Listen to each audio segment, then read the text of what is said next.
And welcome to the May 18th meeting of the Ann Arbor City Council. If you are able, please rise and join us for a moment of silence, followed by the Pledge of Allegiance.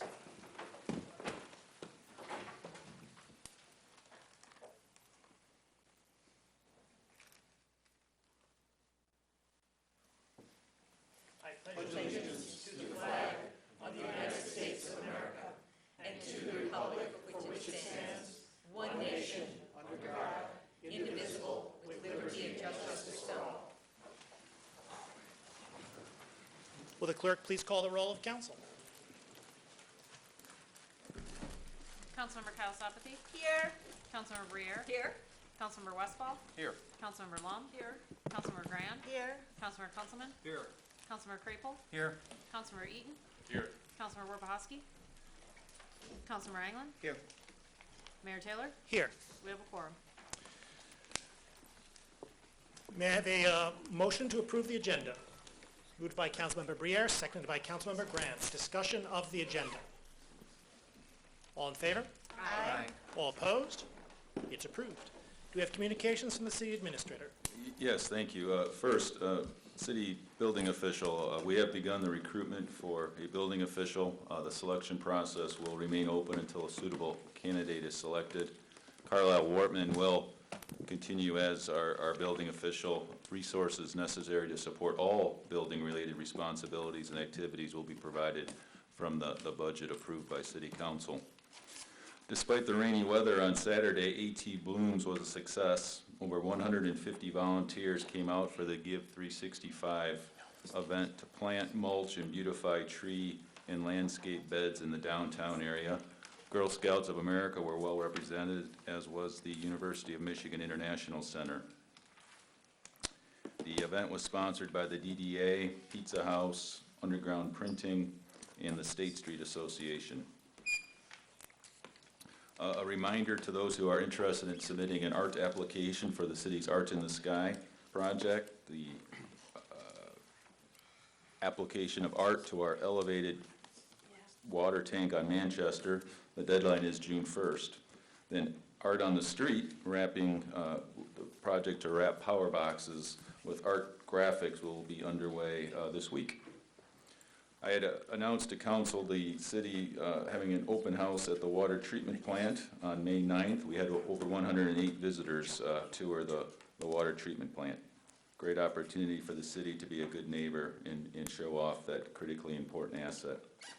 The Pedestrian Safety and Access Task Force's community-wide meeting previously scheduled for this Thursday, May 28th, has been moved to July 8th. This will give the task force additional time to develop a list of draft recommendations to meet the City Council requested completion date of August 2015. The meeting will provide the community an opportunity for feedback and prioritization regarding the task force's draft recommendations. There will also be an online opportunity for the public, and that will be available in July. Thank you. Thank you. We have no introductions, so we move to public commentary reserve time. Public commentary is an opportunity for members of the public to speak to council and the community about matters of municipal interest. You need to please have signed up in advance. Speakers are permitted 3 minutes, so please pay close attention to the time clock. In order to be fair to everyone, we can have only one person speaking at a time. And if you require assistance in speaking before council, we'd be delighted to provide it to you. Finally, speakers are not permitted to designate their time for the use of others. Our first speaker tonight is Mary Hineker. My apologies. My name is Mary Hineker, and my husband and I live at 2989 Hickory Lane in Ann Arbor. I am speaking to urge you to vote down Budget Amendment 6, which would increase funding for deer management to $90,000. As I understand it, City Council has not yet accepted the staff recommendations report for deer management, which was just produced a week or so ago. What you are doing today is not accepting those recommendations. You are just deciding how much to fund in the budget. If I'm wrong about that, please correct me. I urge you not to increase funding at this point for a number of reasons. You don't know what the plan will be yet. I don't believe this has been publicly discussed and decided by City Council. It really needs to be for the benefit of citizens. There's no community consensus for deer killing. The whereas statements in the amendment, although I'm sure they aren't binding, imply a decision that I think has not been made yet. The city staff did not adequately assess non-lethal options, including working with the DNR to explore contraception or sterilization. The DNR representative at the first public meeting stated that they were more than willing to do this. There are other eager sources of information in the community, including the session being sponsored by the Humane Society of Huron Valley, with experts from the Humane Society of the United States. Deer have been an issue, or not, for years. The community is divided, and there are very strong feelings on both sides. I urge council to take the time to really assess the options. It would be greatly premature to raise funding at this point. Thank you. Thank you. Our next speaker is Jonathan Bulkley.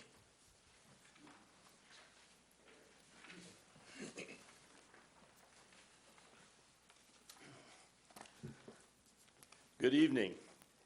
I am Jonathan Bulkley, and I live at 1915 Scottwood Avenue here in Ann Arbor. My remarks are in support of the resolution proposed to provide $200,000 in the FY16 budget to fund the development of a master plan for the Allen Creek Greenway Trail. First, many citizens from Ann Arbor and the nearby area have come together and have come forward to work together to forward the concept of the Allen Creek Greenway Trail. For myself, this effort has extended over 10 years. Second, the Mayor's Roundtable for the development and the implementation of the Allen Creek Greenway Trail was formed to bring together key groups, organizations, and units of government, all with major interests in the forwarding the Greenway Trail.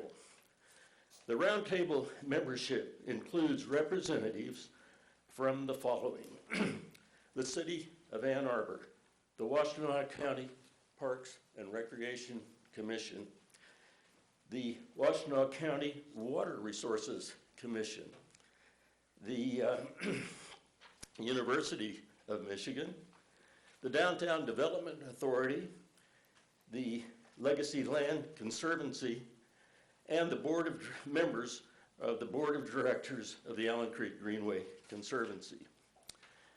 This roundtable has met for over 2 years.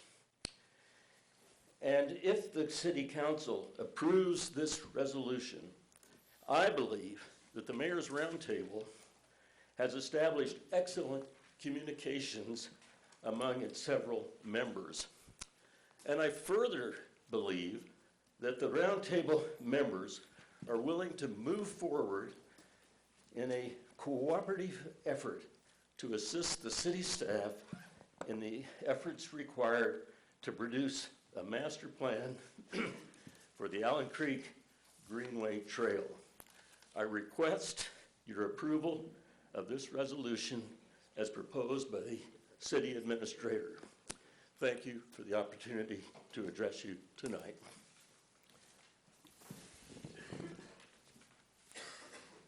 Thank you. Our next speaker is Melinda Morris.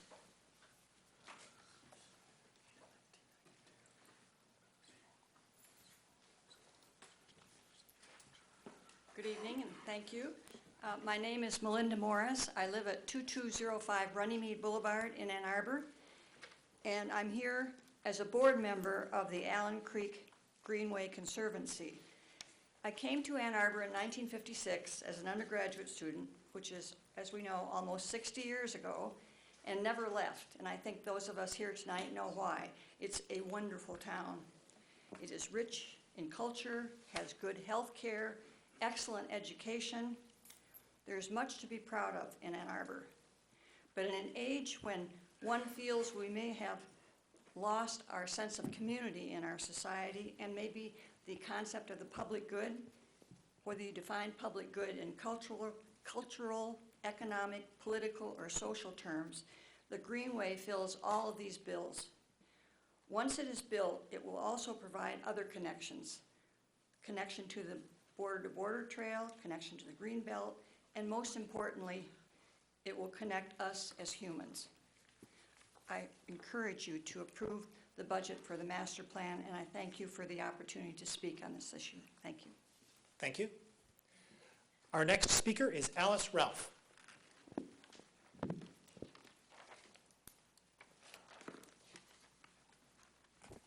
Good evening. I'm Alice Ralph, and I too am on the board of directors of the Allen Creek Greenway Conservancy. And on the verge of your vote tonight, I want to thank City Administrator Steve Powers and city staff for preparing and presenting a budget that includes funding for a comprehensive Allen Creek Greenway master plan. As hoped, this budget follows through on the most recent U of M student study completed in December of 2014, called the Green the Way. The study was designed by Professors Larissa Larson and Eric Duecki to support the public process that the proposed budget funds. The diverse and numerous supporters of a vision of a greenway that connects the Ann Arbor to the Huron River and to the Washtenaw County border-to-border trail have been steadfast for over a decade, whether as grassroots action with volunteer projects or as members of the nonprofit Allen Creek Greenway Conservancy. We have worked toward a public planning process that assures our participation in realizing the Greenway vision. We appreciate the exciting prospect of having an officially adopted comprehensive master plan for the Allen Creek Greenway based on community engagement. Without presuming the outcome, I encourage our mayor and council to affirm the budget that includes a comprehensive Allen Creek Greenway master plan as a timely, high priority. By funding a public process now, the plan for a greenway can be a value multiplier in our sustainable economic, social, and environmental future. By making a plan now, Ann Arbor will assure public partners and private groups and individuals that our shared investments will be worthwhile. Let's all get together on the Allen Creek Greenway and fund a comprehensive Allen Creek Greenway master plan now. Thank you. Thank you. Our next speaker is Robert McGee.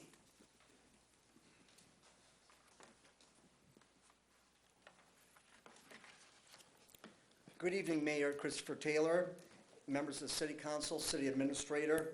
My name is Robert McGee, and tonight I'm representing a group named Ann Arbor Residents for Non-Lethal Deer Management.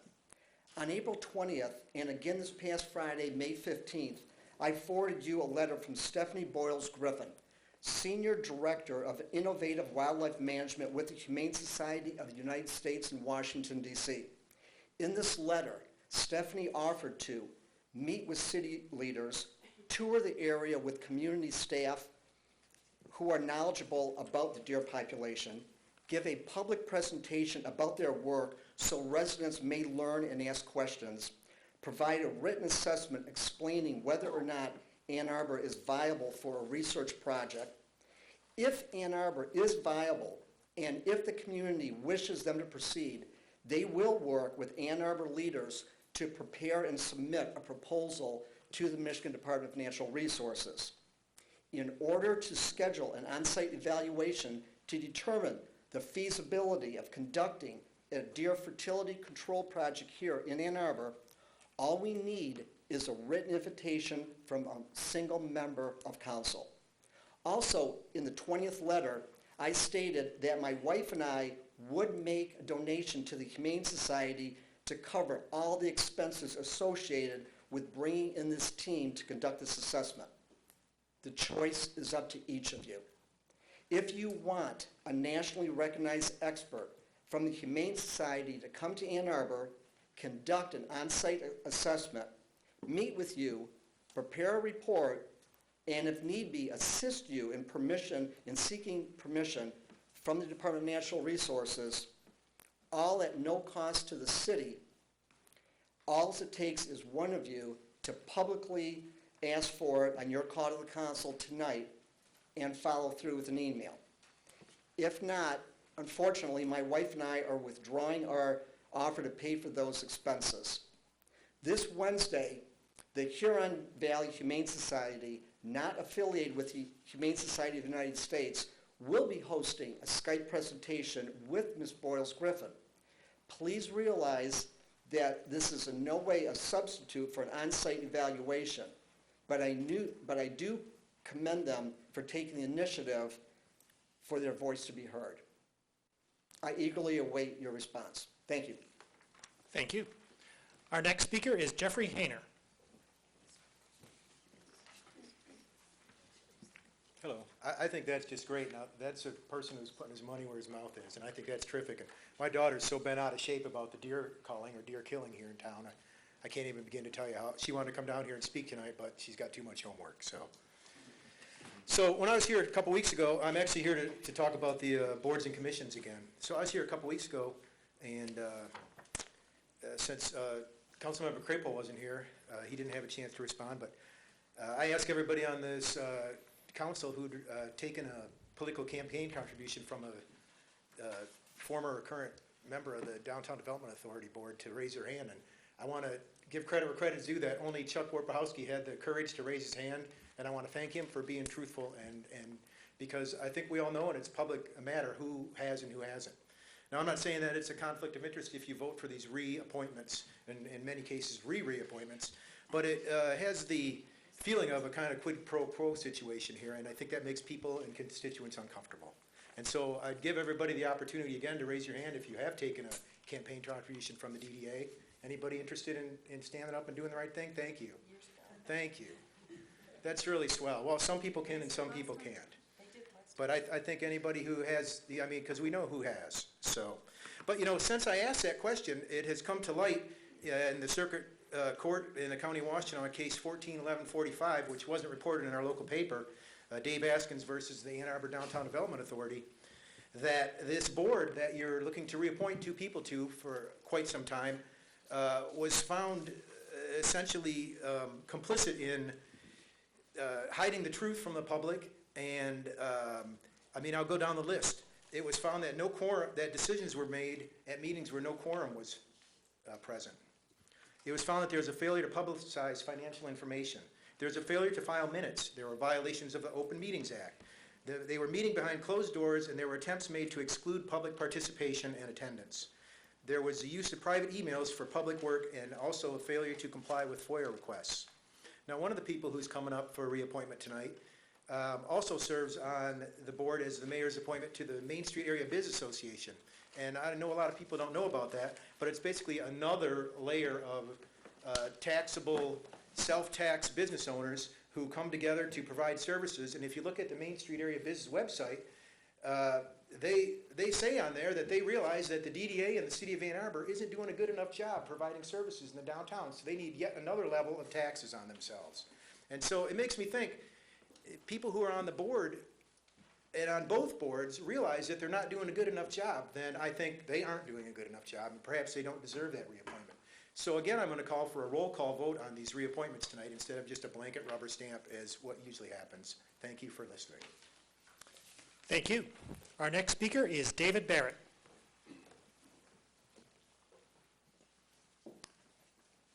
Thank you. I come before council this evening to encourage you to move forward with the master plan for the Allen Creek Greenway. Its time has come. After spending 6 years on the Parks Advisory Commission, I came to appreciate the uniqueness of our parks, which help in turn to form the uniqueness of our community. Decades ago, Guy Larkham had the vision to create an urban river system that now thrives and brings Ann Arborites together around these little gems named Barton, Argo, and Geddes Ponds. The Greenway would be an extension of this vision, where we not only wander and paddle down our waterways, but walk through and around our town in rivers of green, well-cared-for pathways. I suspect there was a certain amount of healthy skepticism that greeted Mr. Larkham many years ago when he dreamed of these urban ponds that we now enjoy. We may have some reticence now. That is as it should be. But within the skepticism, I hope you can envision something grander, as have other communities who have actually successfully built greenways. It can be done. But first, it begins with simply getting the facts before us with a master plan. I again encourage you to begin this journey of many miles with this first step. Thank you. Thank you. Our next speaker is Jerry Schneider. Good evening. So I'm here tonight just to say that I'm very concerned about the recent budget amendment proposal to allocate $90,000 for deer management.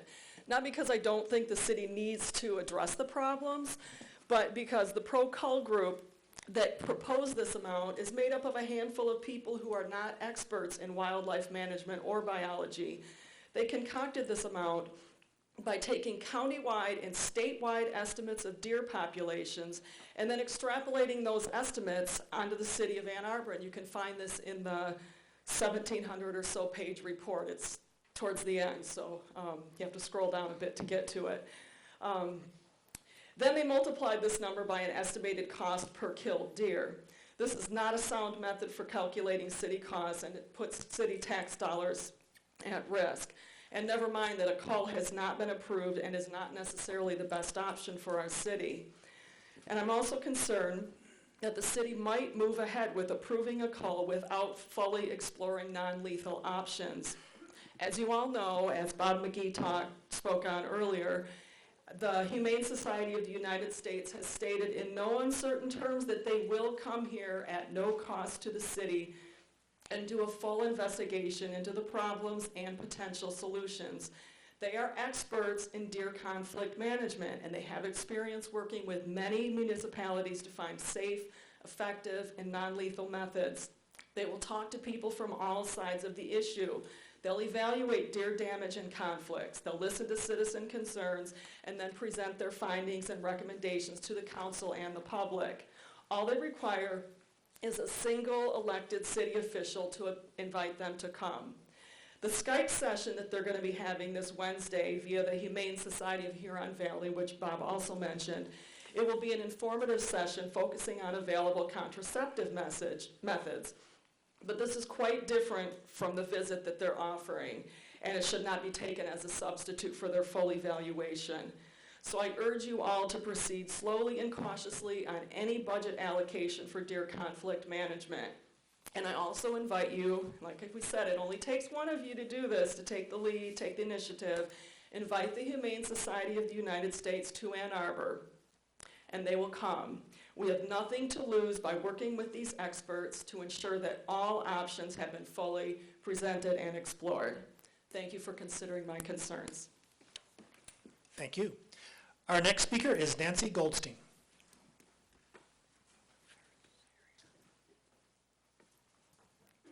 Hi, I'm Nancy Goldstein, and my husband Larry and I have lived on 2nd Street near William for 43 years. So we've seen a lot of changes. I'm here tonight to ask you to please support the funding for the Allen Creek Greenway Master Plan. And I'll just give you a little snapshot from the neighborhood. We've seen so many changes. We had a car parts factory across the street from us. It's now Liberty Lofts. We had really kind of an empty lot. It's now the YMCA. We have the new Argus Farm Market in the spot where Fred's Gulf Station used to be. So we've really seen a lot of changes, and most of the time, they're good. The Greenway will be another good amenity for our community. Let me give you a snapshot from our front porch. We're sitting on our porch swing watching people walk by, and this is the biggest change we have seen in the last, let's say, 2 decades, and that's people walking. Early in the morning, we've got the joggers, we've got bicyclers, we've got people going to work. Around noontime, we have women dressed in their business suits with their jogging shoes on, out taking a walk, getting away from their office. We have children from the Montessori, from Boss School, from the Y. This is just a little section of what could possibly be a greenway and some of the uses that the neighbors might have. Recently, my husband and I were in New York City, and we walked on the High Line. Of course, comparing New York City to Ann Arbor is apples and oranges, but it does give you an idea of the joy. You know, that's not an extreme expression to use. The happiness that a beautiful walkway can give to a community, and the way, as Ms. Morris was saying, it can bring together different parts of the community. Today, I was looking in a magazine and I saw livable cities listed. Oh no, number one small city was Madison, Wisconsin. But one of the reasons, reading on in this magazine article, for this city that's often compared to Ann Arbor, is it's so walkable. And the amenities are there to live in the city and to enjoy a healthful appreciation of your city. So we're a little behind, but the time has come. Please vote for funding the Allen Creek Greenway Master Plan in your budget. Thank you. Thank you. Our next speaker is Molly Ruth. Good evening. My name is Molly Ruth. I have lived in Ann Arbor every year of my life, and happy to call it home. I'm here today to encourage you to approve funding for the Allen Creek Greenway Master Plan. Everyone that I tell about the Greenway says, wow, that's an amazing idea. That would be so great. And I'm ready for that idea to become a real plan. And so we can move forward in making that plan a reality and making that plan our Greenway that we can share as a community and that can improve our community. So I urge you to vote for the funding, and thank you very much. Thank you. Are there any communications from council?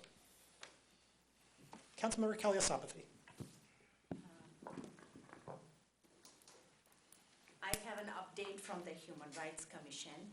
In the Wednesday, May 13th meeting that was held, the subcommittee that was formed by the Human Rights Committee to explore whether there should be a police oversight board came to its final conclusions. There were many people from Ann Arbor residents who were there, who were eagerly awaiting what the conclusion was. The unanimous conclusion of the subcommittee was they do want an oversight committee established. And I do want to take the time to thank the subcommittee and its head, Mr. Dwight Wilson, who, I mean, they have put in hundreds of hours. And I mean, this has really come from their heart. They knew that there was a real need. There were parts of the population that were really concerned about the city, and they really put their hearts into it and their hard labor. So they haven't decided whether it's going to be called a police oversight board or citizen oversight board of the police. They don't know the exact name, what it's going to be, and they don't know exactly what model they are going to follow. They said there are many models out there. They've done a lot of research, and they had 2 interns working on this, so they have multiple models. It could even be a hybrid model. So now that the decision has been made, that there is going to be a police oversight board, they'll be bringing it to council. They will be working out the exact model, and I just really want to tell them and all of you that I really appreciate their work, and Ann Arbor residents really appreciate what they have done. Thank you. Further communication from council. Councilmember Englund. Just a couple of words on the Greenway, which we'll hear about this evening in the budget, and yet we're so pleased to have so many people speak for it this evening. This goes back at least 30 years, plans coming out of the University of Michigan, et cetera, but just in a local history that has taken place. In 2005, a group called the Friends of the Allen Creek were formed, and they stood up for an entire summer at the top of the park collecting signatures. Got about 10,000 signatures up there that year. That group was made up of people like Sonia Schmerl, Margaret Wong, Alice Ralph, Rita Mitchell, names who are still active in this right now. And with that, At that time, too, Joe O'Neill was very much involved. Our first meeting was one summer when we had First and William. People were all down there. We celebrated the Allen Creek as if it was there, because it wasn't. And Joe gave a speech that it'll only take us probably 50 years to achieve it. So we're into it 10 years at least, maybe plus. And anyone who knows the history knows how complicated it is. I think it's like, blending of many streams to make a big river ultimately. And that analogy kind of works. This will help the flood control in our city. To me, that's one of the most important things we can do, because that area is very prone to flooding, and this was the natural flood protector for the city. It'll make the property values go up, which you've already seen that happening. Unfortunately, the city's not marketing it for themselves, but individuals are buying along it, and that's good too, that it happens anyway. In more intelligent cities, they in advance buy the land and then sell it to the developers, as in other states like Texas, et cetera. But we're not doing that, but that's okay. I'm pleased that we're moving forward, and I think it will be a good thing for the entire city. And it involves so many different people who spent an amazing amount of time on this. That group transitioned into the Allen Creek Greenway Conservancy, which is more a private type of organization. And I think that what we're doing this evening is all going to help. The 415 West Washington is also on the agenda for this evening. All these things are part of the Greenway. If it is developed, the people who have flood insurance will be better protected, and the likelihood of flooding will start to decrease if we start to do these things that are recommended. So it's a winner for everyone, and I'm glad that this is proceeding. Further communication from council. Councilmember Love. Just would like to let those who are here and watching from home that the budget amendments were just added to Legistar, and thank you, Ms. Boudry, for that. People gotten some emails from folks who are wondering where they can find them, so I just wanted to make that announcement that they are now up. So again, thanks. Further communication, Councilmember Westfall. Thank you. Just want to invite everyone to Ann Arbor's famous long-running Memorial Day Parade a week from today. Happens to be in my neighborhood. The end of the parade assembles at Glacier Highlands Park. It's near Larchmont and Bardstown Roads in the 2nd Ward. And it's 10 a.m. on Memorial Day itself. We'll be honoring veterans, and there'll be treats for grown-ups and kids, and floats and all kinds of good stuff that's kind of been going the same way it's been going for decades. So it's a great community event, and we'd love to see many of you there. Thanks. Further communication from council? Councilmember Briere. I just wanted to make a small statement. Tonight, once again, members who came to address the council challenged the council to take action during the public address. Sometimes it's benign, and sometimes, as we've seen with certain speakers, it's challenging and difficult to respond. So for that reason, I tend never to respond to public comment during public comment, because this isn't kind of a question and answer period. But I will say quite clearly that as a member of the community, I have accepted donations from people like my next door neighbor, as well as people who are sitting on boards and commissions, as well as people who work in the community. I think that is part of the political process. And it's not, in my mind, any more of a conflict of interest for my next door neighbor to give me a contribution than it is for someone who works in the city, in a business, or who comes to us as a board member of any of the very voluntary boards that we appoint. I'm sorry if people feel that that's a conflict, but that's the political process. When we are all able to run for office without needing political contributions, without seeking political contributions, we will have managed to stymie the Supreme Court. Further communication? I have some communications. I'd like to request confirmation of the following appointments placed before you at the May 4th, 2015 regular session of council. To the Ann Arbor Area Transportation Authority, Mike Elming, replacing Anya Dale. Stephen Wade, replacing Roger Curson. To the Downtown Development Authority, Joan Lowenstein, reappointment. John Moat, a reappointment.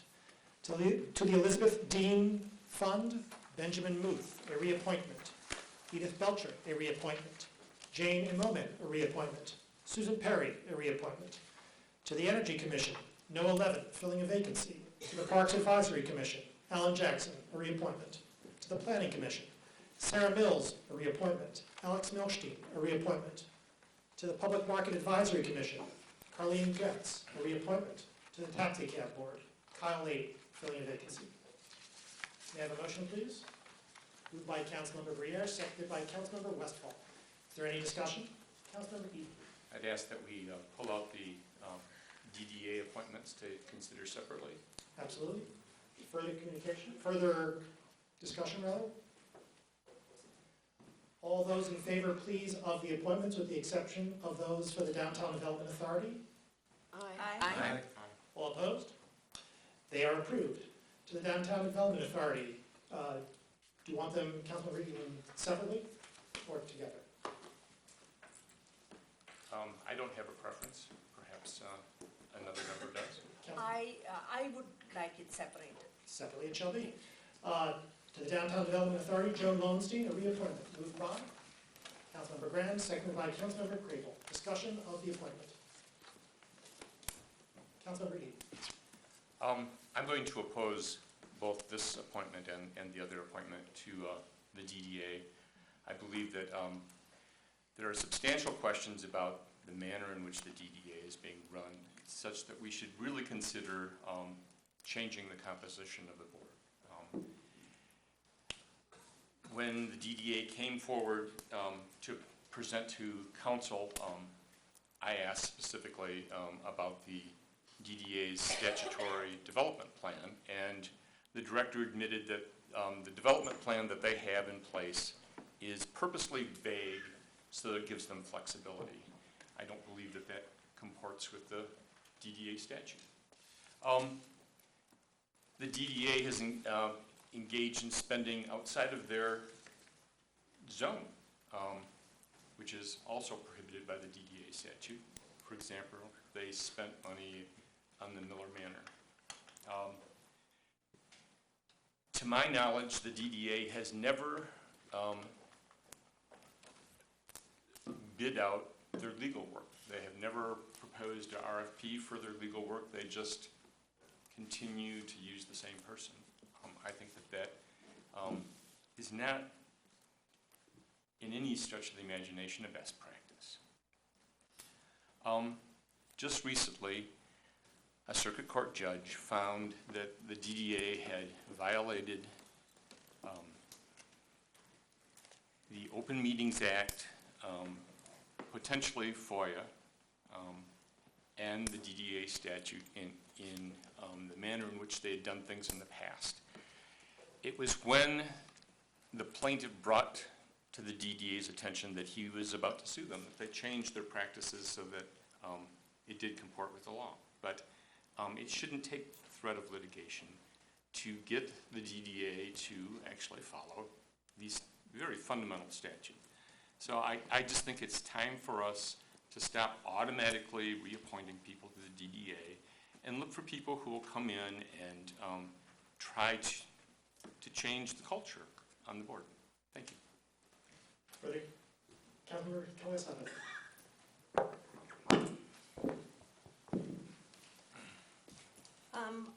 I sincerely believe representative governments can work when people are appointed to boards and commissions.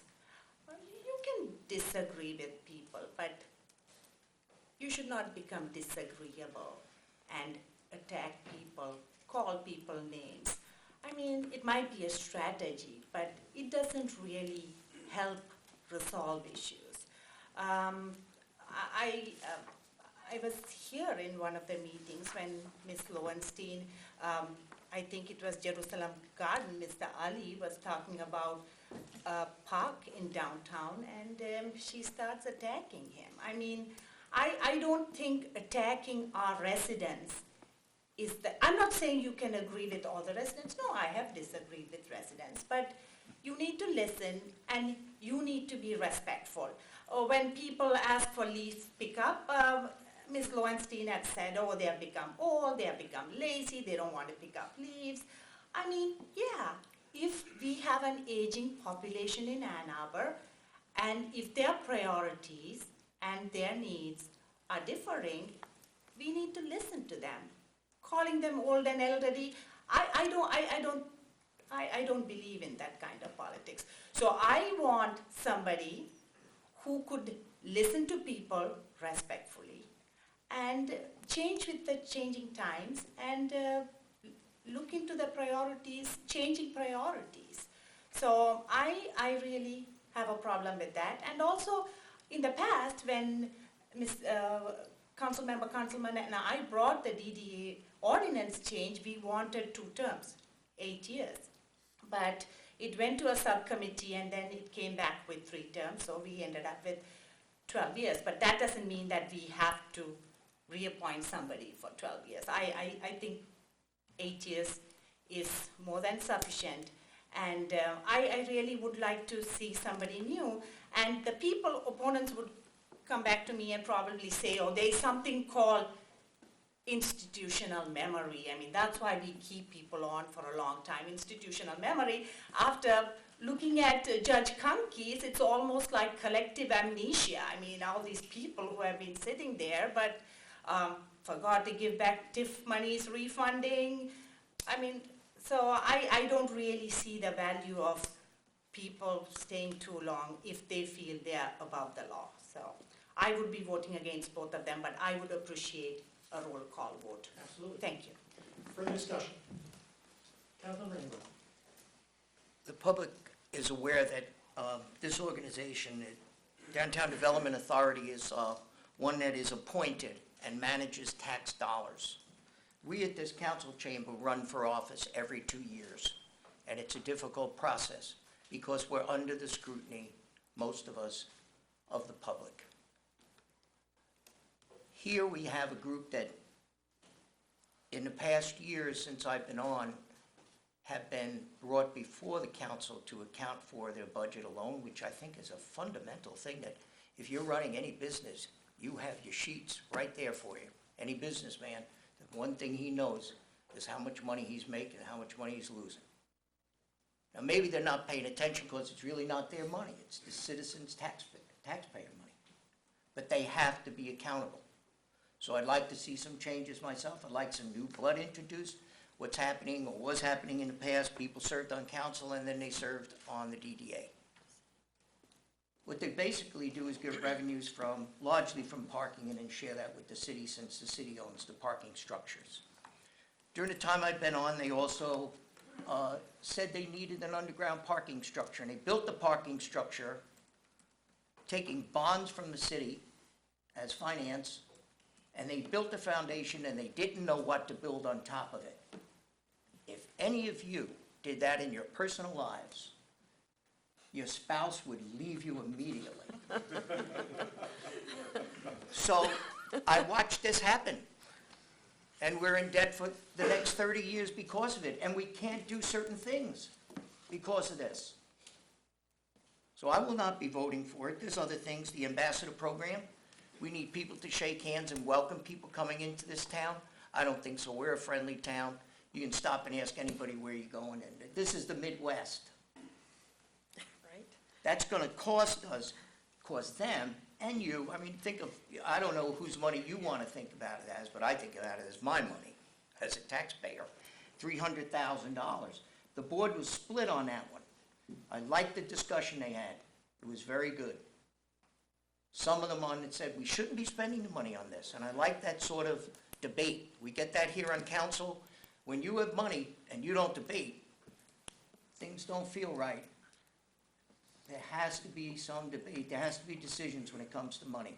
So I think the DDA needs to look at the people who are on there, who's raising the questions, who's looking to the future, who's looking to the future of the city. This $300,000 could have been used for street lights, which are needed. Various districts that they're in, if you're over near the market, you know, you better go slow when you drive your car because you're going to bounce all over the place. Let's deal with essentials, and let's have government accountable for producing services and essentials. This is the second time they're renovating that parking structure at the corner of William and Main Street. Second time in a very short period of time. So I think they need to get their priorities a little different and start working on better things that reflect the use of the taxpayer dollar in a more responsible way. Further discussion? Councilmember Love. Thank you, Mr. Mayor. A lot of important food for thought here for us to take into consideration. And for me, I certainly appreciate the comments about, you know, best practices. You know, anytime we're not bidding work, I don't think that certainly serves the taxpayers' best interests, and would like to see this organization address some of the concerns that are raised by Councilmember Eaton and in general when they have contracts that are no bid contracts. Thank you, Councilmember Kalsopathy, for bringing up this issue of civil and respectful discourse. Agree, we can all agree, but it must always be agreeable and respectful. And I think that not only civil servants, public servants, you know, we should all make that our everyday practice. I also had an issue with the length of terms, preferred shorter terms. We have now what we have. For me, though, I will be supporting one individual and not the other. I will not be supporting Ms. Lowenstein, and I am doing this based, I am not comfortable supporting her, just as I was not comfortable supporting former council members who've been appointed to other boards and commissions after they left council. And in this case, I would just say I just don't think it should be a resting home for retired council members. And and this is a particularly significant board, as we all know. So I will not be supporting Ms. Lowenstein's appointment on that basis. Thank you. Further discussion? Councilmember Westphal. Thank you. I guess in my experience here so far, I've had a different perspective of the DDA. I've volunteered on at least one of their committees, the Connecting William Street effort, and I've appreciated their leadership and vision for our successful downtown. You know, I think we've seen some degree of new folks coming to the DDA, and, you know, I think in any of these discussions we should advocate for citizens to volunteer for a lot of, for boards and commissions. If you have ever given it thought, it's the way that many of us around the table here have arrived here, and it's a really rewarding experience. So I don't know what the application folder looks like for the DDA right now, but they certainly welcome folks who want to serve. It's a hard job, but it's really rewarding.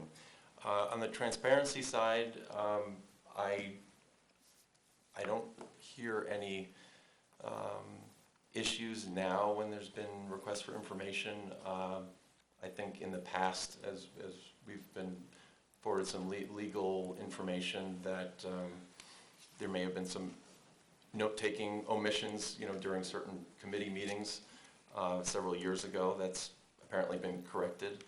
So if there are existing problems, I've always seen them as being willing to hear those and make course corrections. So I believe they're one of the reasons why our downtown is so successful and welcoming to not just residents, but folks from the outside. So I'm always happy to see more applications come to the DDA, and I'm also happy with the service of the two individuals before us tonight. Further discussion? Councilmember Warpahowski. Thank you. Just a couple of brief comments. First of all, in terms of the concept that there's a desperate need for new blood within the DDA, I'll point out that 5 of the 11 members have been appointed since 2010. So it is, as a board, there are some members who have had a long service, but as a board, I would say it's a fairly young board. Minor quibble, but there's the discussion of the renovations to the main and William parking structure. First of all, I think that the bringing the lifts, the elevators up to current ADA standards is a valuable investment, but the funding for that is not from taxpayer dollars, it's from parking revenue. So I think people are still paying it, but it's not tax revenue that's funding that. The third thing, there's the critique of the ambassador program, and certainly I think that's fine, but I'll remind this body that the DDA has been telling us that they were considering the ambassador program, and they were looking into it for years, and when they were looking into it, none of us raised a concern about looking into it. I'd heard a preference for beat cops over ambassadors, but if I'm mistaken, I'll gladly recant. I don't think that looking into the problem merits. I think the question should be open. Some people cast a vote that I agree with. Some people didn't. But I think it's a fair question for a public board or commission to engage in. That's all. Thank you. Further discussion?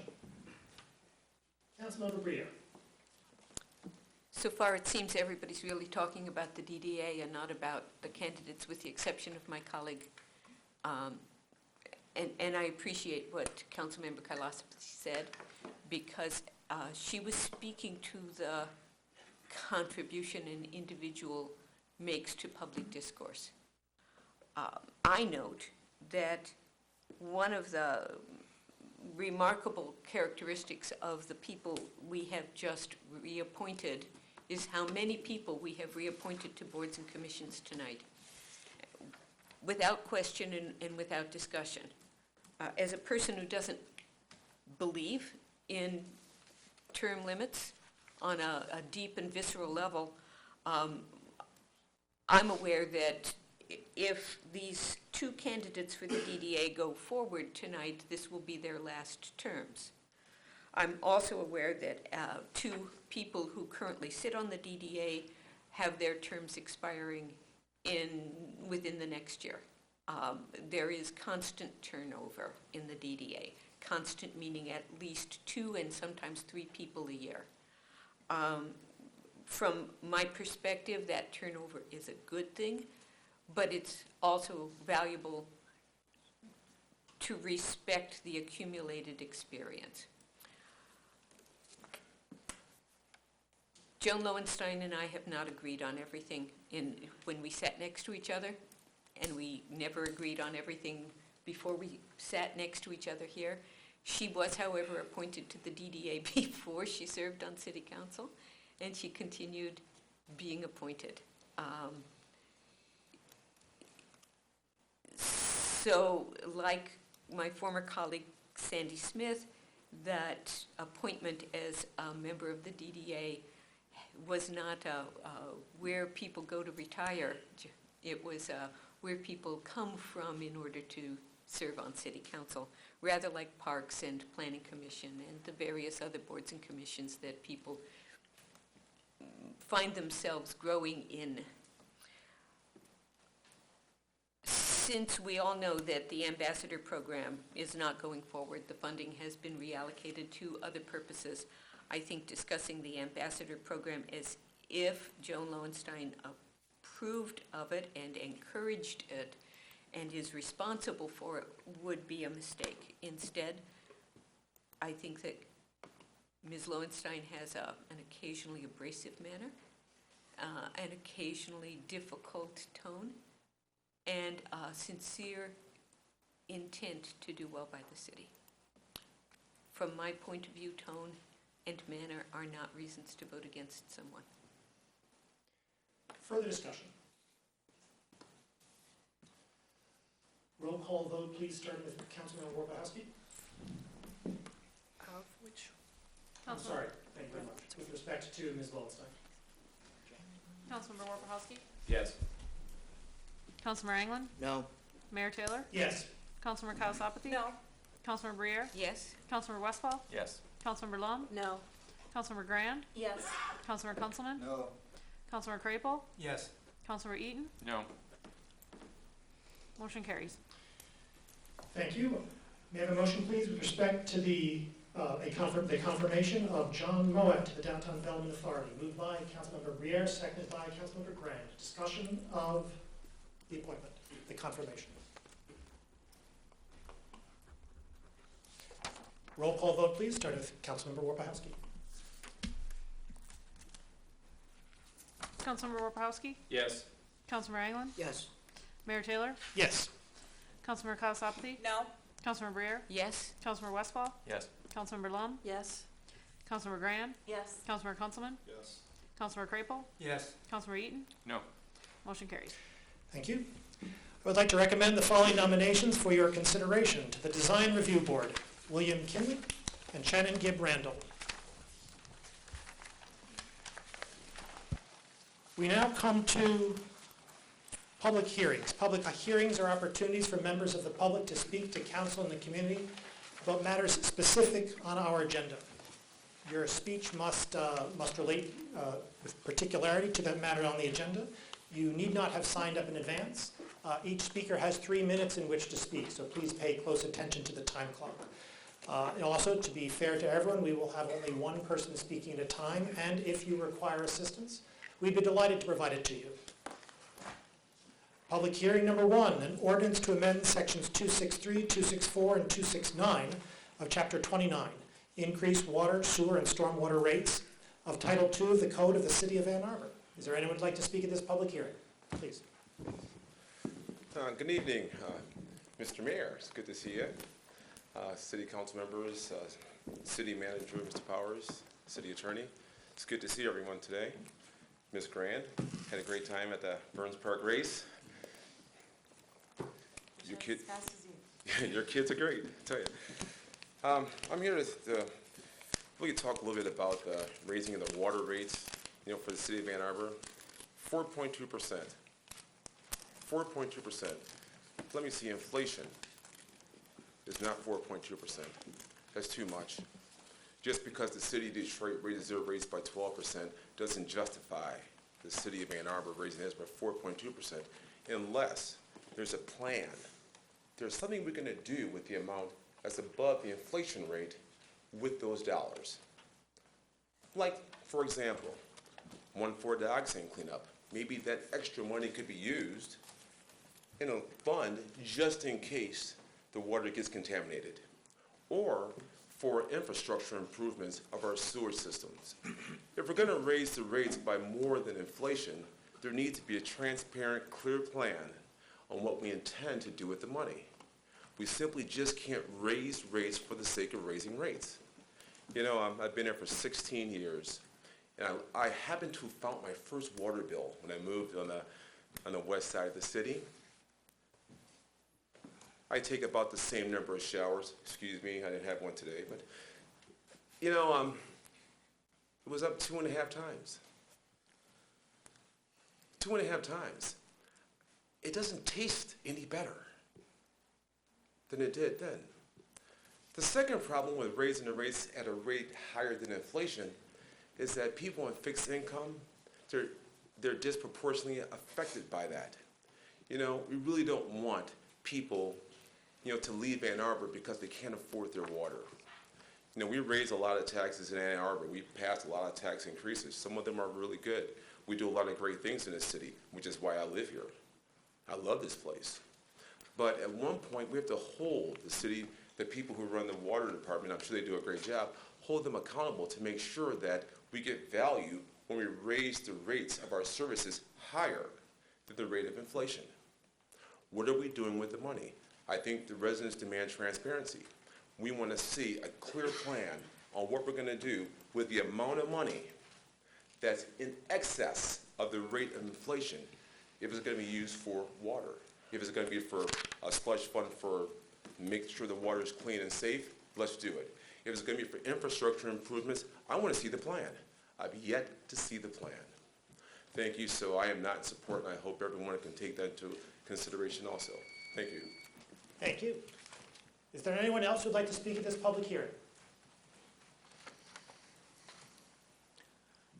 My name is Edward Vilmetti. I looked through the changes to the water rates, particularly bring your attention to Section 264 sewer rates, and note that in Section 1, some of the money that is going to be changed from one service, the increase is applied here. And I'll just call out one sentence here. In the current sewer rates of the $3.85, 24 cents is a user charge for system planning and administration, and the proposed change would bring that 24 cents to 37 cents, or a change of 13 cents, or an increase of more than 50%. I'm not sure exactly what the system planning and administration changes are in the water department, or especially the sewer department, the sewer portion of the water department. But I would hazard a guess that the foot and drain disconnect program is going to have some impact on the overall system budget. And I would like to see you all discuss that program in the context of the overall water and sewer system, so that the litigation that's going on would have whatever public acknowledgement of the potential impact of that to the costs of running the system. Thank you. Is there anyone else who would like to speak at public hearing? Jeff Hayner speaking again here. So the mean raise of 4.22% per year this year, which was pointed out as being quite in excess of inflation. I think when I looked a couple days ago, the yearly inflation was running about negative 0.9% this year. So we really haven't had any inflation, except in our taxes and fees here in Ann Arbor. So that additional 4.22% median raise is going to raise about $2.8 million in its first year. And it says in the request that it's going to be used for debt service and capital improvements. So somewhere we got some debt going that we haven't been keeping up with. And the capital improvements, I agree with some of the previous speakers that we need to see a plan for these capital improvements. Are we going to use them to upsize our sanitary sewer system? And by upsize, I mean a physical upsizing, not a virtual upsizing like the footing drain disconnect program provides, where it's as if we were upsizing the system by making people remove infill from that system. So it's not a true upsizing. It's not a physical change, and it shouldn't require debt service, and it shouldn't require capital improvements. So if there's going to be some good use for this, I think that would be great. Now, since about 1987, when Charles Gilman decided to pump dioxin into a deep injection well and water his lawns with it, I've been kicking around the idea of, shouldn't we be saving for the eventuality of that reaching our water supply, so we're not beholden to Detroit or some other system for our water. There's nothing worse for local control than having to go get your water from somebody else. It's the worst thing that could happen to this city. And we're headed that way. And so there's been some contention at this council over other programs that started with 1%, like 1% for art. It didn't go so well, but we got some nice art. We got some not so nice art. But the money was spent. And not, the money wasn't saved, it was spent. And so to follow with what Mr. Bryce has said earlier, I think that we should have a 1% for water in this town. And that 1% for water could be tacked on to capital improvement projects, like it was for 1% for art, or it could be taken from the difference in the inflation rate and what the water and sewer programs are asking for above inflation. And I think that 1% should be set aside for the day when we are going to have to purchase the expensive equipment and expensive consumables that go with removing dioxin from our drinking water. And that day is coming soon. It could be in the next 5 years. And it's expensive. It requires reverse osmosis, it requires UV, various chemistry, peroxides, there's all kinds of ways to approach this situation. There's only a couple good ones, and there's only a couple that fit in with our water filtration processes here, and they're expensive. And if we don't start saving now, like we didn't start saving in 1987, we're not gonna have anything when it comes, and we're gonna have a 100% increase in our water rates to pay for this, or we're gonna have huge capital debt and debt service, and that's not appropriate. Thank you. Is there anyone else who'd like to speak at this public hearing? Seeing no one, this public hearing is closed. Work session minutes of April 13 and regular session meeting minutes of May 4, 2015. I have a motion to approve these minutes. Moved by Councilmember Briere, seconded by Councilmember Westfall. Discussion of the minutes. All in favor? Aye. All opposed? It is approved. May I have a motion to approve the consent agenda? Moved by Councilmember Lund, seconded by Councilmember Crapel. Discussion of the consent agenda. All in favor? Aye. All opposed? It's approved. B1, an ordinance to amend sections 263, 264, and 269 of Chapter 29, increase water, sewer, and stormwater rates of Title II of the Code of the City of Ann Arbor. Moved by Councilmember Kunzelman, seconded by Councilmember Westfall. Discussion of B1.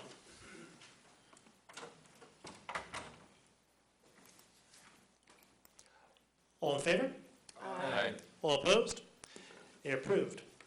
C1, an ordinance to amend Chapter 55 zoning, Sections 51020 and 51020A, downtown character overlay zoning districts, building massing standards.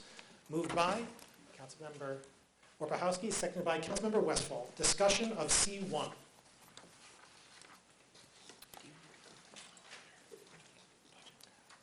Councilmember Lund. I have a favor to ask. On B1, yeah, I just wanted to respond to some comments that were made. I know I missed my opportunity. We're on C1.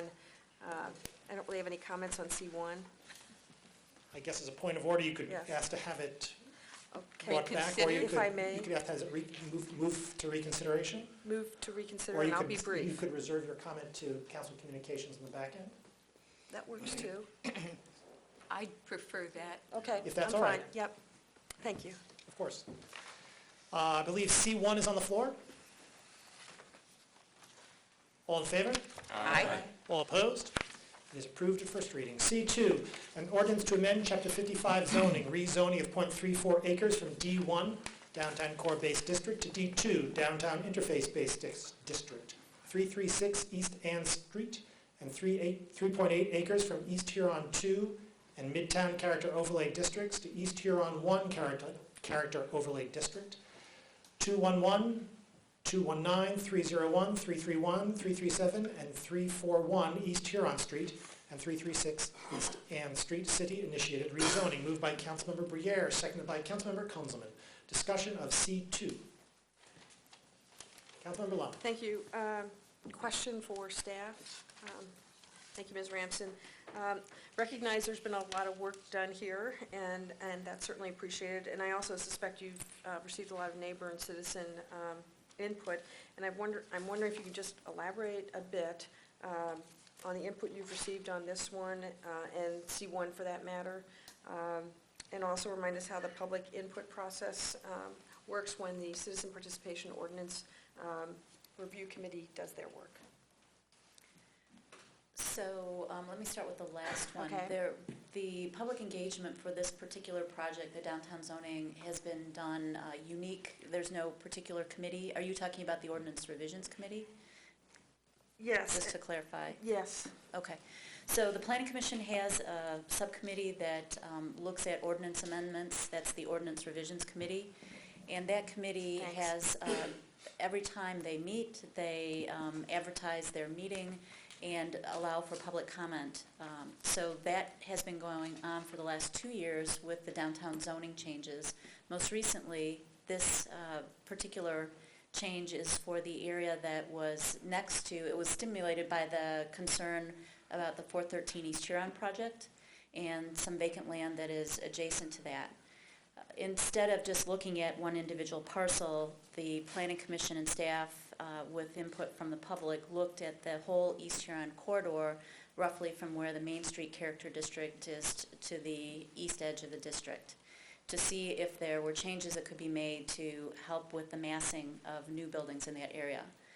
So as a result, there was a downzoning proposed on East Ann Street for the U of M Credit Union site, and then some changes to the character district to reduce height and to add in a diagonal requirement, which is to try to encourage buildings or towers to be more slender than without that restriction. And so those are kind of the key changes as a part of these proposed amendments. Okay, thanks. Councilmember Conzelman. You mentioned the diagonal, which I think is a very new ordinance change. Not had that before. Correct. Could you describe it, please? So the diagonal restriction is applied to the tower of a building. If you picture a plan view of a building measuring from the furthest corners on a diagonal of the rectangle that you superimpose over the tower, what that does is it may limit what we call a slab building. So a building where it's long and pretty drawn out. The diagonal will condense that, and theoretically, if you allow for it, to go taller. Now, in this particular case, there was also a height limit proposed, a reduced height limit.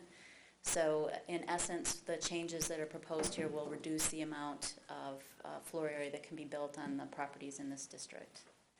But if there was no height limit, then it might allow for a taller tower as a result of that diagonal limitation. And are height limits appealed through the zoning board of appeals? Typically, where the height is being proposed as a part of a design for the building, it can be proposed as a planned project if there's a public benefit that accrues from that modification of the height, and that can be approved here at City Council. Councilmember England. Ms. Ramson, in terms of the, when some of these plans were approved a few years back, and then developers brought forward projects, and those projects are under construction now. Some are not complete, but some are. What is staff's evaluation of what is there? So for instance, if you're an artist, you draw something and you step back and you look at it. And sometimes you're pleased at that drawing, sometimes you aren't. What is staff's dialogue about the buildings we have now? Are they looking at these buildings as if they're contributing? The council was very split on this massive building very close to us. We had a 6-5 vote on that. And I'm sure that people in the community, architectural community, et cetera, design communities, are having these same thoughts. Could you comment on that? Well, the building isn't complete, so I'm not sure that the jury is out on the appearance of the building, but certainly the discussion on the East Huron Corridor amendments very much talked about the 413 East Huron building, what people felt was not what they had hoped to see as a result of the A2D2 amendment. So that was definitely integrated into the discussion from Planning Commission staff and the public as a part of the amendments that are coming before you. And in terms of buildings being placed next to others which prohibit people from actually seeing any longer, having views, et cetera, do our zoning laws deal with any of this at all? No, the zoning ordinance doesn't present or protect view sheds. Typically, across the country, those types of restrictions are put in scenic vistas as opposed to urban environments, but we do not have anything in our code like that. Has that been brought up by staff at all, that would, because I think some of these properties have lost value. We talk about allowing value to people to build, but then some people build and others lose value. And that's a concern of mine, because that's a a taking in a way. It's taking some form of property that you once had and changing it. And I'd like staff to, I'm kind of wondering if staff is having these conversations, because we do rely on staff to bring forward the ideas. We rely on the community, always a little too late. Always too late. And that's a shame, because then we have something that we live with for 100 years. So I was wondering if staff is looking at these items, or should we look at these items? Would you recommend that, because you're head of planning, do you think we should look at these items? Where are we making our mistakes, and what things can we do better to reflect a consensus? Well, I think we've been doing that as a part of the HUD2 evaluation, and we have a consultant right now that is working on the premiums to talk about how much floor area is really what we want. Because if you recall, the Calthorpe and the subsequent efforts talked about the core of downtown being where we are inviting the largest buildings, the highest density, as a way to reduce pressure on the near neighborhoods and also the area outside of the city. So that concept is still there, and if it needs to be tempered, then these processes will temper it somewhat. In terms of the view shed, I think every property owner goes into developing a property with the understanding that the adjacent property has certain rights. And so if you expect that you will not have a building next to you, it isn't necessarily fair, and it certainly is not a taking of property. It just may be doing due diligence as a part of your purchase of that property to know what could happen there in the future. So we are not looking in that direction. If you feel that that's something to look at, probably the most most cities would not take that into consideration. They would really push towards making property owners know exactly what the zoning regulations are, so they can know what to expect in the properties next to them. Okay, thank you. Further discussion of C2. Councilmember Briere.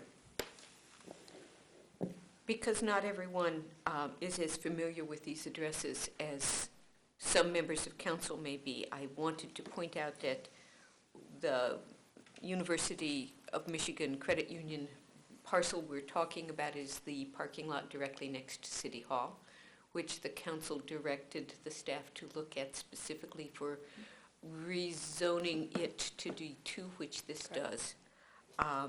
Our concern at the time we sent that resolution forward to staff was that there wasn't a transition between the core of downtown at 180 feet to the nearby historic residential neighborhood that was sufficiently deep to protect the impact on that neighborhood. So that's what this moves forward, and for me, that's a good thing. Certainly, as we see more development, I'm reminded of pioneer ancestors who would move when they could see new settlers' fire, that is the smoke from a new resident, because they were too close together. We live in a city, and unfortunately, that means that there will be people close to us. It's also fortunate when we talk about how walkable a city we have, when we aspire to being more walkable. Having that density of neighborhood creates the vitality that we heard about earlier on the Old West Side, vitality that has certainly come into play in that area that wasn't there when I lived there 30 years ago. So the vitality of an Argus Farm Market is something that meets a need today, would have met a need 30 years ago, but we didn't see the value of it. I'm really grateful that we're looking at those value statements, and I think that we've done a decent job on this rezoning for the next few years.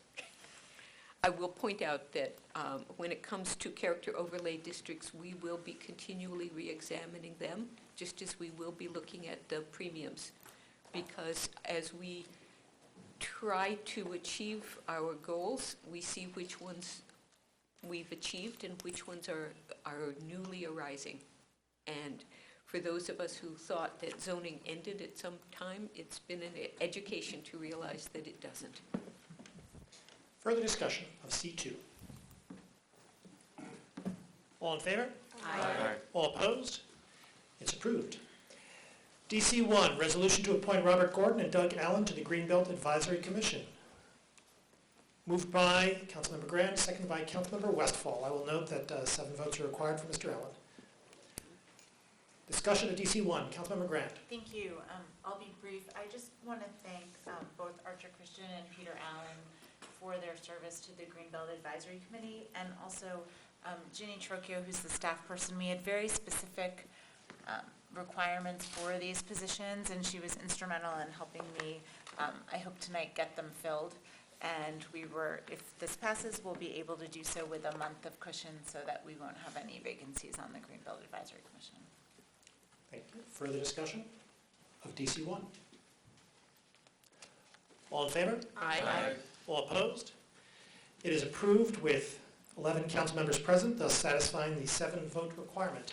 DC2, resolution to establish speed limits no greater than 25 miles per hour throughout near downtown residential neighborhoods. Moved by Councilmember England, seconded by Councilmember Eaton. Discussion of DC2. Councilmember England. This is one of the first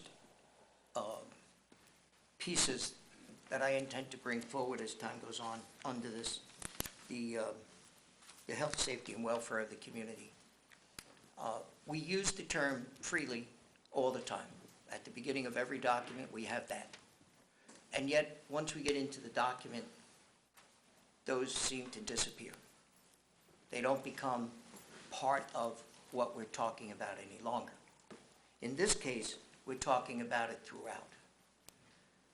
If we want a safe community, a safer community for people driving, walking, and cycling, and for people trying to cross the road, we can do something very easily ourselves as citizens. We can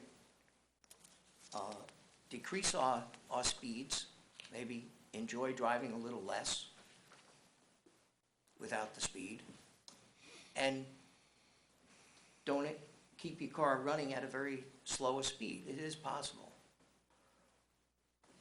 Try it a while and see what you think. Does it get you any place that much faster or not?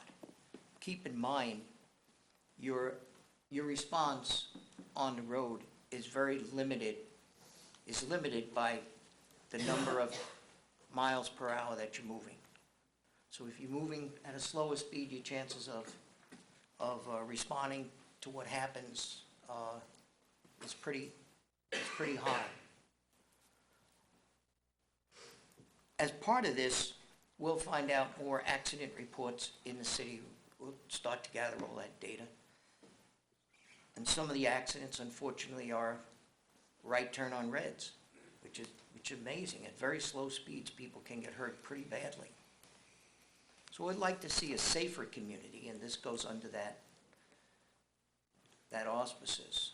It would also then, with fewer car accidents and personal injury, the town would be a safer place for people. The courts would see fewer people. The police would see fewer people. I would simply say in my neighborhood, I would just have a sentence in which I recited the names of the schools, and then I would be quiet and let people think about it. So think of your neighborhood and think of the names of the schools in your neighborhood and see if it'll work. See if you can drive that way or not. Thinking of the schools and the different things that you have in your personal neighborhood. We have plenty of places in town that are 25 miles an hour, lots of them. Every time a road goes past a park, it's required by state law to go 25 miles an hour. That's new to me. We'll learn some things in this process. We'll learn what we can do as a city, and what our expectations are as applied to the roads. And I think this is so critical for us, and we had the pedestrian safety ordinance going on, or committee meeting, and they're in agreement. They had some legal issues that they wanted to address.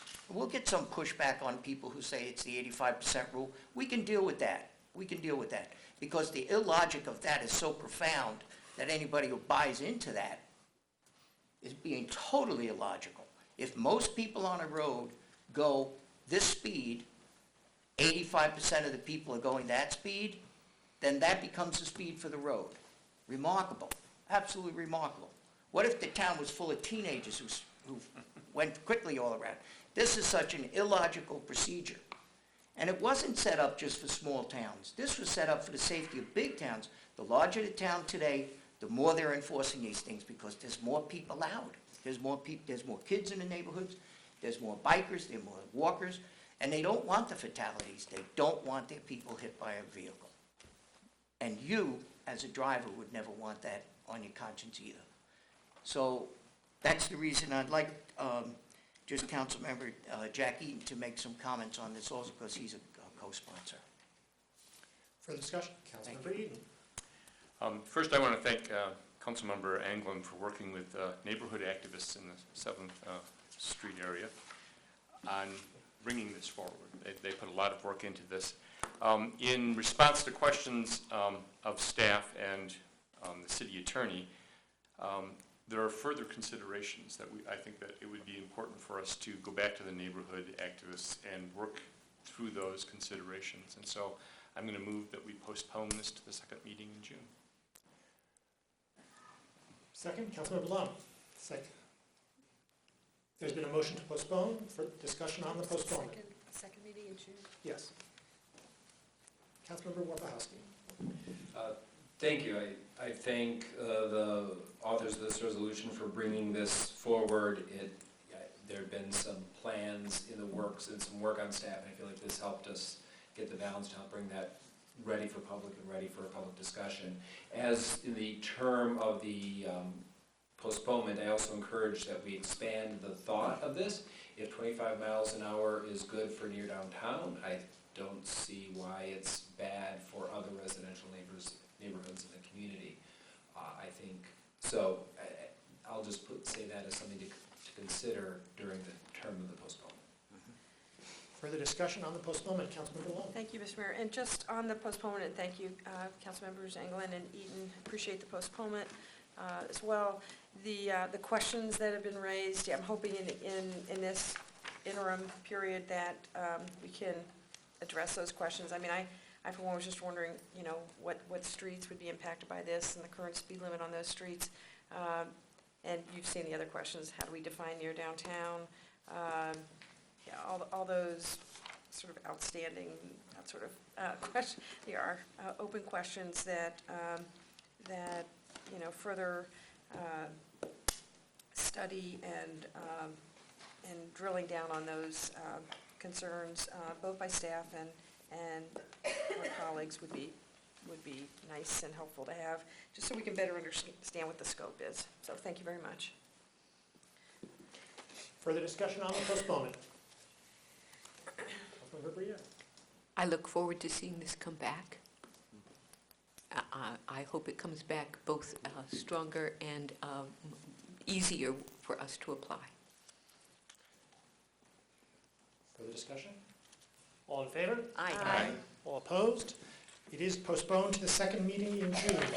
DC3, resolution establishing the City of Ann Arbor Housing Commission Joint Policy and Financial Advisory Committee and appointing members, moved by Councilmember Grand, seconded by Councilmember Warpahowski. Discussion of DC3.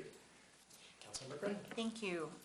This resolution is brought forward and it's meant to complement the allocation that's put forward for fiscal year 16 for the Ann Arbor Housing Commission. I'm the liaison to the Ann Arbor Housing Commission from this body, and Mr. Powers wanted us to look at the relationship between the city and the Ann Arbor Housing Commission, both in terms of general policy and funding going forward for fiscal year 17. In the budget this year, we are using, if it's approved tonight, the Affordable Housing Trust Fund as well as a general fund allocation. The Housing Commission has been, in my mind, taking heroic actions to deal with declining HUD funds year after year, trying to keep up the housing stock being creative through the RAD conversions to make improvements to the existing housing. But I think this is an important discussion. I'm really grateful to those that have volunteered to serve on this advisory group, and look forward to working with the mayor and with many members of the community and staff who are willing to take this on. Should be some great discussions, and hopefully we can come up with some strong recommendations in time for next year's budget. Further discussion of DC3? Councilmember Lum. Thanks. I would just like to thank Councilmember Grant. I do think, given the key strategic decisions that need to be made regarding the Ann Arbor Housing Commission and the city funding for housing, there certainly needs to be a focused effort, and this is a reasonable way to approach it. And I also like the proposed makeup of this committee. I think it's, appropriate representation and balance. So thanks. Thank you. Councilmember Eaton. I'd also like to thank Councilmember Graham for this. I'd also like to offer a minor edit to your resolution. In the fifth whereas clause, the last line, reoccurring costs from the city. I think that should be reoccurring costs to the city. I'm perfectly happy to accept that. Perhaps it that's wasn't going to friendly. be a deal breaker. And it's a whereas. Closing my eyes, I'm going to deem that to be friendly. Further discussion? All in favor? Aye. All opposed? It is approved. DC4, resolution directing the city administrator to work with Pittsfield Township to gain approval of the airport runway extension. Moved by Councilmember Eaton, seconded by Councilmember Briere. Discussion of DC7. Pardon me, DC4. Councilmember Eaton. I'm scheming. Skipping ahead. I know. First, I want to apologize for how late this was offered, or added to the agenda. There had been ongoing discussions over the last week of offering something very similar to this as a budget amendment, and it was determined that it didn't belong as a budget amendment, and so it was suggested that we pull it out and offer it as a DC-style resolution. Over the years, City Council has expressed mixed messages on extending the airport runway. Fourth Ward Council candidates almost always oppose extending the runway, but then come and vote in favor of environmental studies or this or that. And so, on the one hand, we've been removing it from the capital improvement budget for years, at the same time that we're giving the contrary message of going forward with studies and plans and all of that. And I would just like to clearly state that we need to work with our neighbors to develop a cooperative arrangement with regard to the airport before we go and seek federal funds to extend the runway. And that's the purpose of this resolution. Thank you. Councilmember Briere. I have so little to add to that, but I will say that over the course of the last 24 hours, I have spoken with people who live in the 4th and the 3rd wards, as well as elected officials in Pittsfield Township and residents of Pittsfield Township who have all previously expressed their concern about the runway configuration. My own doubts that I would vote to accept a grant at this point, were one offered, led me to deal with this. Since the budget would, the capital improvement plan would require that we seek a large federal grant to go forward with this. I would also not like to have my colleagues confront the reception of a very large federal grant that is, kind of like not our money in some people's minds, to do something that we don't wholeheartedly endorse. I would like to be able to endorse any changes, but to do that I need confidence that we are working well with our partners in Pittsfield Township. Further discussion? Councilmember Kunzelman. Thank you. I'm adamantly opposed to extending the airport runway, and always have been. And majority of the constituents that I've talked to in Ward 3, particularly the ones that are in the flight path, feel that same way as well. So when I look at this resolution, it's written in such a way that if I vote for it, that I am supporting the gaining of the approval of the airport runway extension. And I can't do that. I will not vote to gain approval of the airport runway extension. Granted, it has made its effort quite a ways further along than I think in any ever before when the master plan for the airport got adopted. And there is the root of the problem. If we don't want the airport to have an extension on the table at any point in time, all we really need to do is go back to the master plan and take out the extension. And then the feds will look at the master plan and said, obviously you don't need any grants because you're not asking to extend the runway. That is the core of the problem. That master plan got pushed along quite a bit, the farthest along that I think it had ever gotten, and hence there was lots of angst regarding that process. I would like to postpone this so that I understand exactly what it is that we're trying to accomplish, and maybe even you can rewrite it so that it's not so that I'm not voting to gain approval of an airport runway extension, which I have no qualms about at this point in time. I will never vote to approve the airport runway extension so that some jets can start flying in for football games instead of flying into Willow Run. And that was one of the core issues as well. We had significant discussion about this topic over the years. And I really don't see how this resolution takes what had been discussed over the years and get any further. So I would suggest postponing it because obviously there's no time frame according to this. And there might be other ways of trying to accomplish getting that airport runway off the table rather than just working with Pittsfield Township, which I understand they don't want the runway extended, so why would they want us to work with them to get it approved? Is that a question? Councilmember Grant. I think you made a motion. I don't think Did you you did. move? You didn't. Did you make a Make a motion? motion. Oh, a motion to postpone, please, yes.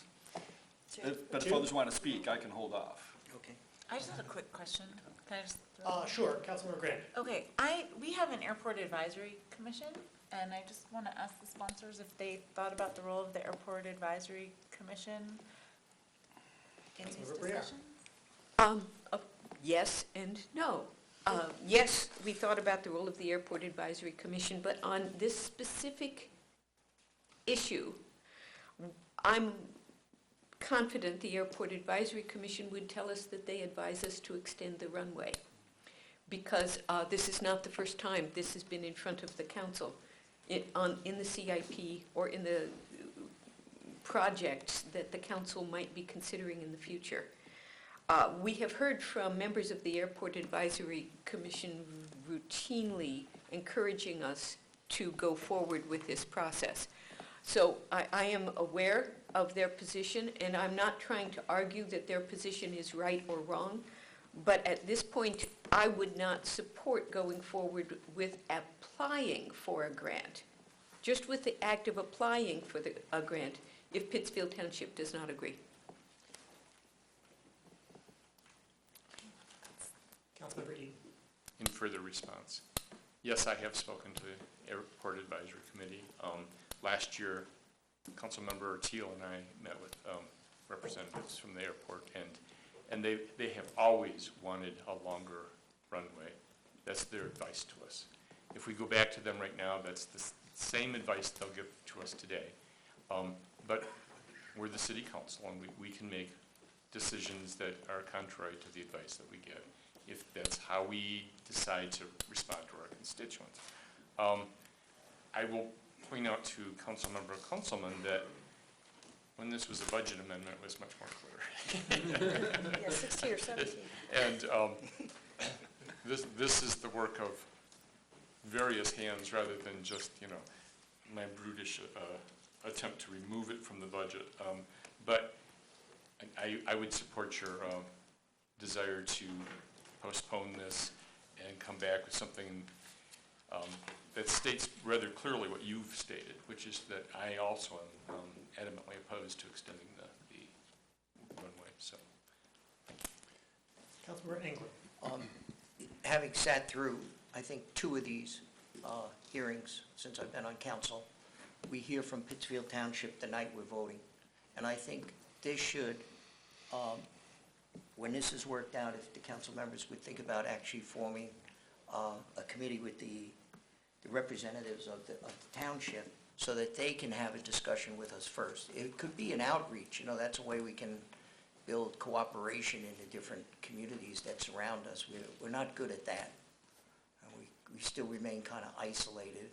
I was kind of disappointed that the DTE site for the solar panels was rejected by Pittsfield. Maybe if we had talked about it beforehand and had some communication, we're in a unique position there, and I think we need to do a lot more dialogue, not just here, but with them. And I'd like to see us do that. Councilmember Westfall. I would also support the postponement. Being relatively new to this, I realize I have a lot of getting up to speed to do, more so than a couple of days would allow. Having served on different city commissions, I think it would also be appropriate for the volunteers that we asked to serve on those, for them to have a discussion about what their vision is and what it means.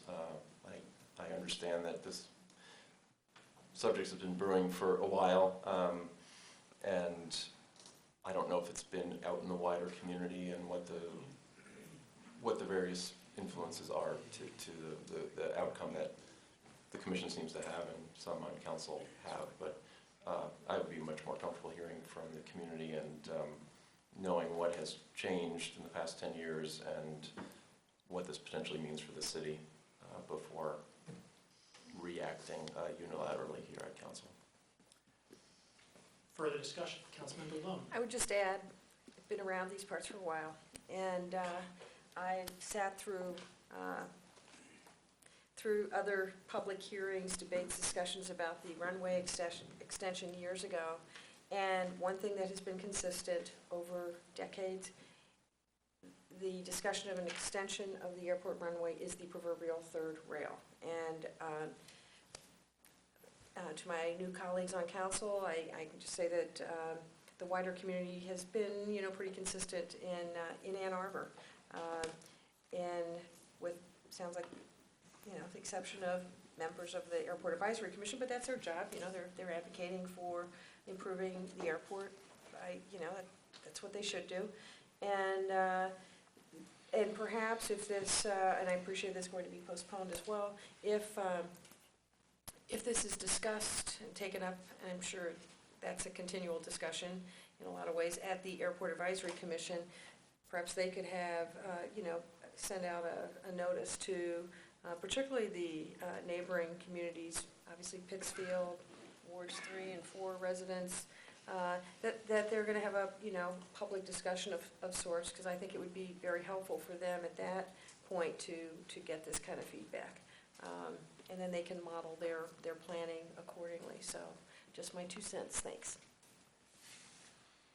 Further discussion, Councilmember Kunzelman. I'd like a motion to postpone till the, July? First meeting in July? First meeting in July? Second. You planning to travel? I'll be flying. Excellent. The second meeting in July. You could Skype you from TV. Is there a second? There is a second. Discussion of the postponement. I would just briefly like to remind council members and the public that the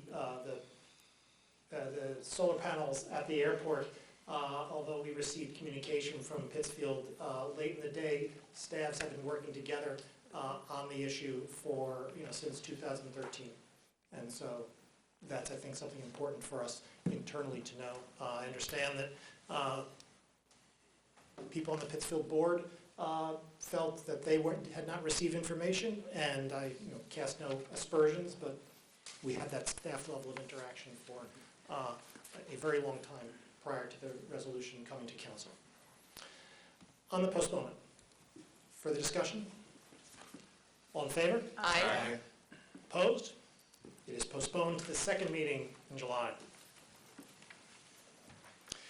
DS1, resolution to award a construction contract to Evergreen Civil LLC in the amount of $327,231 for the McKinley White Arch Storm Culvert Abandonment Project. Moved by Councilmember Grable, seconded by Councilmember Eaton. Discussion of DS1. All in favor? Aye. All opposed? It's approved.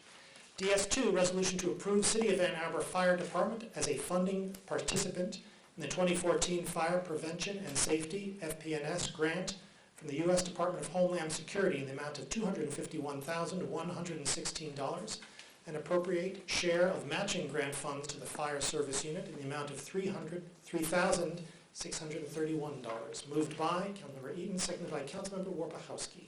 Discussion of DS2.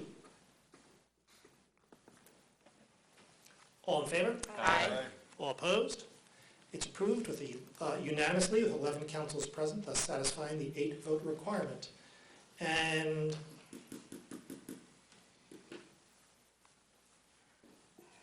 before we get into the business, let's take a short break. We haven't finished the agenda. Yes, we have. No, DS3, DS3 is this one.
We are back from a longer than usual break, perhaps anticipating a longer than usual second half. We'll see how it goes. I believe we're at DC 3, resolution to approve fiscal year 2016 fee adjustments and new fees for the community services area. Moved by Councilmember Briere, seconded by Councilmember Grand. Discussion of DS3. All in favor? Aye. All opposed? It is approved. DS4, resolution to approve fiscal year 2016 fee adjustments for public services area, project management, systems planning, and field operations. Moved by Councilmember Briere, seconded by Councilmember Westphal. Discussion of DS4. Councilmember Briere. In the listing of fees, there's new fees for the developer offset mitigation. I would like to pull that out and consider it at a later date after staff had an opportunity to meet with stakeholders and discuss the permutations of this. How is that best effective? This was on the recommendation of staff, and I'm not really certain how it's best affected. Perhaps Mr. Crawford could come up and tell us exactly how we can just pull that one thing out. I'm sorry, I missed the question. Sure. You caught me eating a piece of crystallized ginger, I'm sorry. Broadly speaking, request has been made to remove the developer mitigation offset program fees from the resolution for consideration at a later date, and what is the best means to effect that?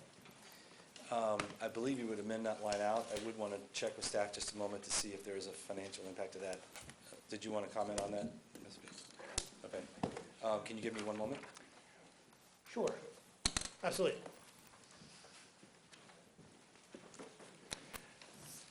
Perhaps we'll see. Sure, I have eaten my piece of crystallized ginger.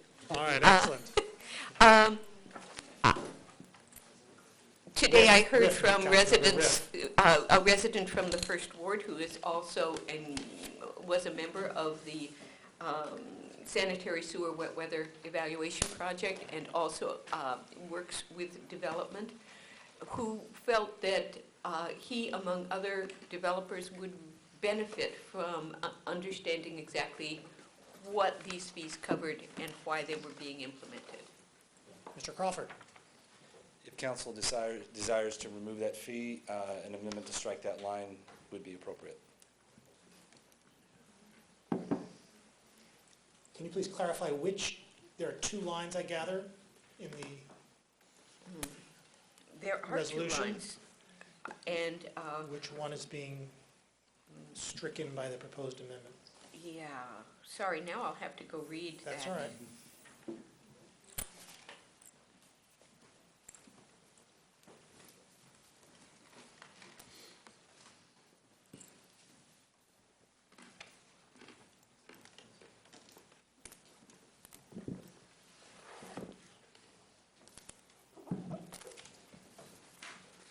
Is this the project management? Good. If I could assist you. Thank you, I'd be very grateful. We would be grateful.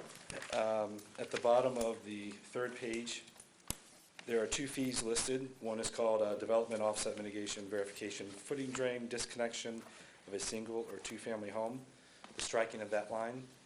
And the second one, Developer Offset Mitigation Verification, All Other, the striking of that line.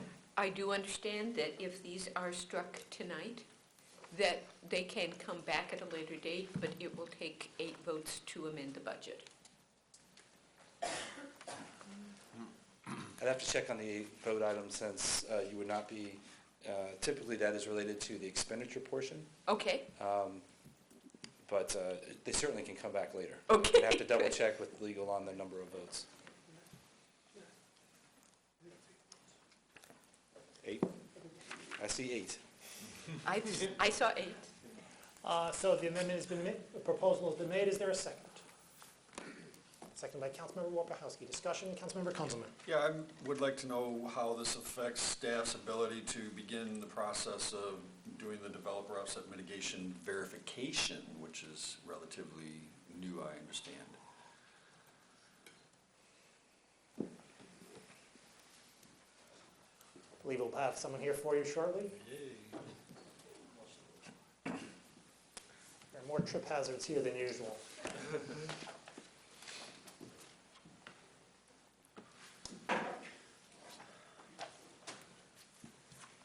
It doesn't change staff's ability to do the verification. Through the sanitary wet weather project and working with the Citizens Task Force, they pointed out that the city has been picking up the costs to do that verification, and it hasn't been borne by the developers, and it is their recommendation that we inserted the fee to recover that funds.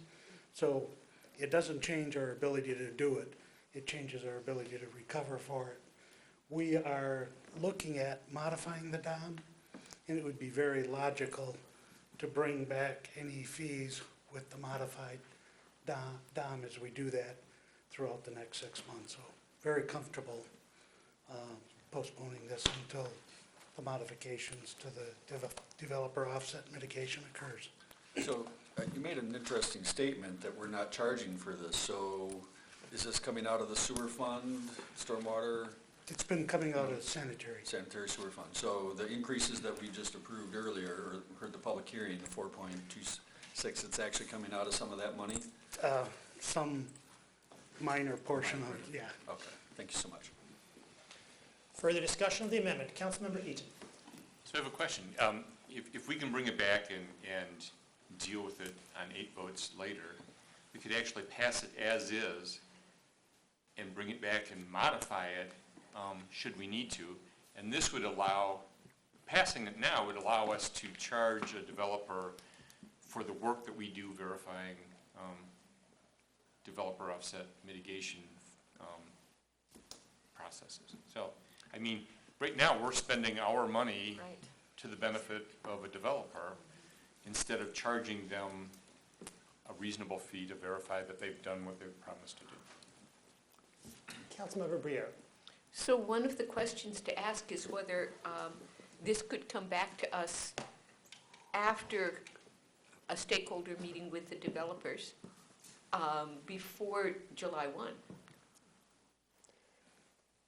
Mr. Hupy? If I please could make a couple of comments.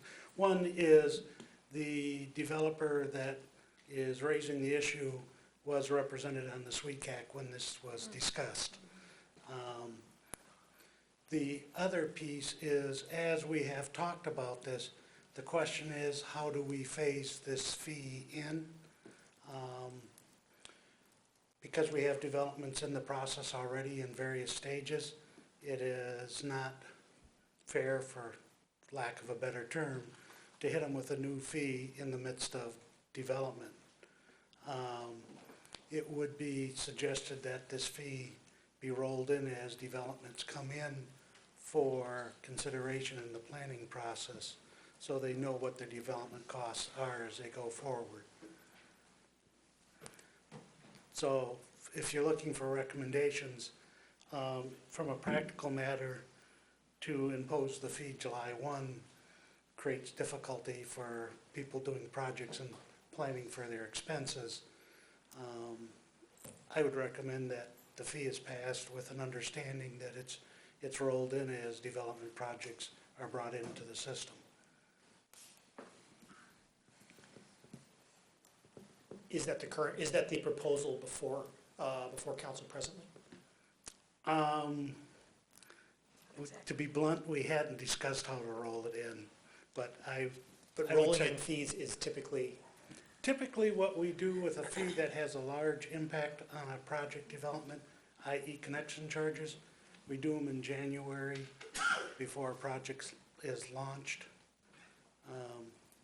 This got rolled in with the other fees, which is normal for the normal fee schedule. but atypical for a fee of this nature. Yes.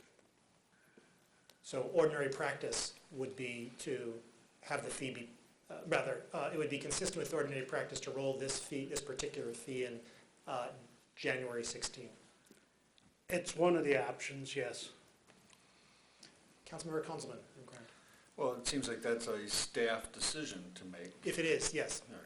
So you have that opportunity to do as you see fit. If we do as Councilmember Eaton is proposing, get this passed, and you can implement it as you best believe it will be done right. As fair as possible. So if I'm understanding, is the postponement on the floor? No, Not it's an postponement, amendment to but pulling this strike, out? it's an amendment to strike the two lines. Okay. I will not be supporting the amendment to strike these lines. I think we need to move forward. And based on everything that I've heard from staff, this is an appropriate fee. It's appropriate that staff has the ability to implement it as they see fit. It is not appropriate that we're using sewer funds to pay for developers' work. Councilmember Grant. A quick question. The revisions to the DOM program would also be for new development going forward, yes? Correct. So if these fees are also for new development going forward, that there may be some balance for the developer potentially.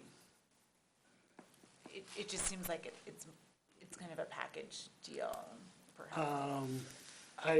Depending on what you mean by balance, is it, if you're saying dollar for dollar, not likely, but if it's a swap for dollar for time or effort, maybe. Okay, thank you. Further discussion? Councilmember Engler. I had a question unrelated to any of this, I believe. In my neighborhood recently, someone damaged the water cap that comes in, a valve that turns on and off. They are located in the driveway. Sometimes the truck rode over it, broke it. There was water running for we don't know how long. Is this, I'm sorry to interrupt, is this No, the amendment? No, Can we stick with the amendment? Absolutely. And then you're first in the queue. but since I have the man who can answer questions right here. How about that? Don't go too far, Mr. Dupie, all right? As much as you'd like to, I'd like stick to with do it. us. Okay, Thank you, my apologies. that's okay. Further discussion of the amendment. So just to follow up on your question, it is consistent with staff's intention of implementing this fee that it be done so at the, if you will, the beginning of the next construction season. And further, that we redouble efforts to ensure that stakeholders are involved in the setting of this fee. And further, if those stakeholders express their discontent in ways that are persuasive to staff as being in the best interest of the community at large, that an amendment will come forward to council, which we will consider in due course. Yes. Very good. Further discussion of the amendment? All in favor of the amendment? Aye. All opposed? No. It is not approved. Further discussion of DS 4? Mr. England. Stoopy, I just think for the good of the council to understand this, I think it's important. When the city is losing water on its own side, we're paying for it. So until the water is metered through the home, we don't get any fees, right? So you can have circumstances where a water main breaks and the city goes out immediately to fix it with our own crews or hired crews. But in cases of residential, that doesn't happen. So it's possible that a residential pipe could be broken, the service could still continue to the home, and there would be some water metering, but there would be water coming out into the street continually. And in my neighborhood, that happened. And it was kind of amazing. I know the process, it took about 3 or 4 weeks to have that stop, and I was a little concerned about that. Can we enter into that agreement with the homeowners? So for instance, if someone has something broken and it is on their side, do you think we could come up with a realistic expectation of cost, and is it worth it for us to do it? The cost would be under $10,000, and it goes from about 6 to 8, depending on what's involved. It has to be dug down, the valve replaced, because it's probably broken or something like that, and maybe a new line put into the house. Are we in this game or not? The answer to your question is no, that is not a reasonable expectation. That's private property. We don't have any ability to enter it without good reason. Okay. But the good reason would be that it's all water. Yeah. And it's not being paid for. Yes, the loss of water is on a service line, unless it's a shear break, completely broken, is not that large. What we do is we give notification to the homeowner. We give them so many days to repair it. If they don't, we turn it off. Okay, all right. But we don't want to be in the business of tearing up people's driveways, landscaping, their rose bush from their favorite Aunt June, or other issues. Further discussion, Councilmember Lone. I can't resist. That's exactly what the people on Getty's are asking us not to do. So, sorry for my second. Further discussion of DS4. All in favor? Aye. All opposed? It is approved.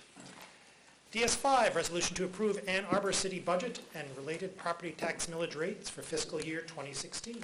Moved by Councilmember Briere, seconded by Councilmember Kunzelman. Discussion of DS5. I'll note for those of us watching at home and here that we have a series of pre-drafted proposed budget amendments. My understanding is that they are online and available for folks to follow at home. The amendments are enumerated. However, we do not have any expectation that they will be addressed in order, nor do we have any expectation that all the proposed amendments will in fact make their way to the floor. If people decline to, they may decline to. So, is there any discussion of DS5? Councilmember Kunzelman. I would like to start with amendment number 1. Propose fund 3 outdoor ice rinks for FY 2016 as a one-time pilot, whereas council desires to fund 3 outdoor ice rinks for the FY. I'll second it. Oh, thank you. I think we're going to rely on being online at this point. All right, so I won't read it. No need to read it into the record. All right. And So now it has we have a been second. moved and seconded. Great. Councilmember Kunzelman. Thank you. As my colleagues know, we voted to ask staff to come up with a budget amount for funding outdoor ice rinks. We have had the pleasure of having 2 very cold winters this past couple seasons. There's an expectation that in the future, our winters will continue to be very cold.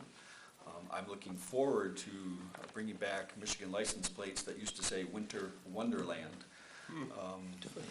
And so with this budget amendment, again, it is a one-time general fund transfer to Parks Advisory Committee, to the Parks, with the expectation, if all goes well, we'll be asking for another budget amendment in FY17, or maybe Parks Advisory Commission can find the additional money within their budget at that time. Again, this is just to see if we can get things going again. This $89,000 includes the potential to purchase, I guess you would call them rink boards, which I don't recall ever having back in the day when we had outdoor ice rinks, but apparently staff believes it might be beneficial for the maintenance of outdoor ice.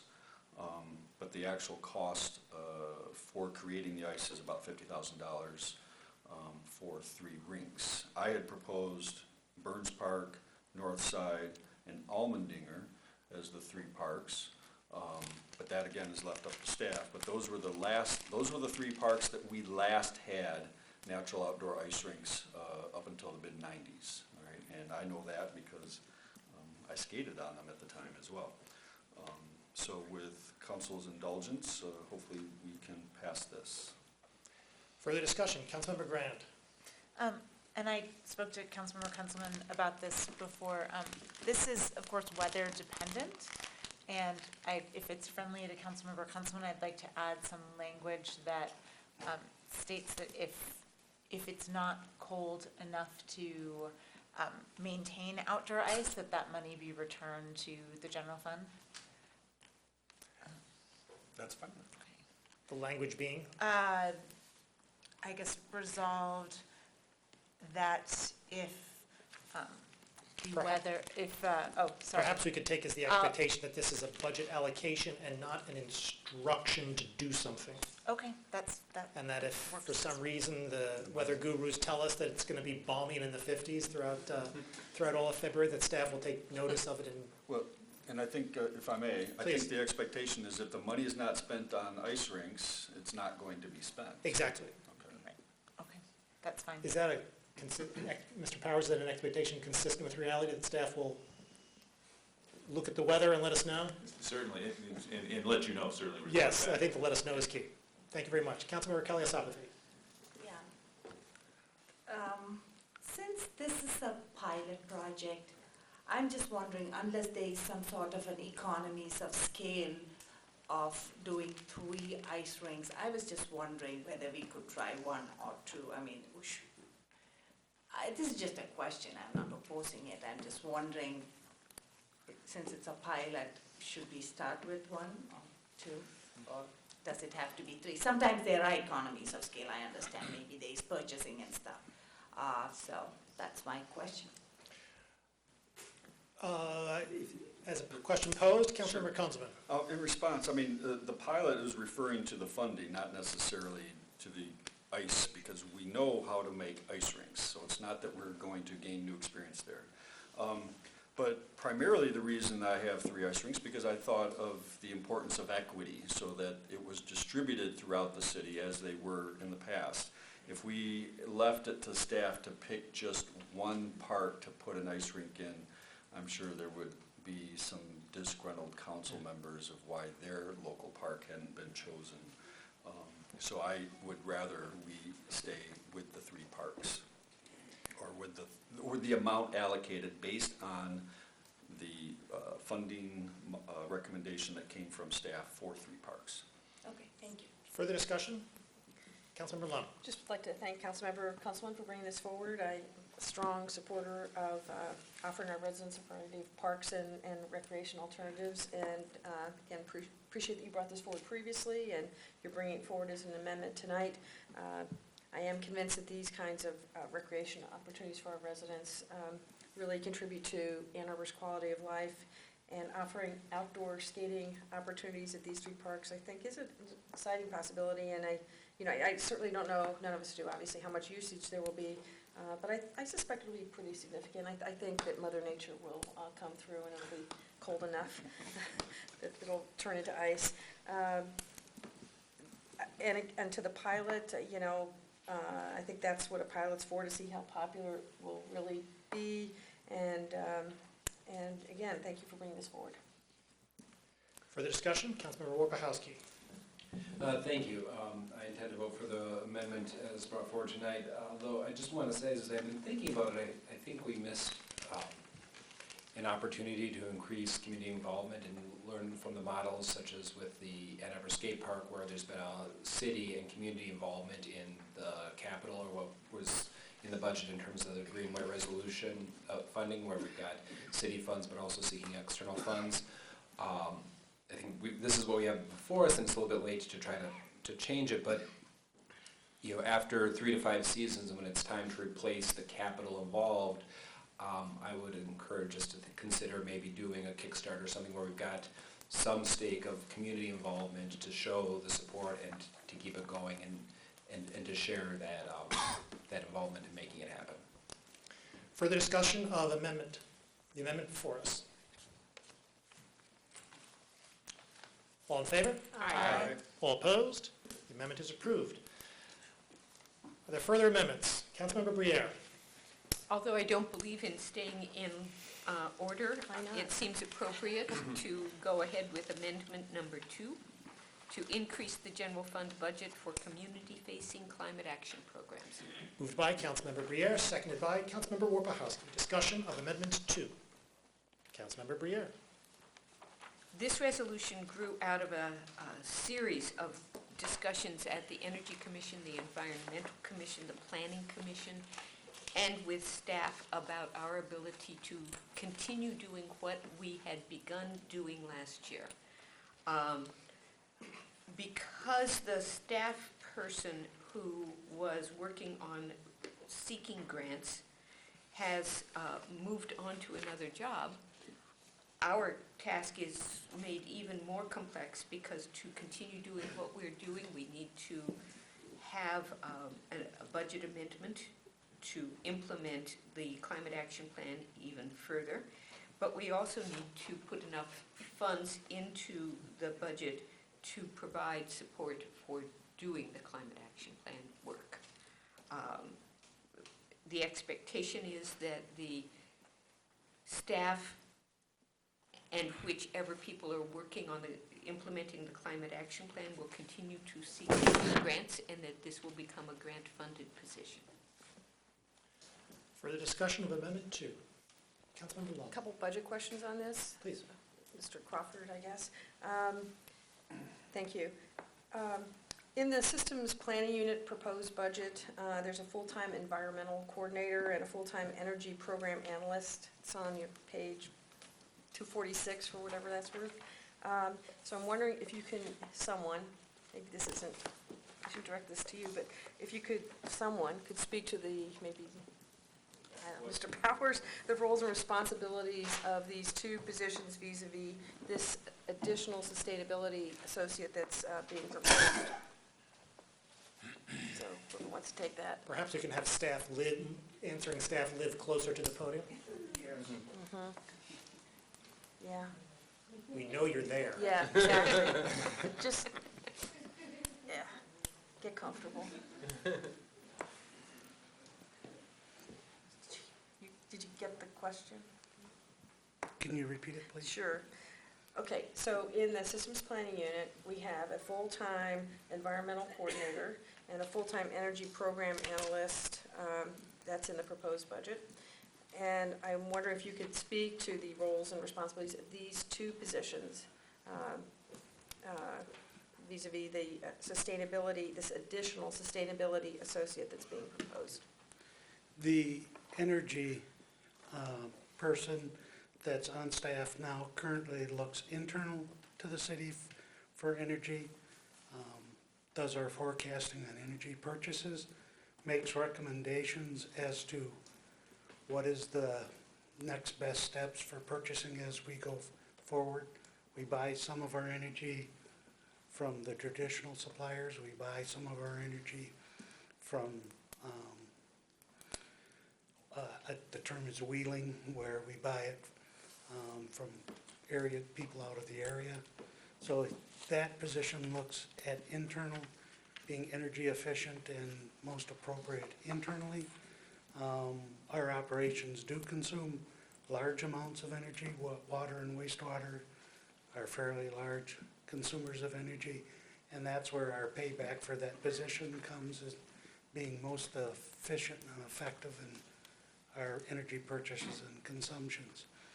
The environmental coordinator looks at all things environmental in the larger sense of it. He is our contact on our person who's engaged in Paul Gelman, the plume in Scioto Township. He monitors what's going on in the state legislature regarding our environmental initiatives. He was the person that went forward with the phosphorus application ban. So he's looking more at the environmental items. The sustainability coordinator position, as we had looked at developing it, was outwardly facing to the community. It was looking at bringing energy efficiency and sustainable practices to the greater community and not just to city operations. Okay, and then on page 240 of the budget, there are a couple references to reduced energy efficiency projects and PACE. Yes. And I'm wondering if you can speak to how that factors into this discussion. I'm going to let Crescent talk to Pace. He will know more of the details than I will, but the reduced energy efficiency, the sustainability coordinator had been working with commercial, particularly landlords, as to how much energy they're consuming and how they could be more effective and efficient in the use of their energy. And on PACE, I'm going to defer to somebody more knowledgeable. PACE is a program that allows commercial property owners to basically have a self-assessment where utilize the special assessment capability that the city has to borrow money for energy efficiencies for their properties and repay that back to the city, with the city having the backing of the special assessment ability to ensure that repayment. So it's a way to move energy efficiency in the commercial sector. It's been enabled by state legislature and been enacted by several commercial property owners here in the city, but continuing to move that forward to allow those excuse me, local dollars to stay here in the community with the savings that those properties are finding from their energy efficient projects. Okay, thanks, Mr. Slauson. And then maybe a question, if I may, this might be for Mr. Crawford, because I have a funding question about this. Because the funding here is for one-time use of fund balance, and from the resolution it says, quote, while alternative funding is being obtained. I'm wondering what are the alternative funding sources we're working on, and what is the probability that they'll materialize? So I don't know. Actually, Mr. Heapy and I can answer that question. Craig, if you want to go first. One of the struggles we've had as we've carried this position forward, is the grants are drying up for sustainability. We are currently not seeing the opportunities that we saw 2 years ago. So right now, the outlook is not the brightest for continuing external funding for the position.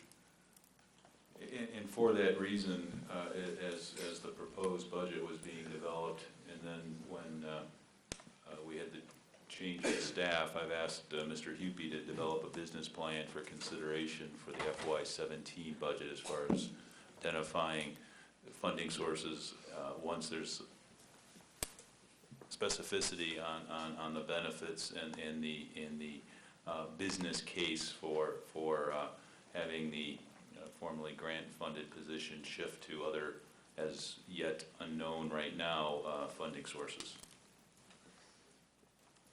Okay. Thank you very much. Further discussion of amendment number 2. Councilmember Eaton. So it seems that what I'm hearing is that last year we were asked to make a one-time funding of a program that was supposed to be grant supported thereafter, and when you weren't able, or when the staff member wasn't able to identify grant sources, you didn't include it in your budget. Is that correct? Correct. Okay. And so then I'm really hesitant to support a second one-time funding of this, knowing in advance that these grant funding sources have dried up. I would prefer that we follow the city administrator's lead in trying to identify things in advance before we spend more money on pursuing this program. So I can't support this amendment. Further discussion of amendment number 2. Councilmember Lum. Thank you, Mr. Mayor. I concur with the takeaway of Councilmember Eaton's, and on this one, we did have a bit of discussion on the funding of the $80,000 sustainability associate position and the $85,000 funding for the Clean Energy Coalition and Ecology Center. It was a one-time budget amendment last year.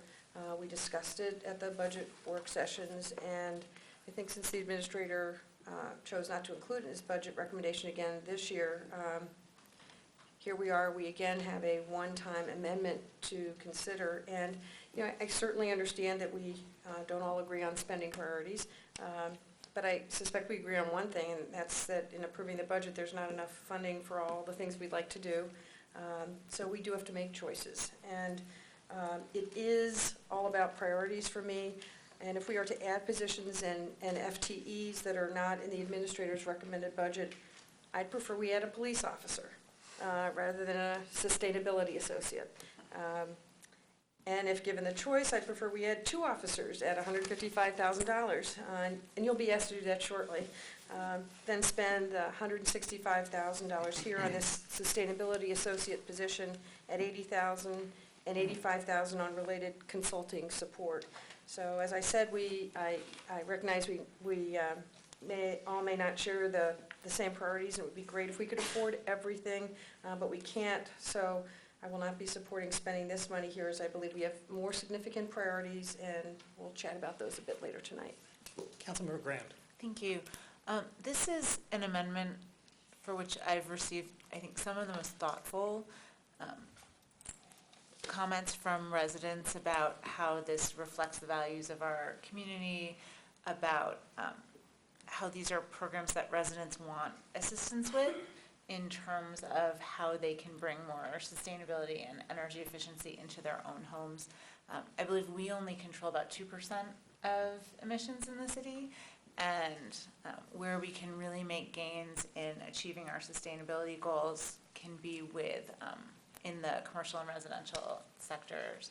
So I think this is a wise investment for us to make. I think it reflects the values of our community. As I look even to some of the other amendments, I can see where, say for example, with leaf pickup, if we have residents that have issues picking up their leaves, maybe the outward community-facing person can coordinate with volunteers to go out and help people mulch their leaves. So I think there are a number of ways that this person, if we find someone who's creative, can go out and help meet our goals. And although it wasn't included in the initial plan, I think it's very much in line with meeting those goals for sustainability for the community. Councilmember Kalia-Sapathy. Yeah. I'm hesitant only with the funding model. I know sustainability is an issue, but this one-time funding, it occurred last year, and they couldn't find external sources, and we are trying to do it again the second time. And Mr. Hopi himself said these kind of external fundings are really drying up. So basically, we are hiring somebody to fund himself and find money. This kind of a model of getting consultants to study and hiring people to keep their positions, I really think we should find recurring sources. If external sources are indeed drying up, what we need to do is find recurring sources of income and hire somebody so that that person doesn't waste half a year trying to find funding, and they don't find funding, and we don't end up with anything. So I like to see tangible, and our residents want to see tangible results from hiring people, not just somebody who's going to sit in an office and churn out reports and apply. So that's my position here. We need to find recurring sources. That's fine if we need to find somebody for outward looking energy policy. We need to do that. But this model, it failed last year, and we are trying again knowing that external sources of funding. So I'm hesitant on this. Thank you. Councilmember Westfall. Thank you. I would just like to echo Councilmember Grand's comments on this from a values standpoint. It certainly coheres with what a lot of us understand from our constituents. But, community-facing energy efficiency, of course, our residents certainly outside of government account for the vast majority of fuel consumption and therefore emissions. And it's been long acknowledged by the environmental community that if improvements in efficiency is the lowest hanging fruit of any effort of this type. And this kind of position also speaks to a financial return on investment. This is not just about values, but helping people keep money in their pockets and keep it in this community would pay for this position many times over. I would be willing to venture. So I would advocate for this if it were a recurring position. I don't think that's possible in this budget environment, which we all would love to see improve, but I certainly would like to support this as written. Just speak myself very briefly. I believe that this, as has been addressed earlier, hits very cleanly on a core value for folks in the city. I've heard time and time again in person and through electronic communication that people in Ann Arbor know we in our little city can't stop climate change, but that we can and we ought to do our part. This is, I believe, an excellent example of us doing so.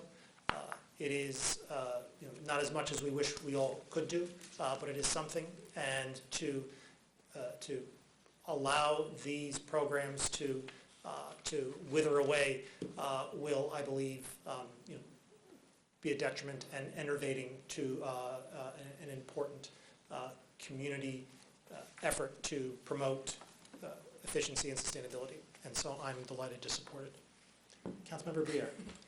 Well, what I wanted to remind council is that the city administrator and the staff are preparing a business plan for sustainability for this body to consider when we talk about the FY17 budget.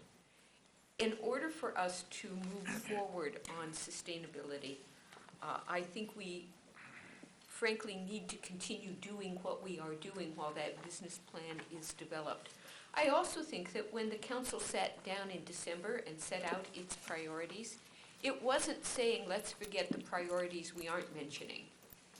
It was saying, let's continue with those priorities and add some additional ones, whether that's affordable housing, which has become a priority.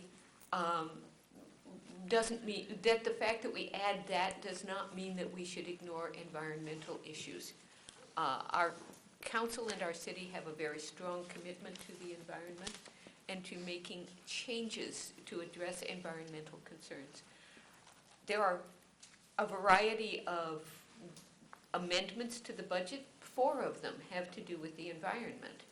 Although calling out the environment as a priority did not occur this year. To me, keeping someone moving forward, whether it's a contract or encouraging staff to spend the time to keep this work going, the most important thing is to keep the work going while we develop that business plan. Without the staffing and without the funding, that work is gone, and the climate action plan cannot be implemented. Further discussion? Councilmember Warpahowski. I just want to correct the record about the work that the person in this position had been doing over the past year. It was just that this person had been described as just sitting in her office. I saw her out in the farmer's market. I saw her actively doing community engagement around getting residents involved in energy efficiency. So what I've seen now, it'll be a new position. We'll see what happens going forward. But this had been an active and externally focused position and engaged in the community. And I want that record of community engagement honored. Thank you. Councilmember Eaton. So Councilmember Warpahowski's statement raises a question, because I understood Councilmember Briere to say that we have to have this position in order to do the planning for the 2017 budget year. And he's saying that this won't be merely applying for funds and planning, but we're going to be out in the farmer's market and active in the community. So I have a question for the city administrator. Will your 2017 plan to go forward on a community-facing energy program be possible without this amendment? The development of the business plan, the case study, so yes. Thank you. Further discussion? Councilmember Love. Thank you, and I just want to reiterate that, given Councilmember Warpahowski's comments about the person working in the back office, that I think the issue the significant issue here is how we're financing this. This is to fund a sustainability associate FTE, and, FTEs are recurring expenditures. And in the resolution, it says that, I'm not, it's, since when, I have to just ask, when do we begin to say things that are one-time until alternative funding is obtained? It's like one-time because of some if-come revenue. And again, we've done this for 2 years in a row. We've had essentially the same one-time expenditure. So those are concerns that I have and others have expressed about this, how we're proposing to finance this. Craig wanted to. As the amendment is written, we are not taking that to be a permanent FTE. It would be a temporary position. Councilmember Engler. On the community action plan for the future, has this position also worked on PACE for residential? And what positive things have we seen coming out of these positions since they have been created? I do not believe PACE for residential has legs yet at the state level. So that's not a program they're actively working on because there is no enabling legislation for it. That person would be expected to work on PACE for residential if that activity were to start at the state legislature level. The position has supported PACE in the commercial environment.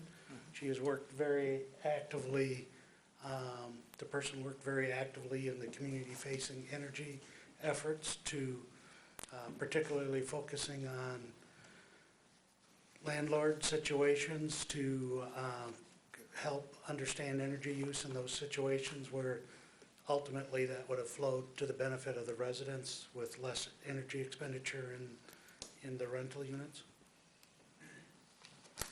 Mr. Hoopy, when you mention that PACE is not available at this time for residential, and you mentioned that the previous person in this position worked on commercial, those commercial properties include multifamily housing, don't they? Yes, yes.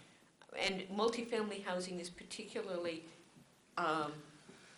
difficult for energy efficiency because the property owner is less likely to have an incentive to improve the situation without some outside encouragement? I won't speak to property owners or landlords' incentive, but that was one of the I don't want to say larger, but multi-family, multi-unit buildings are what she was focusing on.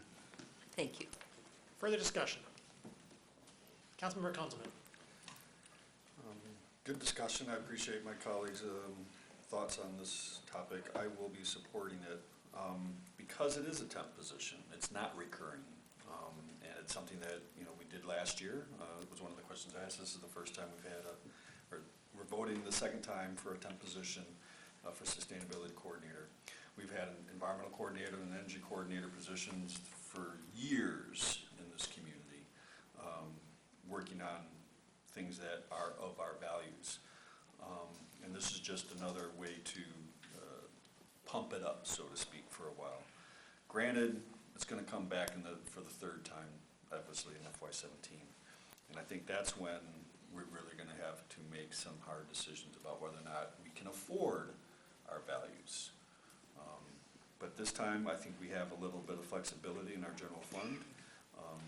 Because it's not recurring, I'm more than willing to support and continue. Further discussion? Councilmember Crable. I'd echo Councilmember Grant's comments. I think next to deer, this is the most emails I've gotten over the last week or so. And I think it reflects our values, and I think because it is a temporary position, we can go with it for another year. But I agree, I think going into the next FY, we need to have a better plan of how we're going to sustain the position. Further discussion?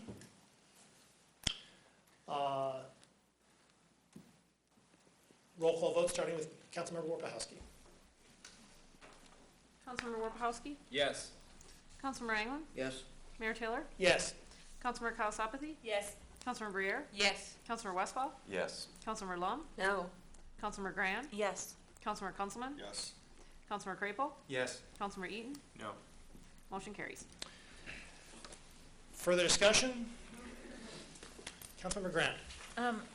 While we're on sort of environmental topics, I'd like to bring forth, sorry, I should know the number, the amendment that, no, not 13, Amendment 15 that is co-sponsored by myself, Councilmembers Westphal and Crapo, that talks about creating a comprehensive organics management plan. Is there a second? Oh, sorry. Seconded by Councilmember Craples. Councilmember Grant, my Thank apologies. you.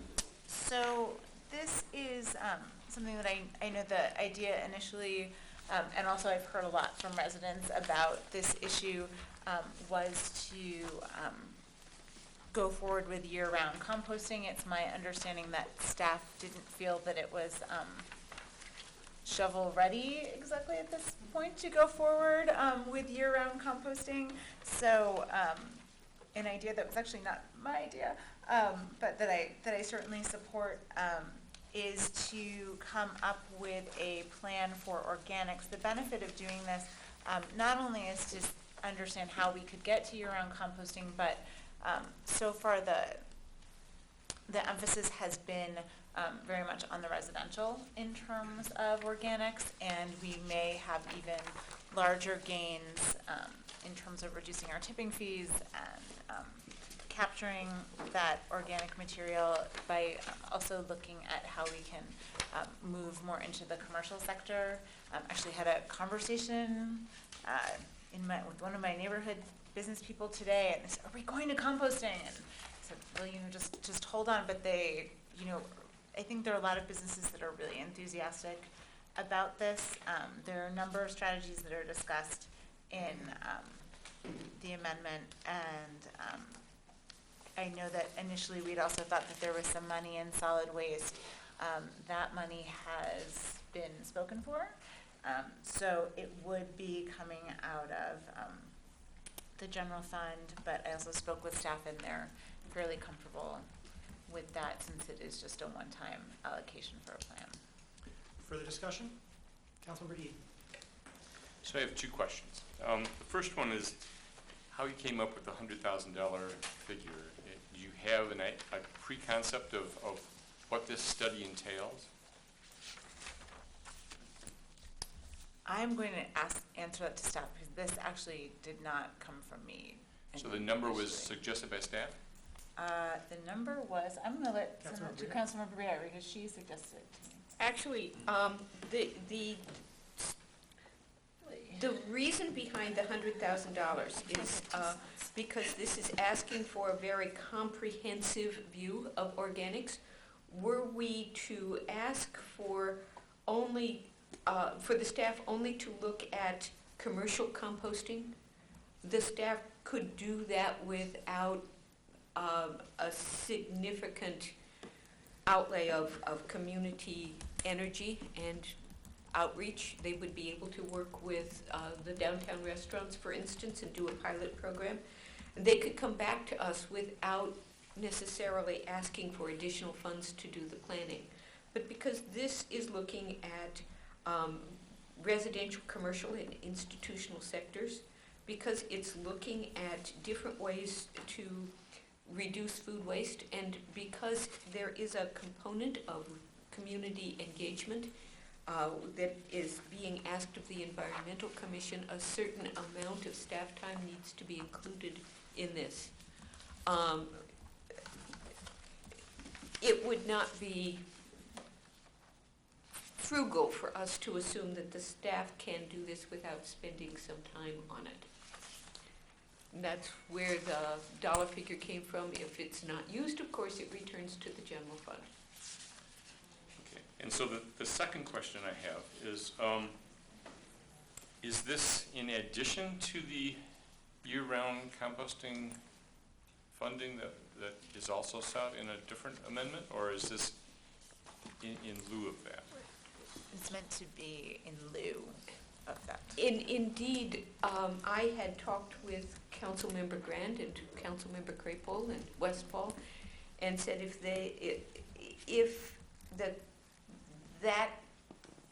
this amendment to the budget is approved, I will not ask that we discuss the $300,000 year-round composting. Well, so those are my two questions. Now I have a comment. Please. I would suggest that if we first dealt with that other amendment, I can support this, so long as there's no likelihood that we don't, or there's no likelihood that we spend $300,000 on year-round composting. So if we could consider the other one first. If I'm not going to put it on the floor, we don't need to consider it.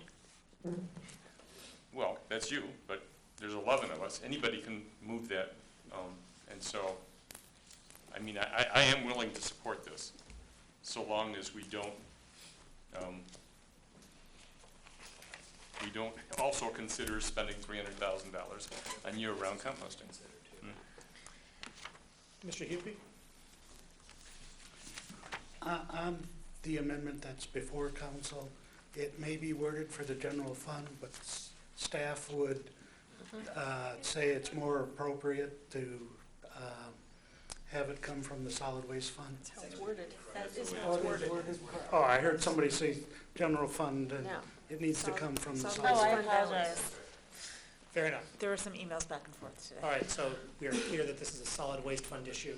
That's Ms. not Reed? what it actually says, but okay. Yeah, it does say that. In the third from the last resolve. One-time use of fund balance. Solid waste fund Use is of- the okay, reference. all right, that's an odd way to word it. So back to my You question. still have the floor. You know, if we would consider the other one first, I would vote for this one. Councilmember Worbachowski. Couple of things. First of all, in terms of Councilmember Eaton's concern to make sure he doesn't vote, that $400,000 doesn't go forward. If this goes forward and by some magic of council process, the $300,000 also gets approved, he, as a voting member, the majority would have the, assuming this would pass, would have the ability to reconsider. Although I think that's highly unlikely that both would move forward and pass. I like this. I like its comprehensive scope. I want to put a word in. One of the things I liked when I saw it is the urban wood forestry waste recovery. We discussed this in our urban forest management plan. I want to put a little plug to looking at opportunities for the highest and best use of wood that is cut as we do our tree removals, that we look at ways to do urban wood type reuse of that wood rather than just chipping or composting. We focus on composting here, but compost is not always the highest and best use. I think there's a lot of opportunity we have to continue to expand our organics recovery, and I think this is going to help move us forward. So I'm happy to support it as drafted. Further discussion. Councilmember Lum. Thank you. I will be supporting this also. I think it's a thoughtful approach to expanding organics, and it does take, again, $100,000 from the solid waste fund balance, and at $14.2 million, they certainly have a healthy fund balance. So I like the funding source. And this is a $100,000 one-time expenditure, and the year-round composting, $300,000 is a recurring expenditure that is being called one-time. So I will be supporting this, and would not be, supporting the alternative. So thank you. Further discussion. Councilmember Westfall. Just a brief word. I'm pleased to co-sponsor. You know, as many of us have seen as we've been walking around our neighborhoods, that the proliferation of the home composting barrels and people's interest in gardening, assuming that the deer haven't eaten them, is pretty widespread. And you know, I like that part of this has to do with a plan for outreach about home composting and really how easy and convenient it is. And you know, in the end, that would save us a whole lot of fossil fuel from trucking around heavy vegetable scraps and so on. So I'm really enthusiastic about this, and I've gotten a lot of positive feedback, so thanks. Further discussion? All in favor? Aye. All opposed? It is approved. Is that after the No, I think that's just, Okay. that's the next amendment. Absolutely. Further discussion? Councilmember Kelly Asafafi. Okay, I would like to move forward with Amendment 5, which is to basically start setting aside $500,000 starting this year for a municipal fiber. Our city prides itself over its public resources like the parks and the great education system we have and a great community we have. And I think we can show leadership on this issue too. And the last time the LDFA board came before us, I did raise this issue. This is not a new issue, because when I went through the 2002 LDFA TIF plan, I specifically refer you to section 3, item 3, which states clearly, in the event sufficient revenues become available through this plan, investment may be made to facilitate the expansion of high-speed telecommunications infrastructure throughout the district, which is the TIF district. So this is, even though there have been entities which haven't really followed their TIF plans, but I think it is our duty as council members who have oversight over these boards to make sure that we do follow what's being said. And I want to remind all of you that the TIF, the expenditure budget of the LDFA increased by a whopping 44%, from 1.9 million to 2.8 million this year. So even if we take 500,000 and set aside as restricted balance, we are still going to have 400,000 more in the LDFA expenditure side. So we are not cutting their budget by any means. It's not going to be a 44% increase. It might be a 20% increase. Exactly. So, Exactly. oh, okay, sorry. So that's my point one, that there is a large increase and the TIF plan says that we can spend it on. And I think I have heard from many that this is a public good. And I am always for public dollars are for public purposes. I'm not a big fan of corporate welfare. I have made it very clear, so I'm transparent about where I come from. And when I did send in the staff questions, the city council can't tell the LDFA or the DDA line item how to spend it, but we can give them larger directions. When I sent staff questions out, the 300,000 expansion that is slated for Ann Arbor is the First Martin building on Liberty. So basically, we are going to spend 300,000 of our TIF dollars on a private building, which we are going to have a 5-year lease on. I personally don't want, at the end of 5 years, what do we have to show for our tax-paying residents? So that building was upgraded. I mean, whereas when we put in something like municipal fiber, that's there for the next 30 years. And so that's where I come from. So there is no cut.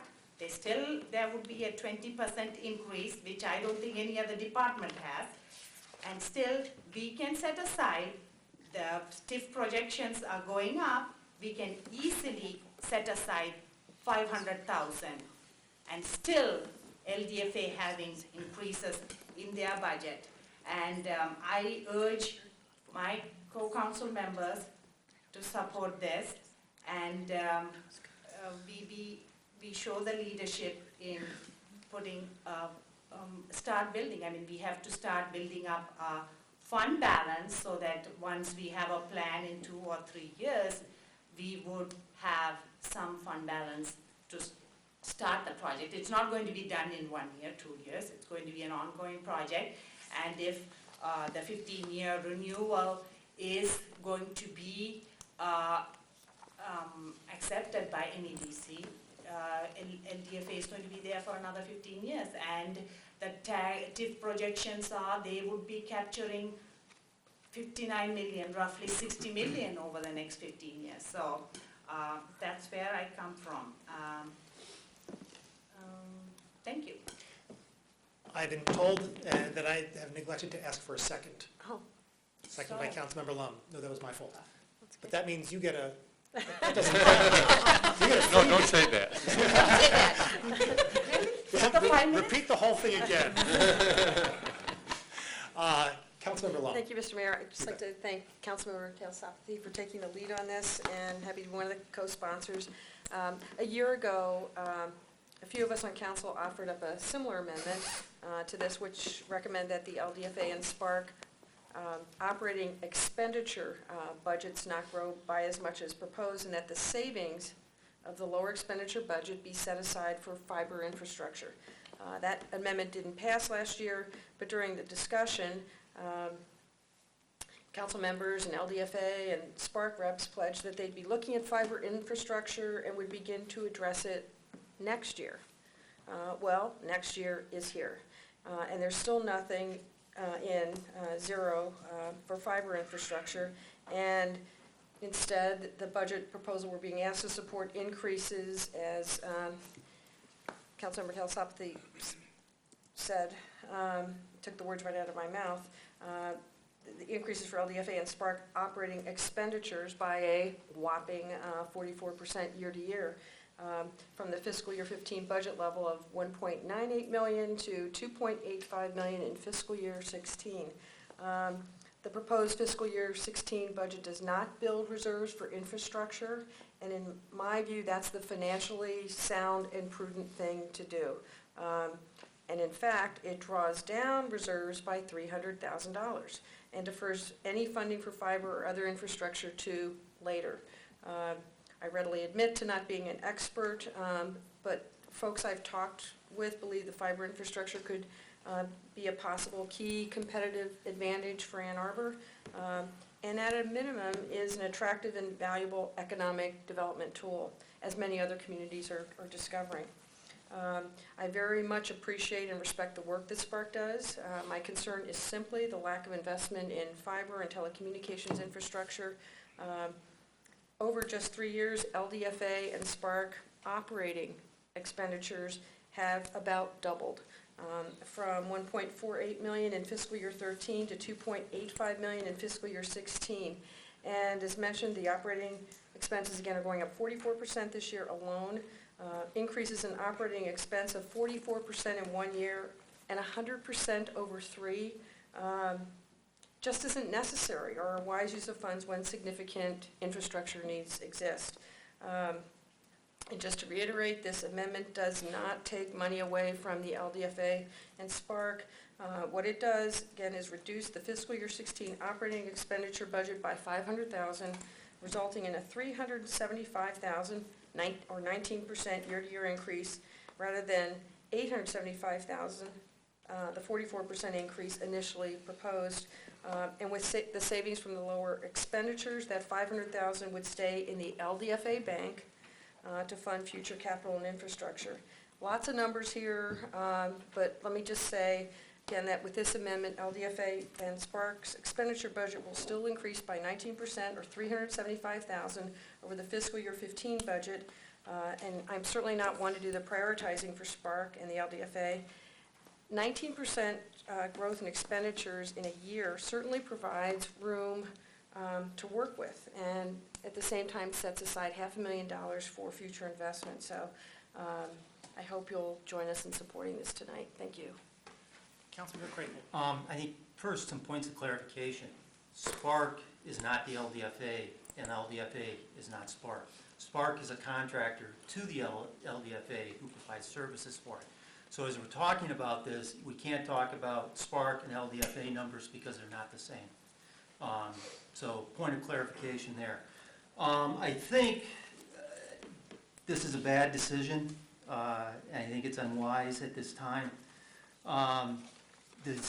the growth you've seen in the LDFA funds reflects the success of the program and is the type of growth we should see if the program is successful.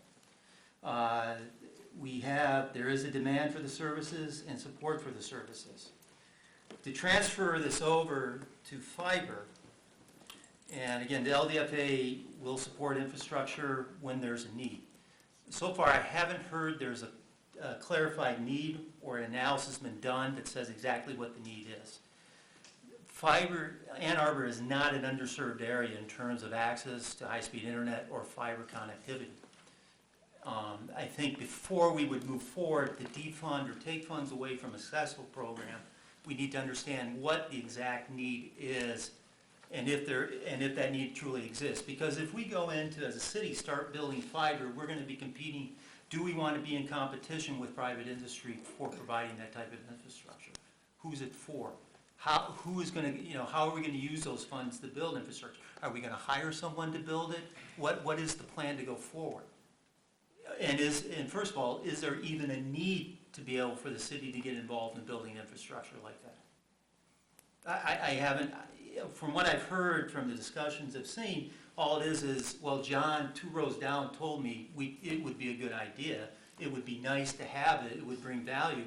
But we haven't really clarified or identified what that need is and where in the city does that need exist, or if it even does.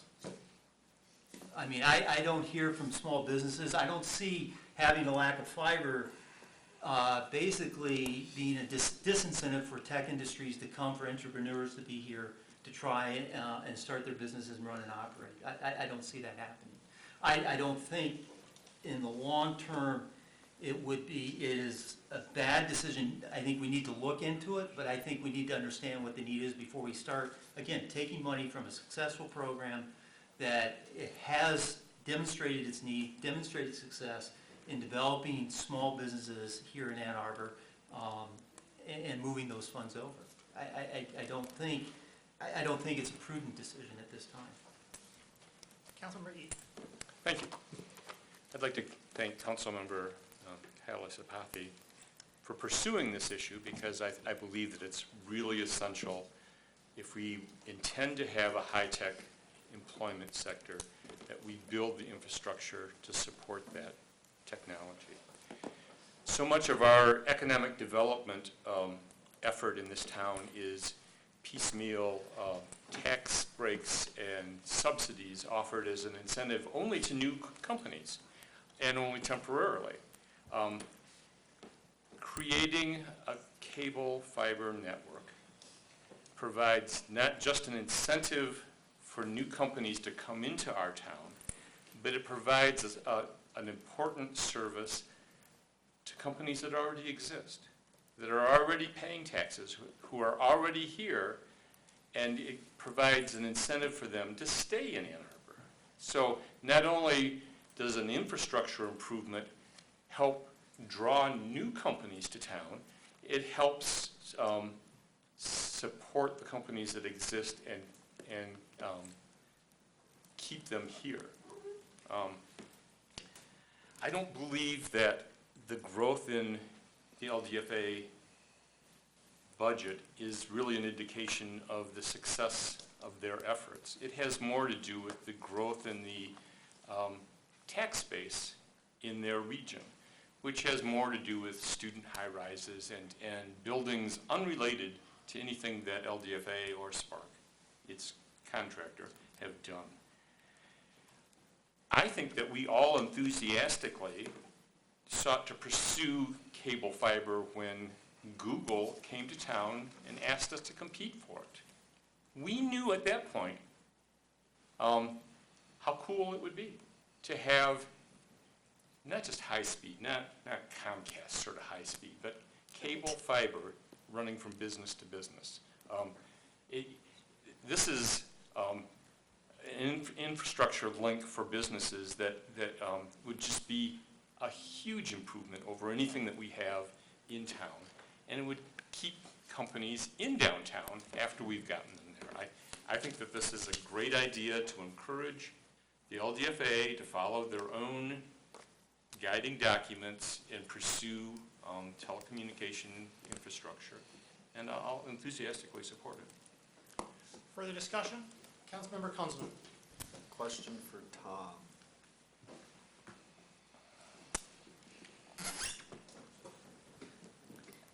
A couple questions, Tom. I just want to get some clarification. So the growth in the LDFA funds is from tax dollars from the tax base of within the TIF district, is that correct? Yes. Okay, so it's not really what LDFA does, but it's tax funds, okay. The revenue coming in is from. Tax funds, from the tax school aid capture. fund, I think we had that discussion. It's actually, it's tax capture. We'll be revisiting that discussion. Google, all right, the contest for, I am so uninformed when it comes to tech issues, but we pursued this Google contest for fiber, if I recall, and we lost. Why did we want it so bad? Why did we want fiber? If I could point out that while some concepts have been discussed, staff is not prepared at this time to get into a discussion on the fiber. Okay. We're not ready to bring something forward, so I would request to defer that conversation until All we're right. more prepared. I won't ask the hard. So, well, let me ask you this question. If we don't build it or publicly fund it, who will build fiber optic for us? Do we know that? I would prefer personally, unless council really wants to, I would prefer to spend, I would be happy to talk to you about that at a time when I'm, have some materials that I can give you the full landscape and really take you through the way things look. Okay. Then the other, this is hopefully something you can answer. And I think we had this discussion with the DDA as well. We can not appropriate the money. That's basically what this resolution is doing, right? Is not appropriating the full amount of the LDFA TIF capture. Is that correct? Correct. Okay. And if we don't appropriate it all, it sits there somewhere, right? Correct. But we can't spend it for them. Correct. Okay. Thank you. That being the case, I mean, it really doesn't make a whole lot of sense to put a whole lot of money off to the side and with the expectation that in the years ahead, that money's gonna be available for the LDFA to spend on fiber optic, because if they're not interested in spending it, then they're not gonna spend it. So this becomes kind of a tough one, because as much as I would wanna set it aside for future infrastructure, I don't really know what I'm setting it aside for, because we've just been deferred those answers for some time in the future. But we can't spend it as a body. And unless we have the LDFA spending it for us. And so I'm reluctant to set it aside and get into a struggle with the LDFA about what their intentions are.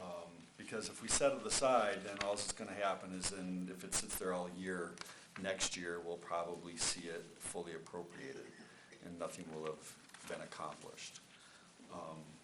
So this is a tough one. I can't, without knowing full well what it is that we're trying to accomplish, but also knowing that even if we set it aside, we can't do anything with it, even if we wanted to. So I'm gonna have a tough one on voting for that. So. Grand Cragles Kaliasapathy Lum. Okay. Grand. I'll be brief because Mr. Crawford can't answer my question about whether or not we have plans for fiber. But I think not that I'm going to speak for Mr. Crawford, but in his reluctance to speak about this, I think this shows that we don't have a plan. And I'm reluctant to tell the LDFA to put money aside for a plan that doesn't exist. I think that may be a theme that comes up in a few of our discussions this evening, that until we have a plan, it may be something that we want to look to as a body and learn more, perhaps at a work session or something later about fiber. I would be very interested in hearing about that. But until we have a plan, the LDFA does have a plan for how to spend this money. It's in their proposed budget, and their funding is going to help small businesses and entrepreneurs in the city, which will ultimately contribute to our tax base, and I look forward to being supportive of their efforts. Councilmember Crable. Yeah, I just, Tom answered, or mention a lot of things. They are working on a plan, they're not ready to present it, and I want to present, the LDFA, from my discussions with it, is more than willing to support infrastructure projects, but at the appropriate time, when there's a plan, when we know what direction we want to go and what needs to be done. Councilmember Kaliasappi. Yeah, it's like if you want to buy a house, you start saving for it. You don't know where you want to buy a house. Do you want to buy a condo or a freestanding house? I mean, that's how I look at fund balances. If you want, especially fiber is millions of dollars. I mean, you can't appropriate in 1 year's budget. You need to start saving for it. All this does is says that you are increasing the fund balance. And I never knew saving it. We a lot of times do save without actually knowing a full-fledged plan. So if there are infrastructural needs that we want to attend to, we need to start saving, and especially in a year where you have 44% increase in the expenditure is a good year to start saving, because you do have that extra money instead of it just flying away in marketing and leasehold improvements on a private building for $300,000. It's a lot of money. So I hope you understand that what I'm asking is, yes, we need to have an open, transparent discussion about fiber, where do you want it, what kind of fiber. I know that's not concrete yet, but putting away money is how businesses deal with it. I mean, if they have a big expenditure, they start saving for it. A lot of businesses have sinking funds. The city does the same thing, capital improvement. So what we are doing is putting it away, and if in a later day we decide that we don't need to, all it takes is a council action to make the restricted unrestricted, and we spend it. So I think that's the prudent way to go about it. You save ahead, even though the plans are not finalized. Thank you. Councilmember Long. Thank you. Perfectly put, Councilmember Kaliasappi. This is, and I just want to make it clear, this is not, because I can see how this will be interpreted, that it's political. It's not political. It's all about what's financially sound and prudent. And to allow operating expenditure budgets to grow so significantly, meanwhile you're drawing down your savings account significantly, and not, putting aside any funding for a very expensive infrastructure project that the LDFA has acknowledged is an important investment to make. I think is not good financial planning, and it's not prudent. And I really think now's the time to set us on this investment path forward. And I would just say, these aren't just casual conversations with people, but I have met with some folks, professors at the U of M, who talk about how slow the internet is now and how this would, I've met with some people who said, we're thinking about moving out of Ann Arbor because the system, again, I'm far from an expert, and that would be an understatement on this stuff, but that it's so slow, and that we, and I'm hearing about the excess capacity we have, and how there are, in the communities I've been reading about, and I'll tell you, the Spartans and the Buckeyes, I hate to acknowledge it, they are way ahead of us in this game. And if you just Google smart cities, economic development, you'll see what's happening out there. And they're competing, and they see this as a major league economic development tool. So we need to get in this game, and these things can be designed in myriad ways. Up in East Lansing, there's a private partner working with them, same thing in Columbus, same thing in Cleveland, on and on and on. It's not, and that comes later, how these things are designed and modeled. It's not that the public sector is taking over this infrastructure design and development and management. Again, they're designed in myriad ways, and I just think this is an opportunity that we should start saving for. Councilmember Briere. I believe there are representatives here from the LDFA. It would be helpful for me to ask them questions. Please.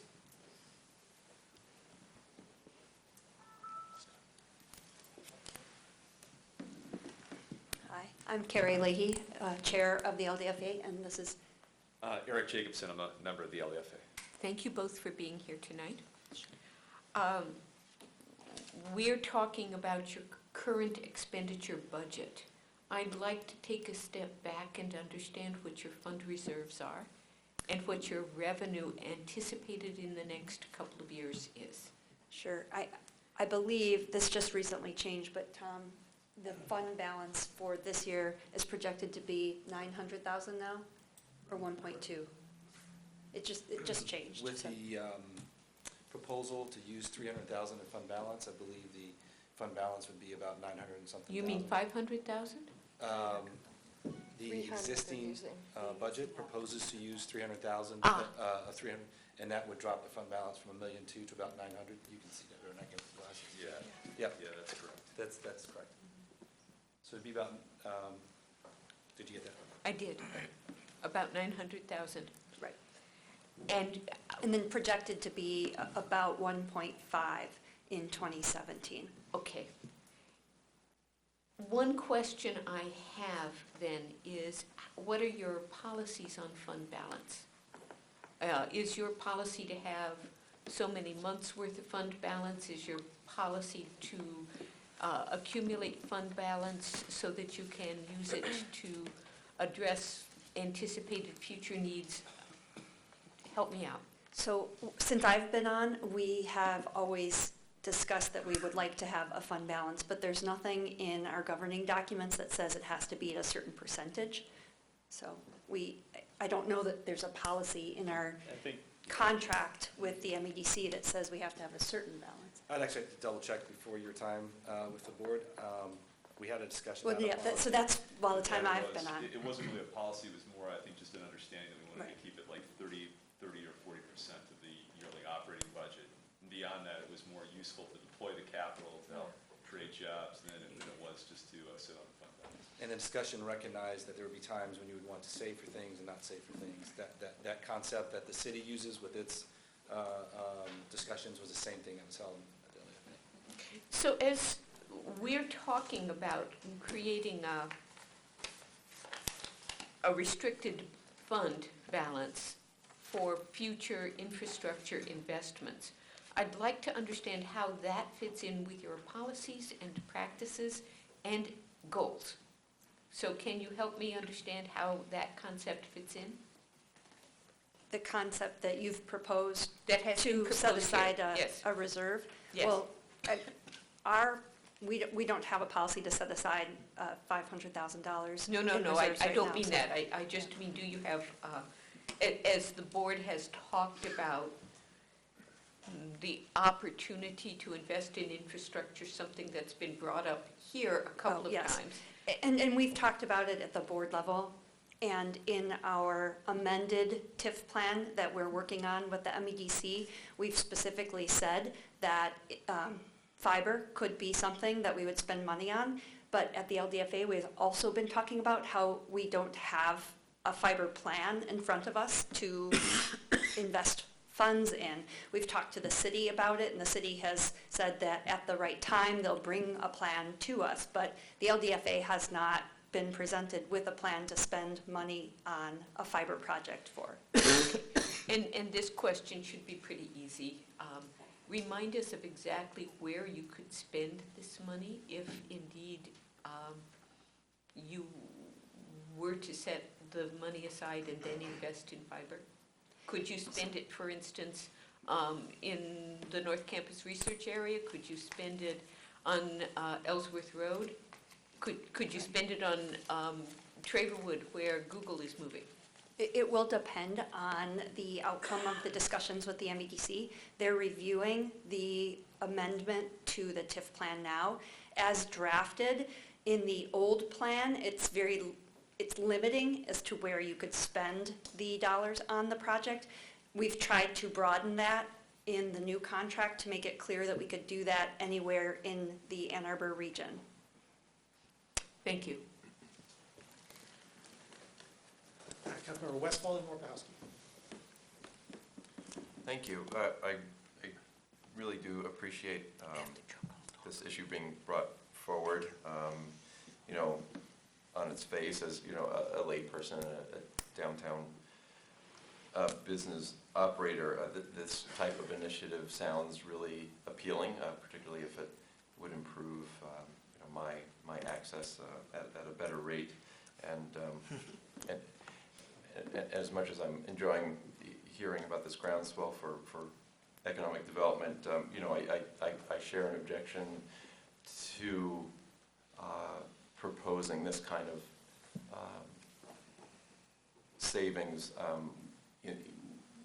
without there being a plan. And I, you know, would like to have a fuller community discussion about what this would take, if it's prudent for us to build it out ourselves, or you know, how this should be gone about. So, you know, for similar reasons, with regard to the airport discussion and other discussions, that it would be great for this process to work itself through the organizations that will be contributing funds to it. So I'd like to hold up my enthusiasm for this for a while.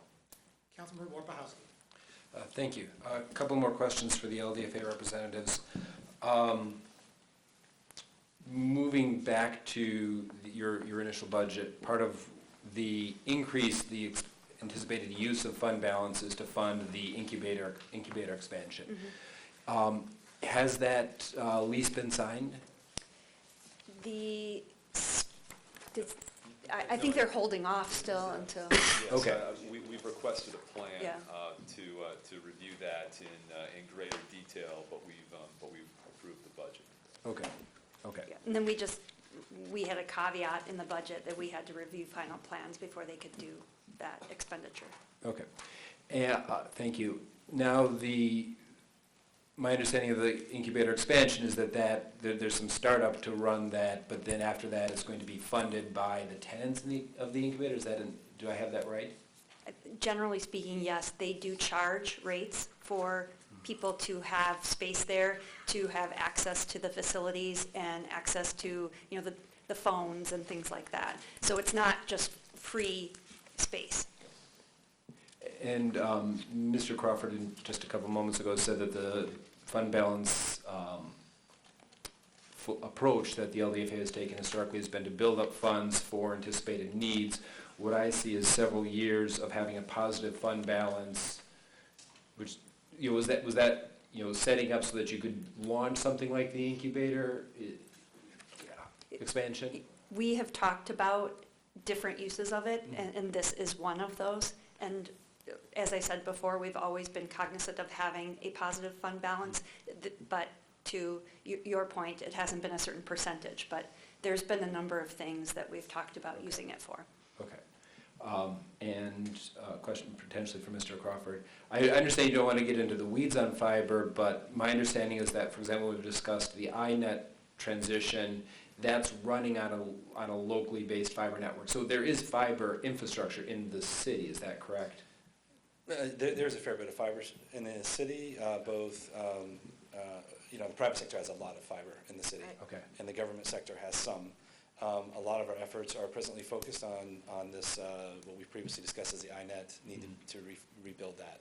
That is a core need of the city and is a strong focus. Okay. That concludes my questions. For my part, what I see when I see this expenditure is I see good governance. There's a buildup of a use, identification of a need, and then a spending down to do the incubator expansion. The incubator expansion will have some cost, but it's going to be used as market rate. So this throwing around this big jump in their expenditures for fiscal year 16 doesn't, for me, throw the same alarm bells, because I see how they built up that money and I see where that money is going to be replenished. On the issue of fiber and telecommunications infrastructure, I really think we are doing violence to the, okay, that's overstating it. We're going well beyond what the LDFA TIF plan states. It says that expansion of high-speed telecommunications infrastructure. That could mean, yeah, at the time this was written, that we were also talking about the wireless Washtenaw, wireless infrastructure. They didn't say we're going to put municipal fiber throughout the district. They said that there may be a need for telecommunications infrastructure, and that's very broad. So then to say, to call them to the carpet now and say you need to be setting money aside for fiber because it's in the plan, it is not in the plan, especially when there is a private market available for fiber. So I don't see the, if and when, and it hopefully soon we'll have an assessment of the potential investment opportunities or infrastructure opportunities for LDFA and fiber. But absent that, I don't see the value in setting aside money, endangering the expansion that they've called for the incubator, and throwing a monkey wrench in the plans that they've been working through. Councilmember Anglin. I think going back to the year 2002, when the members were thinking about the possibility of a greater infrastructure, your whole teaching services, if you will, would be greatly enhanced by an upgraded system. So if you're teaching people about what the new future is going to be, this could be a great enhancement to you to get more business, to get more interest in you. This could be cedar money, as we would see, and helpful to the entire community as it grows. And I think as bills to the average consumer, and I'm sure in the businesses keep going up, and the need for more communications continues, that I think this is a wise investment.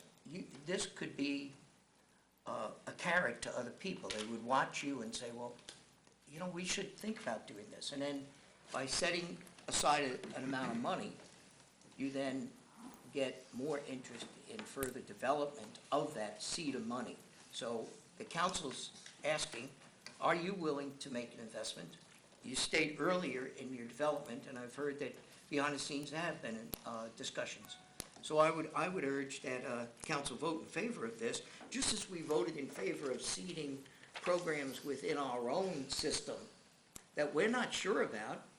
We're not sure about it at all. We just finished that. We just did nearly $200,000 with no guarantee a year later that this is going to have any, but we're willing to take the chance on that, and that's what I think the council members who brought this forward are asking of LDFA, and I don't think that's unreasonable, based upon the fact that the TIF is going to continually go up, and I would imagine that as the expansion happens in downtown, that the high-speed fiber would be very, very attractive to people who are coming here. Councilmember Grant. I think our discussion has probably reached its conclusion at this point. We've been about 40 minutes by my back-of-the-envelope calculations. I haven't said anything yet. But I will or is it I'm just saying. But very briefly, I don't view this as a choice between this or that. I'm super excited about fiber throughout Ann Arbor, bringing fiber to the home if we can swing it. I don't view the proposed expenditures from LDFA as being a gating item to that at all. If LDFA is going to be a part of funding an eventual fiber network, then they'll have the money for it. They'll be able to bond for it. They'll have the money to build up over time when there's a plan in place. So I don't view this as, I think I admire the drive to have fiber throughout Ann Arbor. I join it, but I don't think that this is a way to get there. Further discussion? Roll call vote, please, starting with Councilmember Warpahowski. Councilmember Warpahowski? No. Councilmember Anglin? Yes. Mayor Taylor? No. Councilmember Kalasapathy? Yes. Councilmember Briere? No. Councilmember Westphal? No. Councilmember Lum? Yes. Councilmember Grand? No. Councilmember Kunzelman? No. Councilmember Crapo? No. Councilmember Eaton? Yes. Motion fails. Further discussion of DS5. Councilmember Lum. Thank you. we have some dear people here. I would Absolutely, like- let's get that yeah. taken. Let's address it. and- They'd probably like to go home. yeah. Absolutely. So thank you. Wouldn't we all? Thanks. Not a dig.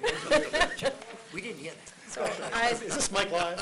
like to move amendment number 6, increase fiscal year 16 budget for deer management to $90,000 and direct the city administrator to present to council for consideration a deer feeding ban ordinance and prepare for council a report identifying ongoing deer management funding requirements. Moved by Councilmember Lum this time, remembering a second. Councilmember Eaton. Councilmember Lum. Thank you very much. First, thanks to council members Kawasaki and Eaton for co-sponsoring this amendment related to the deer management plan. Especially, I'd like to thank staff. This study process on deer began about a year ago, and over these 12 months, staff have been very professionally led a comprehensive, balanced review process with a significant amount of public engagement, and it's certainly a job well done. Anyway, it's important to understand what this amendment tonight is and what it isn't. The amendment is not, repeat, is not making any decision on deer management action and is not approving any specific expenditures related to deer management. That's a conversation from another day, and I know that will be a spirited one. What this amendment does do, though, is to establish an adequate provision in the city's budget to fund the actions recommended by the city in its May 7 report, Recommendations for Deer Management in Ann Arbor. Although we don't know for sure at this point what actions will be implemented or the costs, it certainly seems reasonable and fiscally responsible to have an adequate provision in the budget that would fund the report's recommendations. Specifically, the amendment increases the current budget provision of $40,000 for fiscal year 16 to $90,000.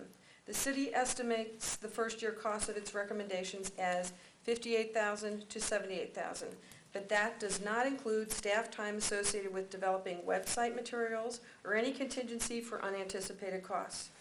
A citizen group who researched this extensively also came up with a $90,000 first-year estimate. The additional $50,000 in the budget would be funded by removing a $30,000 public art provision in the budget and $20,000 use of fund balance. And by the way, the $40,000 public art transition money that's not been used this year for fiscal year 15 will be flowing into the fund balance. I'm also hopeful that the U of M would agree to share in the costs, and if so, the fund balance would be restored. In addition to increasing the fiscal year budget provision, the amendment also directs the administrator to do 3 things. 1, present to council for consideration an ordinance that would ban deer feeding citywide, which is one of the May 7 report recommendations. 2, discuss potential cost participation with the U of M. And 3, within 30 days after council decides on a course of action, prepare a report to council that would identify the funding needed to continue that course into the future, as well as any possible funding sources beyond the city general fund. Although we'll be deciding on a specific course of action and approving the related expenditures later, it is fiscally responsible and does make sense to reflect in the fiscal year 16 budget an adequate provision to implement the recommendations in the city's May 7th report. Hopefully you'll agree and support this amendment. Thank you. Further discussion of the amendment?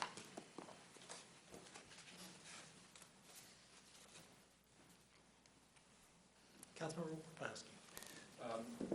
Thank you.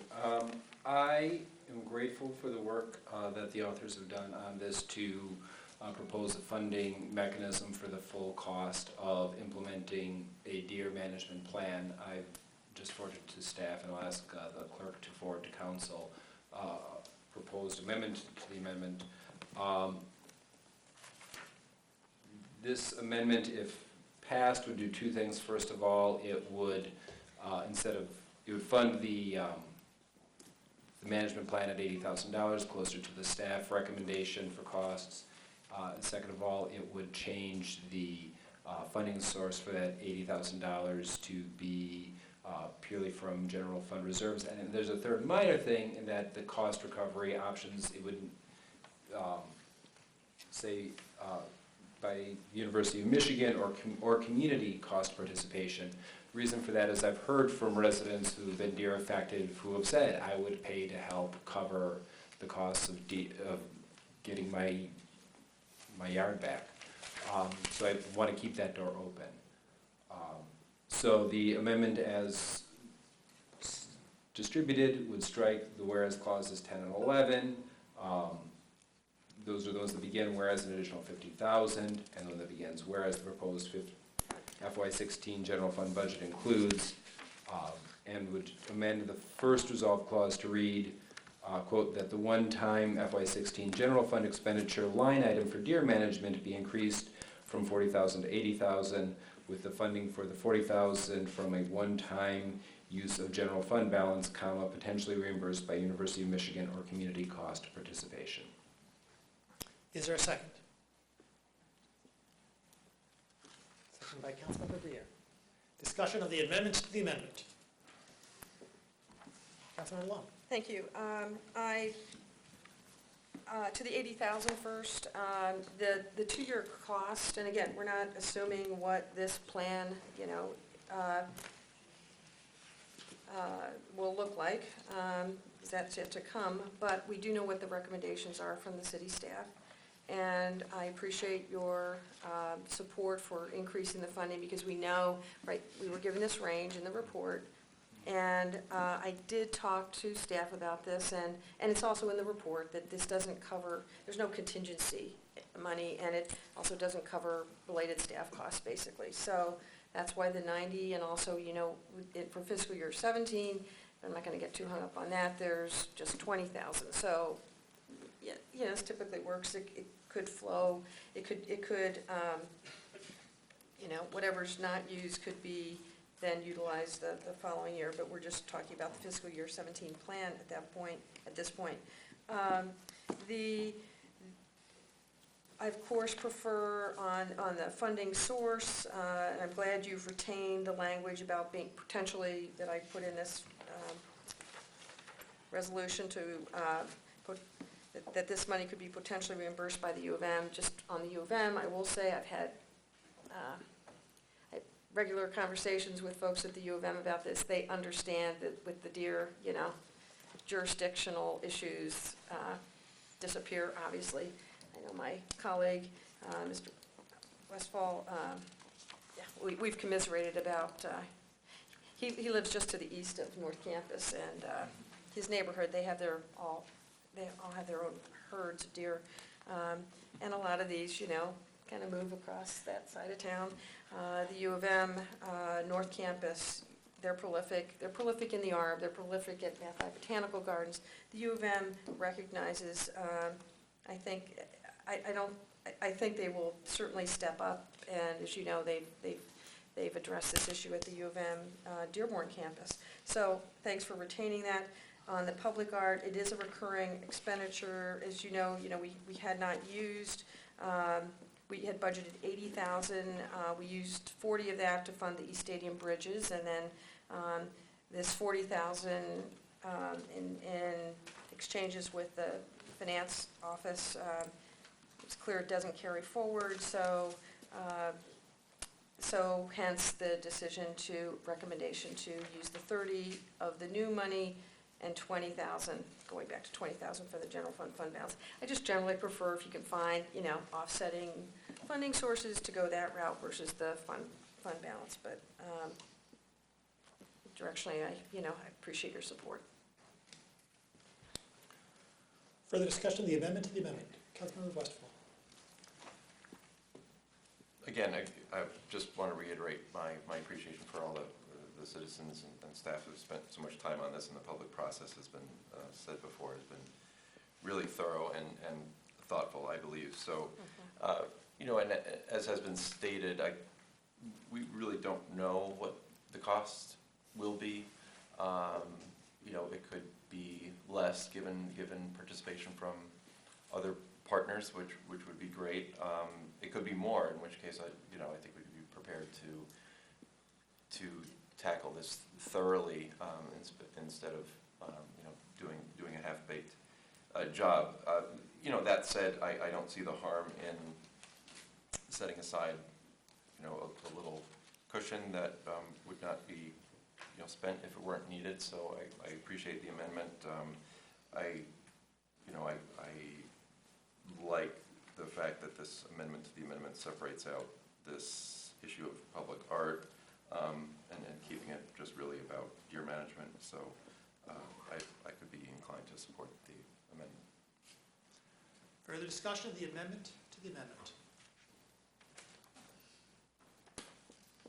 Councilmember Briere. Earlier this evening, we were talking about the lack of a plan, and we're still confronting a lack of a plan here. The city administrator estimated that for the first year, $40,000 would be sufficient to implement a plan.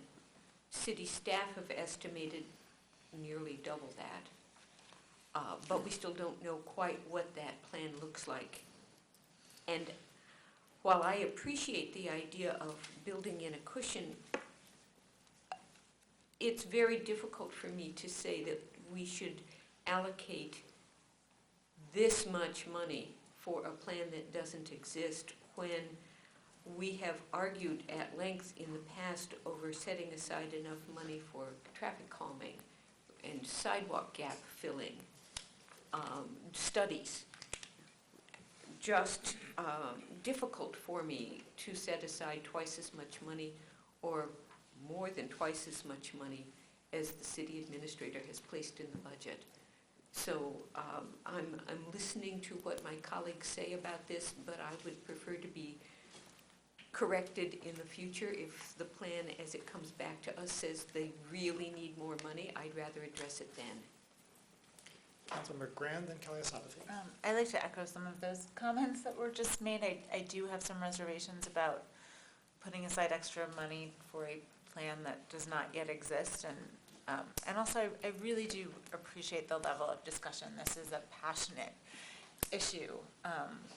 My deer, dogs, and chickens folder is mostly about deer, and it's overflowing. So. One of my hesitations is also that when I did go out and meet with groups and have been listening to this conversation, that I was told, all you really need to do is put a plan into action and the money is going to flow from there. That there are a lot of private groups that would like to support this, that the university would like to support this. All they're really waiting for us to do, no pun intended, is pull the trigger. And so we don't know what kind of trigger we're going to be pulling yet. I'd like to wait and have the discussion before we put more money into a plan that does not yet exist. And if we need more money, then I will absolutely support that. But I'd also like to challenge some of those potential community partners to come forward. And I'm afraid if we just put the money in the budget, that those promises will go unmet. And I'd like to see what kind of potential we have out there for making this a community effort where we're one of the partners. Councilmember Kelly Asafati.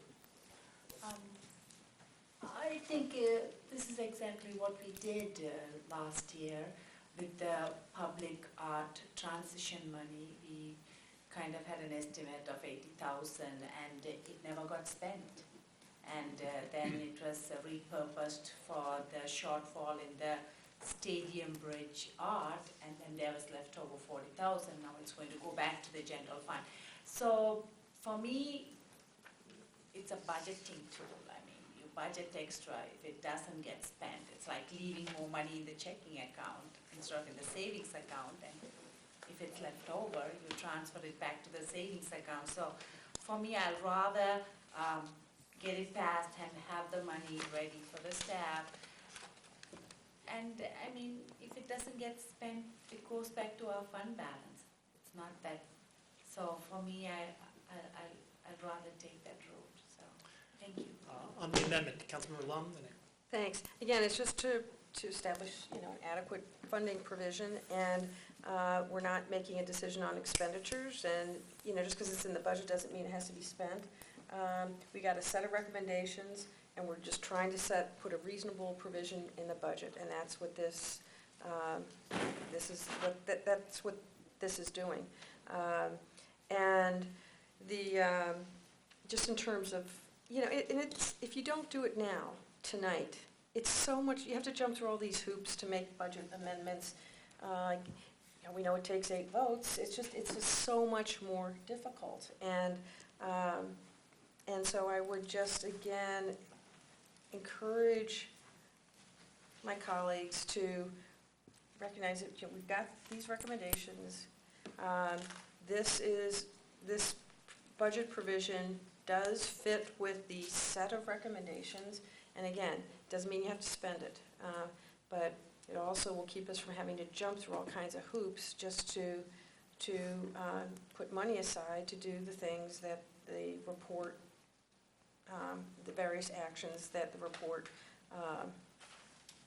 recommended. Councilmember Eaton, if I can remind, I think we're on the amendment to the amendment. Perhaps we can take a vote on that, unless. Well, we're discussing Fair whether to enough. spend 80,000 or 90,000, and I think that it's really important to get the right amount. The recommendations that we received are really the low ball. I mean, this is the cheap plan. We're going to call in part of the city, and it's going to be $35 to $40 per deer, and we're going to educate. 300. 300. Add a zero. What's a decimal point? But so it's that's the low cost. If the other side, the other view prevails, and we go out and we try to sterilize deer at $1,000 a deer, $90,000 isn't going to go anywhere. So I really prefer that we provide enough money for the cheap plan. And then if somebody wants to contribute, or if we consider alternate methods of deer population control, at least we have a healthy start. So I will not be supporting the amendment, although I think it was made in good faith. Can I observe that it is nearly 11 o'clock, and we have piles to go before we sleep? And so maybe if we could move this conversation along and be mindful of that as we get to other conversations. Councilmember Warpahowski, then Councilman. Just briefly, as folks try to figure out how to get, for folks who want the full plan funded, I'm comfortable funding it out of general fund reserves. I'm not comfortable funding, accessing the funding for public art to fund that. So whether that's at 40 extra or 50 extra, I can do either. Okay, But that'll work. know that for figuring So, how I vote. that's just what I was going to ask you. So this is a friendly amendment to your amendment, which is now going to read, be increased from 40,000 to 90,000 with the funding for the 50,000 from a one-time use of general fund balance. I would be comfortable with All that. right, great. You have Do my you need to support. strike And paragraphs keep- 10 and 11? Still need to because they're referring to art, and their whereas clauses, I'm all for. Okay. Is that a friendly amendment? Yeah. Is that a friendly amendment to the floor? Yes. Yes, and I would just like to also retain this one-time use of fund balance will be potentially reimbursed by the University of Michigan cost participation, it's in which there. was in the It's original. It's just changing the numbers. Yeah. So Give that it is to a 90. friendly So the amendment to amendment the is, amendment, yeah. which is as deep as we go. Yeah. Can we have a further discussion of the amendment as modified? By voting in favor of this amendment, I just reiterate, we are not voting in favor of a plan, despite the discussion of culling or not. And I just want that to be clear, that we are not discussing killing deer when we go forward with this budget amendment. All right, so the amendment has been altered on a friendly fashion, but the amendment to the amendment is still on the floor. Let me just ask, it sounds like, is Councilmember Warpahowski's modified amendment We're friendly good. to the table? Mhm. Yes. All right, so that amendment is adopted. The amendment number 6? We need to vote, yeah, as amended. As Friendly. amended, I consider it friendly. is on the floor. Further discussion? So we're voting as amended because it's friendly. Correct. Yes, so we are on the main motion, if you will, but it's an amendment.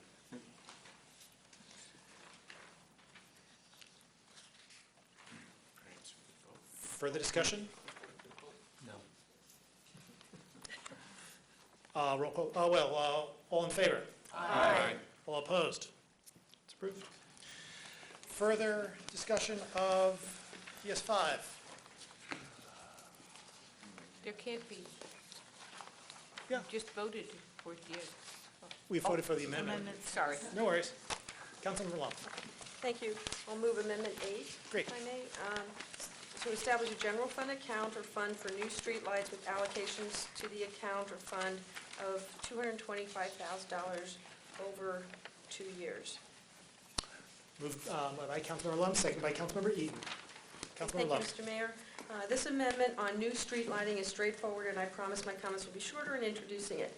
I'd like to, yeah, right. I'd like to thank, again, council members Elsopathy and Eaton for co-sponsoring this. The motivation behind this amendment, as it will be for added police staffing that I'll be getting to later, is to enhance safety and the perception of safety in our neighborhoods. For many residents, having adequate street lighting contributes significantly to that perception. In February, council lifted the moratorium on new street lights that had been in place since 2006. It was a positive first step led by Councilmember Kunzelman, and this amendment moves the ball forward. Specifically, the amendment does a couple of things. First, it establishes a new streetlight fund or account. Second, it directs the administrator to present to council for consideration a proposed process to evaluate and fund new streetlight requests. Third, the amendment allocates $125,000 to the new fund in fiscal year 16. As proposed, neither the fiscal year 16 budget or fiscal year 17 plan include funding for new streetlights. This amendment begins the funding process with $125,000 one-time allocation. The funding source for the $125,000 would be reducing the fiscal year 16 budget for council chamber renovations from the $140,000 now in the budget to just the $15,000 identified in the project budget detail for the ADA accessible podium and costs associated with asbestos removal. In developing this amendment, we looked to find a funding offset rather than just take the money from fund balance, and in my view, it is a higher priority to begin to fund new streetlights than to renovate council chambers. I hope that you share that view and will support this amendment tonight, and thanks for your consideration. Further discussion of the amendment? Councilmember Warpahowski.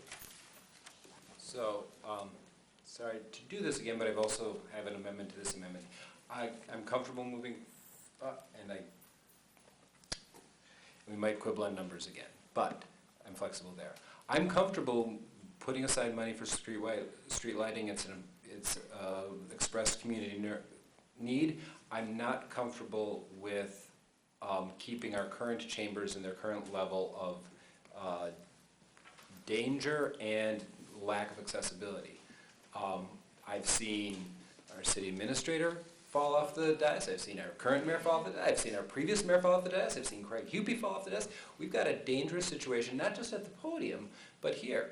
Our clerk's well is a situation where we're, God forbid, our clerk or one of our assistant clerks to need to use a wheelchair temporarily, they wouldn't be able to work.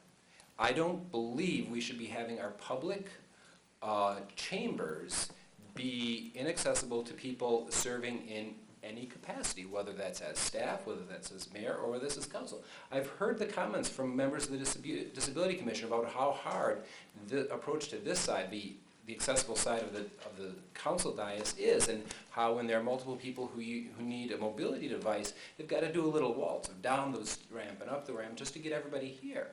I'm firmly committed to making our chambers ADA accessible completely, not for everybody, not just at the dais. So this, again, I'm happy to interchange numbers. I reduced the number here, trying to be respectful of fund balance. If people want to bring it up, I can do that. But I'm not comfortable saying we're going to keep having our mayor and administrators fall off the dais and have our chambers be inaccessible to staff and elected officials and members of our boards and commissions. I'd like to second that motion. Because I believe you're making a motion? I am making, yes. So would you? Okay, I'm sorry. The text has been distributed of the amendment. I move to replace the third resolved clause with that the general fund FY 2016 budget be increased by $50,000. Again, if we want to bring that up, fine. By a one-time use of general fund balance, and these funds be allocated to the new streetlight general fund account/fund in FY 16. I'm also moving that we strike the last two resolves, not because I think that planning into the future is a bad idea, but I think the city administrator is a smart guy who's hearing the expressed concern about improved street lighting and can take that advice going forward. Moved by Councilmember Warpahowski, seconded by Councilmember Briere. Discussion of the amendment to the amendment. Councilmember Briere. I'm delighted to support the amendment to the amendment, though I didn't anticipate it coming forward, because I have a philosophical difference of opinion with how we deal with budget issues. It seems to me that the best thing we can do is make them clear and clean and simple. So I want to set aside funds for streetlights. I don't believe it's appropriate, though, to do it by taking funds from a future year budget, which is still unapproved, and I don't believe it's appropriate to take funds from a project that I also believe is needed, and that's an update to council chambers that makes it more accessible for those with physical limitations, and that would allow better acknowledgement and attention for both members of council and the public. Since I spend much of my night with my back to my colleague in the first ward, because I'm focused on the rest of the room, I feel very strongly that we have not created a very good environment here for council to work with each other. I do believe that we need to set funds aside for the streetlights, for new streetlight implementation, for some creativity when it comes to streetlights as well. Not every place needs to be wired, and the discovery that we can have some good solar lights installed here and there, that is something that we should embrace, but we need the funds to do it. So I'm absolutely positive we need to encourage new street lighting, but I like that to be a simple, straightforward yes vote for that without having to vote to defund something else. I appreciate that that's a difference of opinion that Councilmember Lum and I have. And I would completely entertain a separate budget amendment to take the funding away from council chambers, then we could talk about just that. But I don't like to weigh and balance those two. Councilmember Lum. Thanks. This does do that. I obviously identified the offset because I just don't like to do, the easier thing, let's face it, to just go general fund balance. I mean, you have to dig like hell. Sorry. It's hard work to find offsets. I apologize.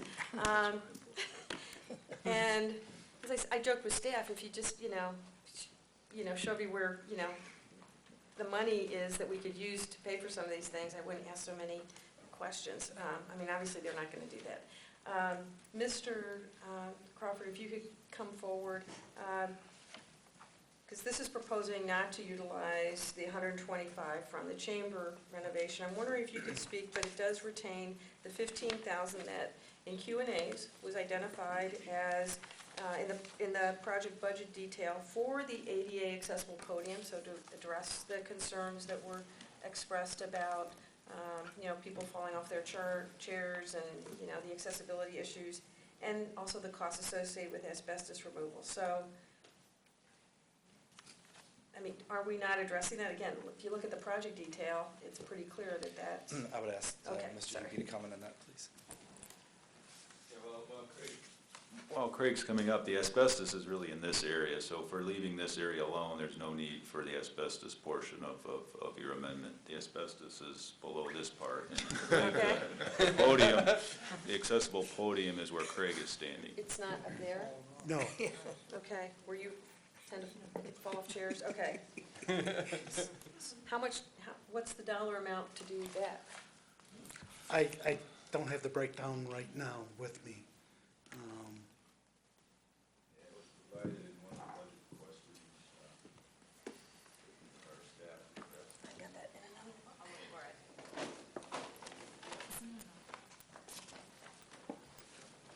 Isn't it all part of the reconfiguration? I Yeah. don't think you can really separate it out.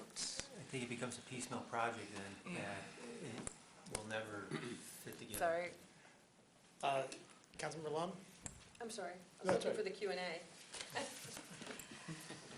Okay, so so you're proposing that it all come from fund balance.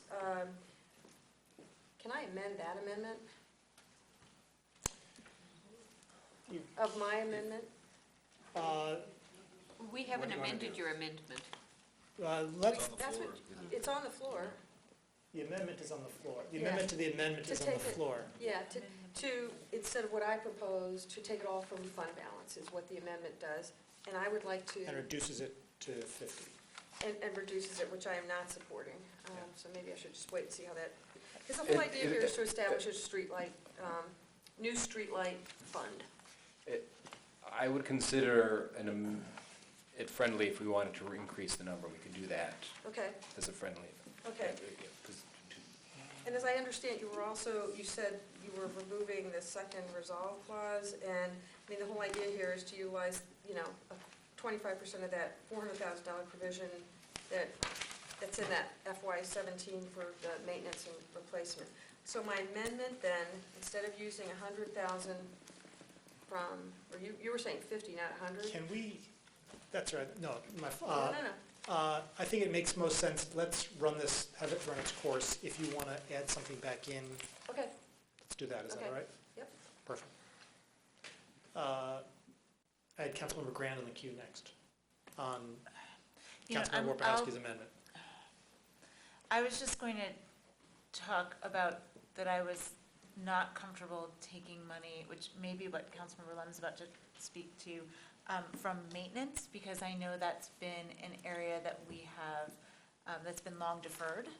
And the 400,000 only begins to get started with the maintenance issues. So I'm not comfortable moving forward with new streetlights if it means that we're going to take it away from maintenance. Sounds like implicit support for the amendment, if we can cast it as such. Further discussion of the amendment to the amendment. Councilmember Kunstler. Mr. Crawford.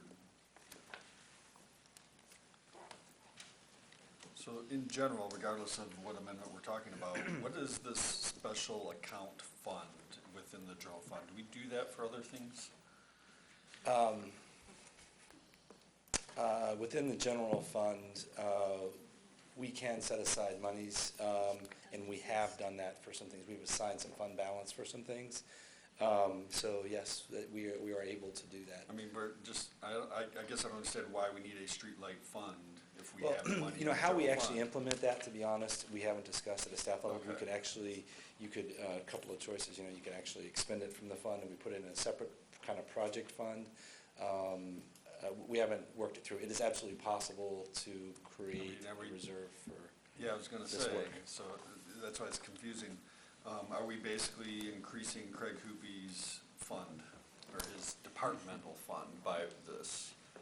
Because streetlights are under public services. Would that be his department? I'd send it off to capital. Capital. It would actually go to a capital account, so it would not sit in his operating budget. Okay, so it's a capital, all Right. right. Capital fund, okay. All right, thank you. I'm supportive of the effort. It does seem to get kind of confusing in terms of where we're taking it from and maintenance and things of that nature. We were talking about the chamber renovations, and I just have to say, when you look at this diagram, I'm not supporting this at all. Because you're knocking out all of this seating from these pillars, that's the only seating you're gonna have for the public. All right, from those pillars back. So we're gonna reduce our citizen participation so that we can have our backs against the wall. I'm not supporting that when we come to deal with that. That's why I kind of appreciated the way we were taking the money out of it, but I appreciate Councilmember Briere's concerns about, taking things from one thing and putting it in another and then trying to get rid of a project. They should stand on their own. So, yes, I would like to see some funding for streetlights. Councilmember Briere.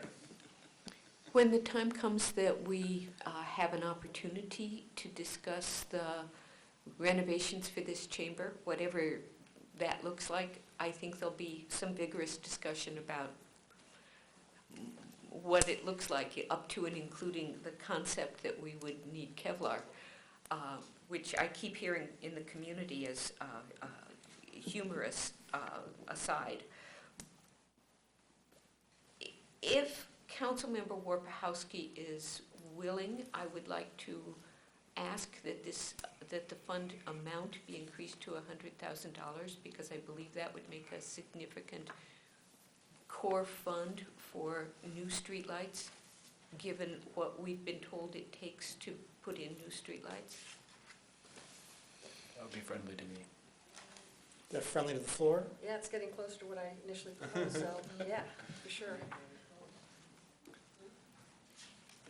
Are you expressing discontent as to the friendliness of the 100? No. Okay. You can if you wish. Well, not so much discontent, but I wouldn't mind bidding it up. Would you consider 125? On the queue, Councilmember Westfall. Thank you. I think Councilmember Grand alluded to this a little bit.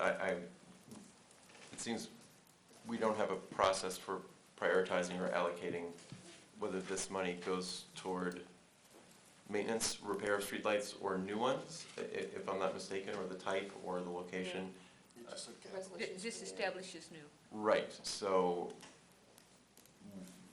one would think that the money would come from somewhere. I mean, this is coming from general fund.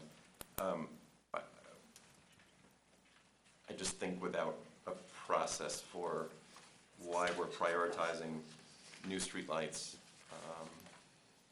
and I don't feel prepared to speak to the adequacy of our current streetlights. You know, it's all money, and I guess without knowing clearly what the process is and where the needs are, if somebody can fill me in a little bit, that would be helpful. On the amendment, Councilmember Lum. If I can answer the question that was just asked. Sure. Because this, just to reiterate, that this resolution, as it's presented, directs the administrator to present to us a process to evaluate and fund new streetlights. This creates the fund. I appreciate the amendment to increase the amount. And I think that was an amended amendment. And just think about it this way, you know, to have, maybe I'm segueing slightly away from the amendment, but we all hear from our neighborhoods, you know, about streetlights that aren't lit and areas that, crosswalks by schools, you name it. Now you'd have a fund, and you could bring forward recommendations to address some of these concerns, and we haven't been able to do that. So I know you're all, what I'm hearing, behind creating this fund, and again, in terms of the process for funding new streetlights, this directs, this sets, because we don't have that, and we need that, obviously. So just wanted to respond to that. Further discussion of the amendment to the amendment. All in favor of the amendment to the amendment? Can we clarify the amount? I believe the amount is 150, pardon me. It's 100,000. Yeah. The amount is 100,000 in the amendment, in the amendment to the amendment. All in favor? Aye. All opposed? The amendment to the amendment is approved. Further discussion of the main amendment. Okay, Councilmember Lum. another amendment. Instead of using that money from the general fund balance, I would like to propose that the 100,000 be in the Q&A, I was trying to find funds, discovered that the parking revenue flow through the city that comes from the 17% is understated. So I'd like to, and Mr. Crawford indicated what was available, and that 100,000 one-time non-recurring was available in fiscal year 16, so I'd like to use that, propose to use that 100,000 one-time revenue from that understated parking revenue. I didn't type it or send it, but, and maybe Mr. Crawford should come here, or Karen, but, so I am proposing to amend the funding source, resolve that, sorry, It's just general fund money. Yeah, it's just general fund money. It's just general fund It's money. just general it's fund. not, but Parking this revenue was, is general fund money. right, but instead of using fund balance, this was one-time, non-recurring revenue. Mr. Crawford, could you speak to this funding source? I'm not clear on the question. It's the one-time revenue that was discovered in the Q&A related to the understated parking revenue that flows to the city, the 17%. Right. And you said that this was available in fiscal year 16. Right. So that is revenue that is not now, It's revenue that's in the general fund. it's not now in the proposed budget. What she's referring to, It is not in the proposed budget. what It she's was discovered refer- in the Q&A, sorry. What she's referring to is in It's not the, fund balance. a difference between what is in the proposed budget and what is a forecast that has just recently changed. Right. So there is 100,000 of non-recurring new monies. That Splitting was, hairs? sorry? Is that splitting hairs? Because that money's gonna go in the general fund. Yes, it would go in the general fund. And would it But- then but- end up in the general fund balance? It would, if we didn't overrun it. So you're just splitting hairs. Okay, voted down, but I'm proposing to use that as the funding source. This one-time revenue, 100,000, that is not in the current city administrator's budget because it was understated parking revenue. So I'll move Is there a that. second? Second by Councilmember Kaliasapathy. Discussion? All in favor? Aye. I'm sorry. Okay. Of what Jane's proposing. Opposed? Sorry. No. No. Roll call vote, please. Starting with Councilmember Warpahowski. This is, I'm just Is there overhearing lack of staff clarity? I'm sorry. discussions. Is there anything that council, was there anything from that we need? Okay. roll call vote, please, on the amendment to the amendment, starting with Councilmember Warpahowski. Councilmember Warpahowski? Yes. Councilmember Anglin? Yes. Mayor Taylor? No. Councilmember Kawasapati? Yes. Councilmember Briere? No. Councilmember Westfall? No. Councilmember Lum? Yes. Councilmember Grand? No. Councilmember Kunzelman? No. Councilmember Crapel? No. Councilmember Eaton? Yes. Motion fails. Back to the amendment as amended. Further discussion? Let's do this. Does everyone understand the amendment as, it's been a ranging conversation, I just want to make sure that everyone understands what we're doing here, including myself. Councilmember Westfall. So this is both establishing revenue set aside as well as asking for a process at the same time. Correct. Thank you. Further discussion? All in favor? Aye. All opposed? It is approved. Is the group want to keep going or want to take a break? Keep going. Councilmember Grant. I'd like to bring forward Amendment 3, which is to increase the general fund budget to, it says Veterans Court in here, but it should be Mental Health Court. So, because I think initially I brought it forward for the Veterans Court. The county has supported the Veterans Court in the amount of $15,000, and Judge Easthope asked us to then supply money, sort of matching. I'm funds, sorry, if you is will. there? Oh, sorry, Second, sorry. second by Councilmember Crapel. Thank you. My apologies. Trying to get us to a break. Okay, so the Judge Easthope, if we all recall, came and presented to us about the impact of various treatment courts. One of them is the mental health court. As these courts have become, because they are so effective in providing proper treatment and reducing recidivism and have lots of other benefits to the community, in terms of actual cost savings, they have more than doubled in the past 3 years in the state, but the amount of funding from the state has not caught up to that. It stayed about fairly stagnant. So our local courts are looking for money to help make up that balance, and I'm hoping that we can provide them with one-time funding. These programs actually save lives, and it's a rather small investment to actually make an impact. Further in our discussion? community. Councilmember Crapo. Yeah, I think for the small investment, I think we get a tremendous return to our community, and we can help a number of people that we may not have the resources now to always do good for them. Further discussion? Councilmember Lund. Thank you, and I appreciate your clarifying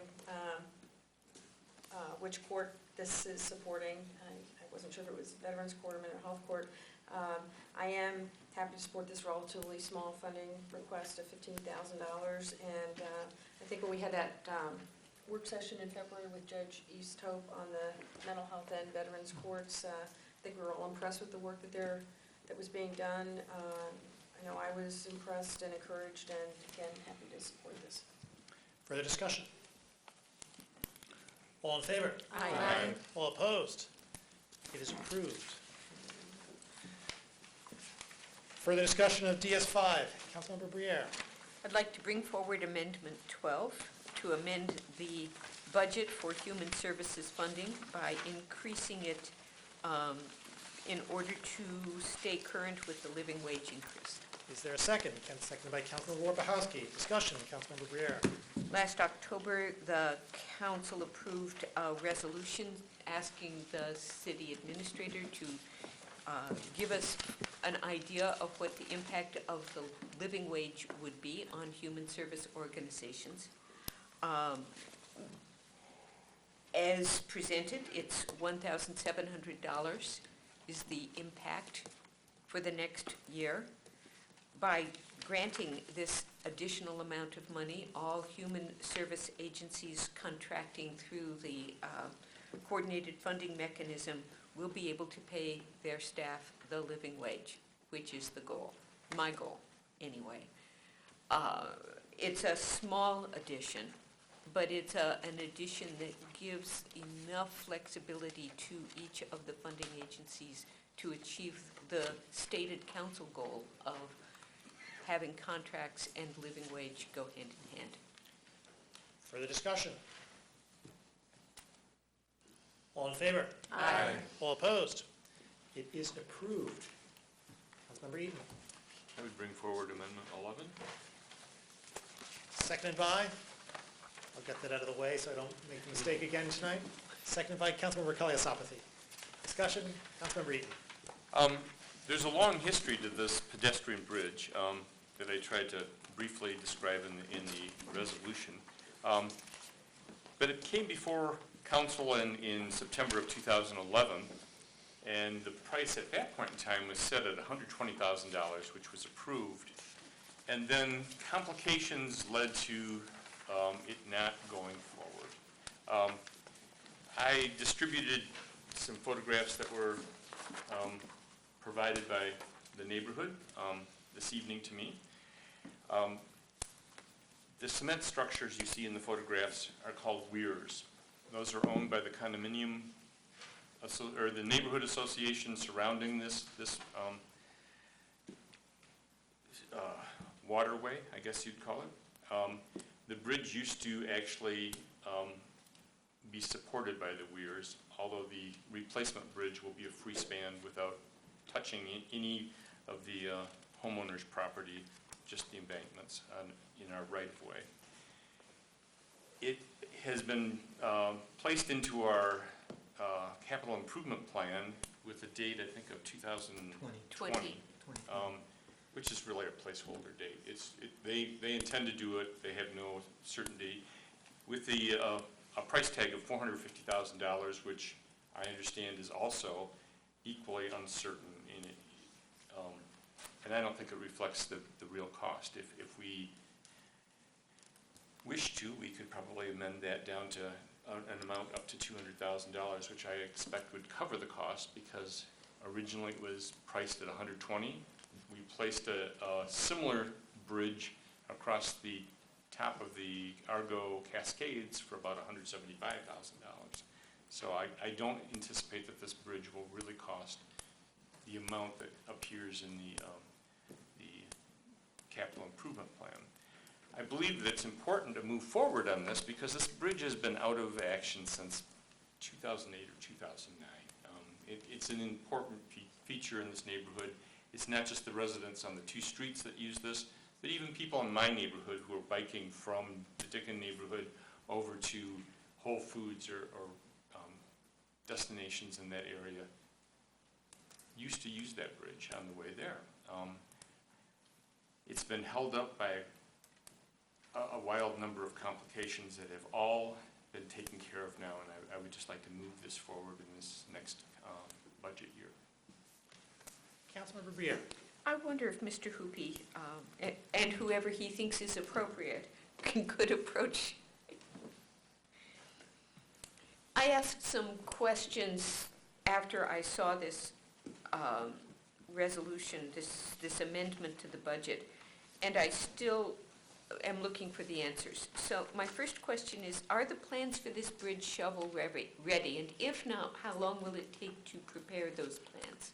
No, the plans for the bridge are not shovel-ready. They have not been drafted yet. The original bridge, as was pointed out, rested on the weirs.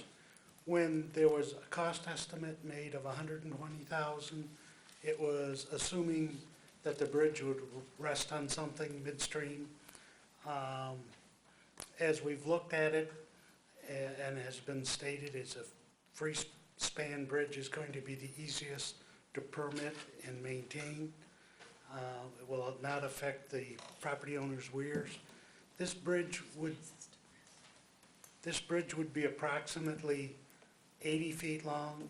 The bridge at Argo Cascades is more in the 30-foot range, so it's over twice as long, and hence the current $450,000 estimate. But that estimate is done without a design.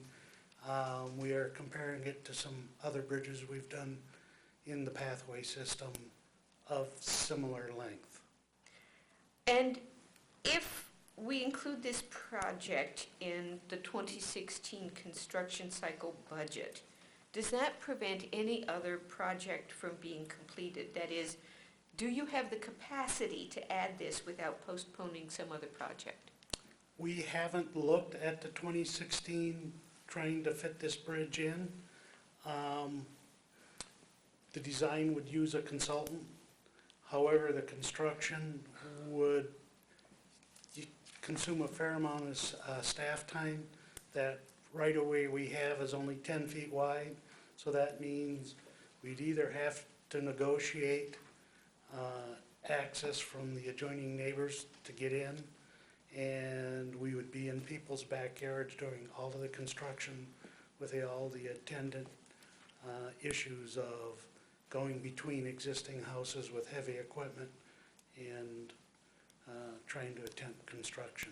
Since that's what you're going to have to do eventually anyway. Yes, we are.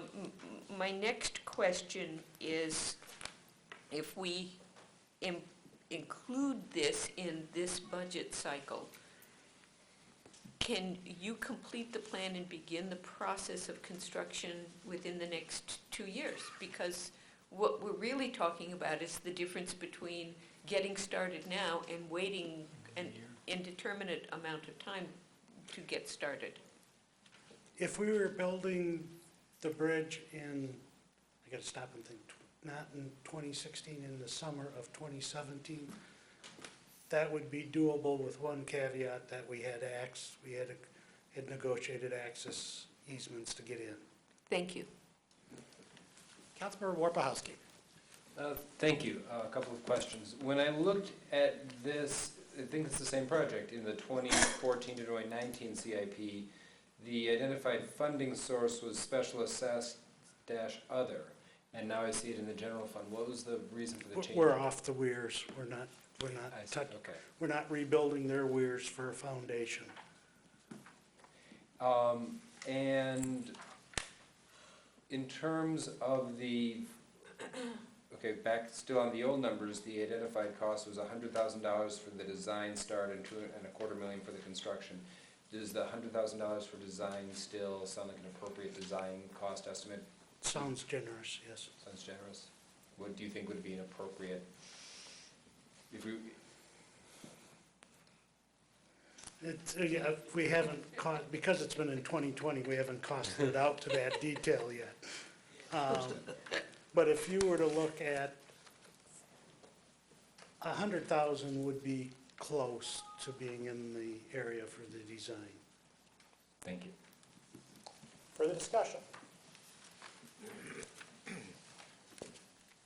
Councilmember Grant. I don't know who, maybe Councilmember Eaton would like to answer this question, or maybe it's from staff.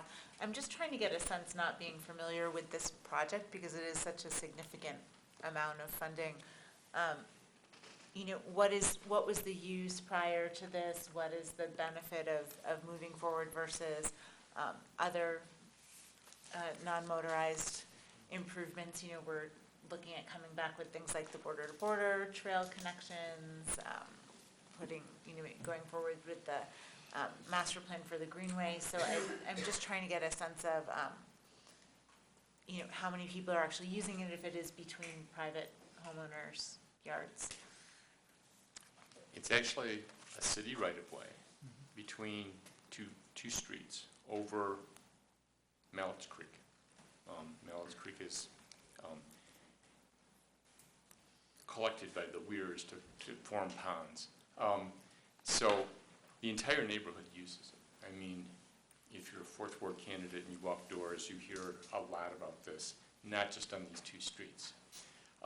The reason for bringing it forward now rather than making them wait another 4 or more years is that we took the bridge out in 2010. They've already been waiting 5 years for the bridge replacement. And so I understand that there are other projects, but similarly, for example, the bridge over the Argo Cascades came up suddenly towards the end of the consideration of that project, and it manifested quickly because it would be used a lot. This has always been used a lot. It's been delayed by matters of the complication of the ownership of the weirs, not the right-of-way. There's a clear right-of-way up to the bridge from each side. It's a mid-block crossing. So I'm not sure if I've answered your question. Somewhat. I'm still struggling, I think, to get a sense of where this fits in line with other non-motorized connections and priorities, just because Okay, so it is to clarify that point, $450,000. is that it has been on the CIP repeatedly over the years and then just bumped back in time because of the complications. And so it's really long overdue because we weren't able to perform the work when it was previously scheduled. And most recently, after the weirs were repaired, it was just put in the CIP with an indefinite date. 2020 is not really the intended date of building this. It's just a placeholder date. And so what I'm saying is that because this has been delayed by all of these other complications, I don't think that it's really moving it up artificially. It's this neighborhood has been waiting for this bridge for 5 or 6 years already. Councilmember Westfall. Thank you. Yeah, given the fact that these neighborhoods had this access and they no longer do is a pretty compelling reason to bring it forward.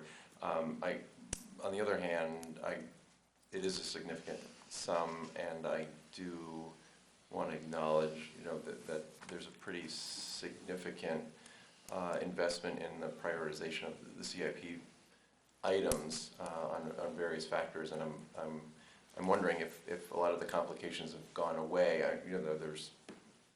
There's a variable in the CIP allocation and prioritization for complications of resolving external issues, and then once those are removed, I would imagine it would play fairly with other non-motorized improvements. From a cursory look at a map, this is, the absence of this facility, while significant for those in the immediate area, I really don't have a grasp for what the ultimate number of homes this would service. It is between 2 blocks with, it looks like 10 homes on each, so relative to other priorities where this might serve a greater number, I would want to defer to staff's prioritization of the CIP, and if a lot of the mitigating circumstances have gone away, I would imagine that this would bump up some. So I guess it would be my inclination to let staff handle the prioritization of this. Councilmember Kunzelman.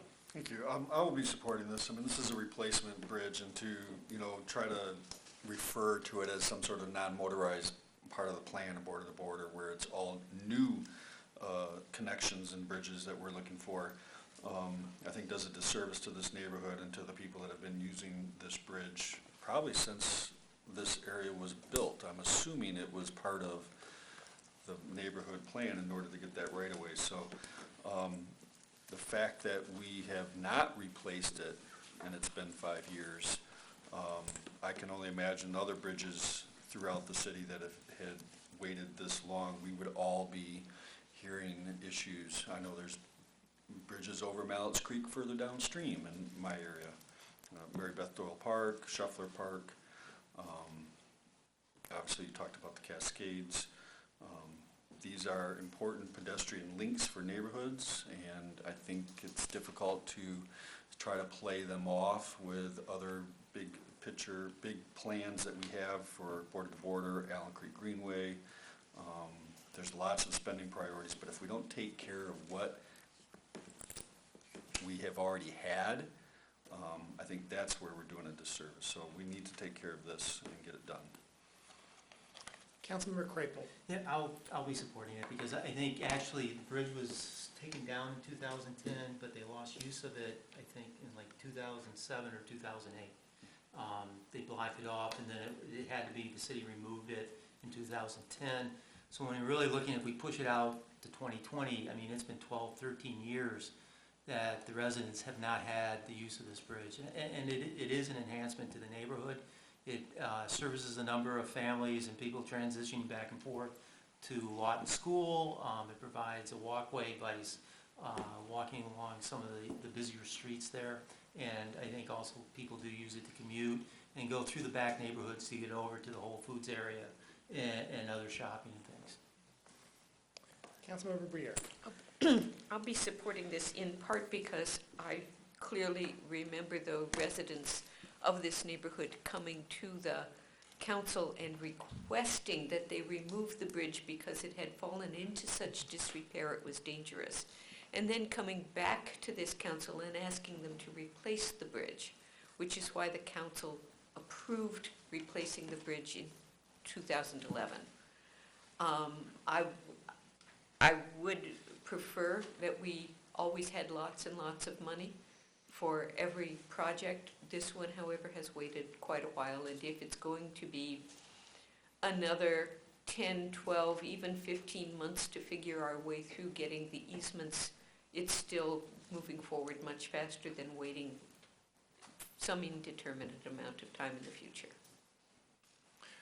Further discussion? Councilman Warpahowski. I think I skipped you. My apologies. That's fine.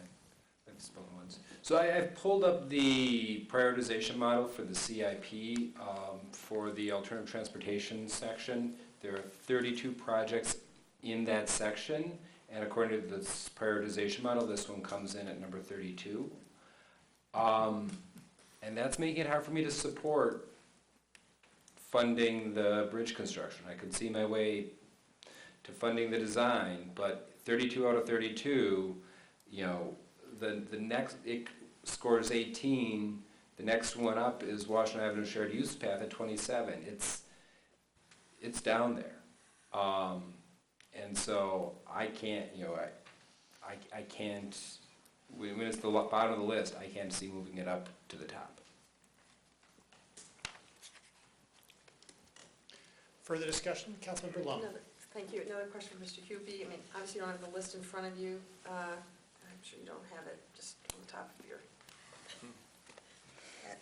head, but just wondering, of these 32 projects, do you have a sense for, there are others in there that have been in the queue as long as this one? Because this has been out there for quite a while.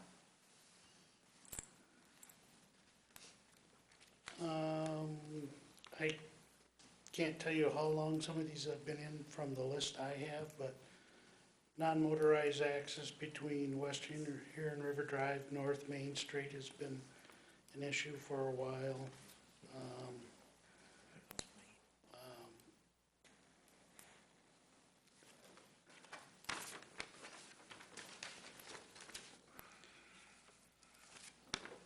South Main, non-motorized, Ann Arbor's Lane to East Stadium, Main Street, Eisenhower to M14, widening of those sidewalks in North Main, and making a complete path.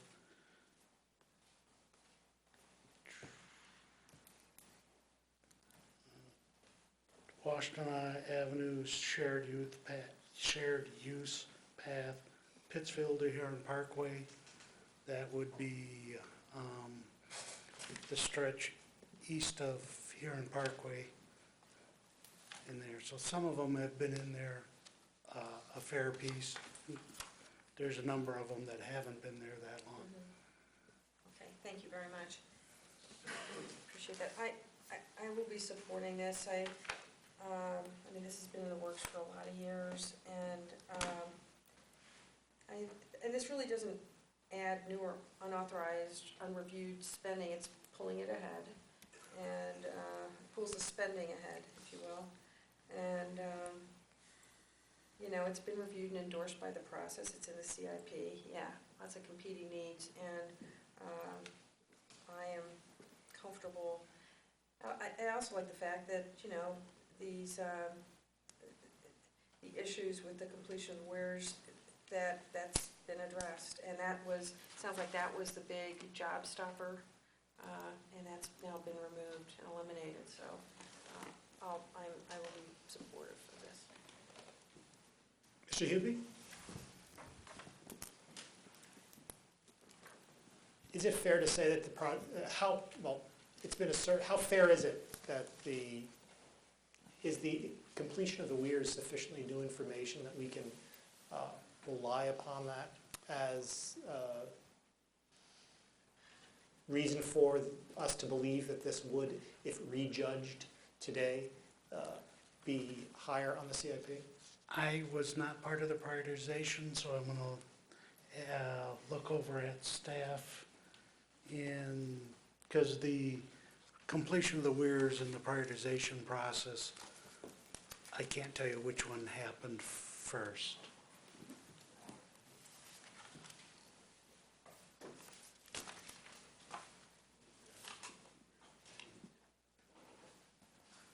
Staff knew about the weirs being completed when the prioritization was done. So the prioritization that Councilmember Wapachowski identified it being 32 out of 32 was taking that into account. Taking that into account. So the weirs being completed is not new information. When stacked up against our other non-motorized needs, we view this as. That is what the process determined. All right. I mean, I understand that this is a neighborhood desire, but at $450,000, it scoring dead last and not, on our non-motorized prioritization, that's a no vote for me.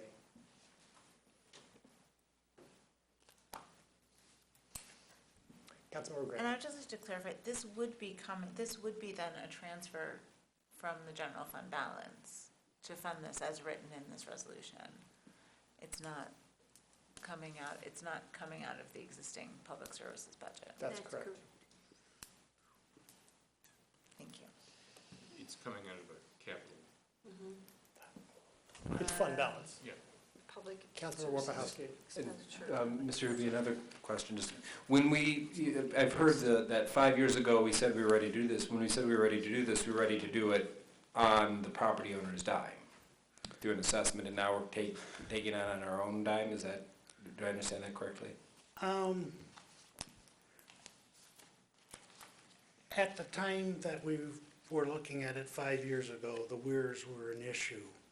And if the project had to undertake getting the weirs fixed beforehand, because the bridge is gonna go, whether the bridge founds on the weirs or not touches them, it's gonna go over them. So it would make it very difficult to maintain those weirs with the bridge built. The weirs early on were part of the discussion of how we would repair those and who would pay for them. And I believe that's where the special assessment piece was coming from. That's now out of the picture. Thank you. Further discussion? Councilmember England. I just have a comment about the amount of stress that this community has been under in terms of water problems for the last several years. We've been hearing about it like constantly. So I would think this would be a good opportunity for the city to say, you know, this is what we anticipate doing for the neighborhood. There's quite a bit of water over there, and this is part of the issues that we're encountering here. There's a school near it, which is kind of important to keep in mind. And it's probably some activity that the school children use quite a bit because it gives them access to other areas. And there's in the earlier record in 210, there's several comments made like that they missed the bridge having been. So it was a community loss, basically, and I'd be in favor of funding. It just as recently done as 2 years ago, the estimates, less than 2 years ago.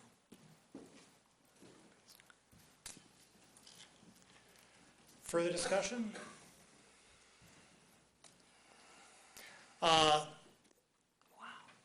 Yeah, I guess, well, I mean, I said what I would. This strikes me as a tremendous amount of money for something that's dead last in our non-motorized transportation priority list. It is a improvement that's desired by a neighborhood, and that is we all want to do what's going to make neighbors happy. And no one more than me, but $450,000 is a tremendous amount. Councilmember Kunzelman. I find it interesting that staff made reference to the Washtenaw shared use plan between Heron Parkway and Pittsfield. That was a big topic as we were talking about Reimagine Washtenaw. That thing's not going to get funded for years. All right, there is already sidewalks there. Okay. So when we talk about the prioritization plan, I don't have the list in front of me, but these priorities are made by staff and their formula. But we're policymakers and we're approving the budget. And one of the things that we have to deal with is maybe disagree with staff and their prioritization model. All right, because I'm sure there's a couple things on that list that probably don't make sense where they are. Probably aren't right in a neighborhood. I mean, who's going to argue for a shared use path on Washtenaw? All right, where are you coming from? That kind of thing. But this is a bridge that used to exist there, and it's no longer a priority? That doesn't make a whole lot of sense. It was there. It deteriorated. And I believe it was our bridge from day one. It's not that, the developer gifted it to us per se. It was our bridge, and we let it go, and we haven't fixed it. And so I appreciate Councilmember Craple's, talking about how the bridge actually had to be abandoned in 07 or 08, all right, and then taken out in 2010 because it was seriously dangerous. But what does that say about us that we can't replace it? Are we going to replace our roads? We're going to replace the sidewalk gaps? There's lots and lots of priorities. These folks have been waiting for for years. And the $450,000 coming out of the general fund reserve, is probably on the high end. I agree. But if we don't do it now, when is it gonna get a priority if it's dead last? When? It'll never move up to number one. It'll never move up into the top 10. Because apparently the formula that it uses to prioritize it, there's something in there that probably, keeps the score low. So now we have to use human judgment.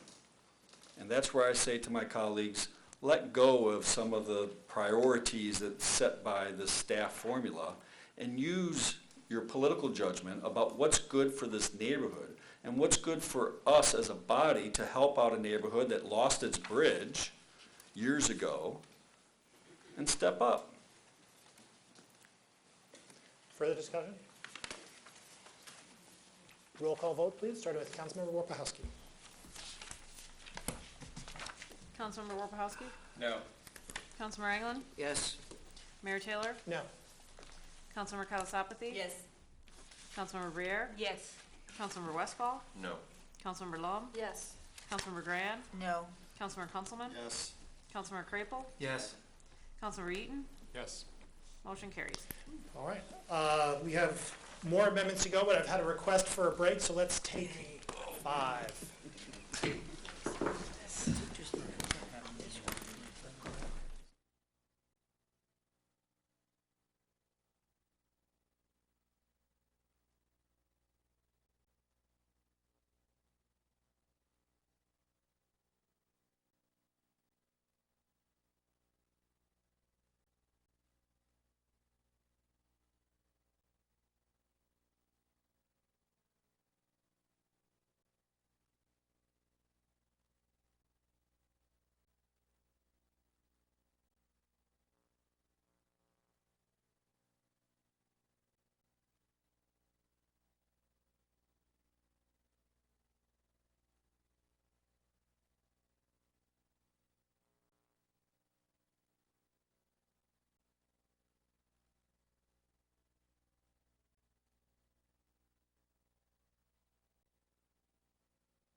even further discussion of DS5? Councilmember Lum. Thank you. I'd like to move Amendment 7, please. Amendment 7. Amendment 7 to increase police staffing in fiscal year 16 budget and fiscal year 17 plan by 2 officers. Seconded, Councilmember Eaton. Discussion, Councilmember Lum. Thank you very much. First, I'd like to thank, again, Councilmembers Skalsopathy and Eaton for co-sponsoring this amendment to add an additional 2 police officers to the fiscal year 16 budget. There's been much discussion about police staffing over the last couple of years. We know the history. The number of sworn officers is 37 lower, or 23%, than it was 10 years ago. We know that Chief Cito has, on a couple of occasions, indicated that the AAPD is a reactive police force now, and that the way forward in improving public safety and the perception of safety is by evolving to a proactive, community-oriented force, and that requires staffing. We've taken the first step in that evolution, albeit a small one. A 3-person community engagement unit has been created. That's fantastic, and the purpose of this resolution is to build on that progress, add staffing to the community engagement unit, which can be deployed to improve traffic enforcement in our neighborhoods or to increase foot and bike patrols downtown. Both of these are community needs. We hear that crime is trending downward in Ann Arbor, and I'm confident that point will be raised again, and that's great. But we also hear from residents about safety in neighborhoods and traffic enforcement. That's the motivation behind this amendment, and as it was on the amendment for a new streetlight fund. Improving safety and the perception of safety in the neighborhoods. Adding 2 officers will cost about $155,000. In funding the cost, this amendment goes first to the DDA as a request, but provides internal funding in the event the DDA chooses not to provide funding.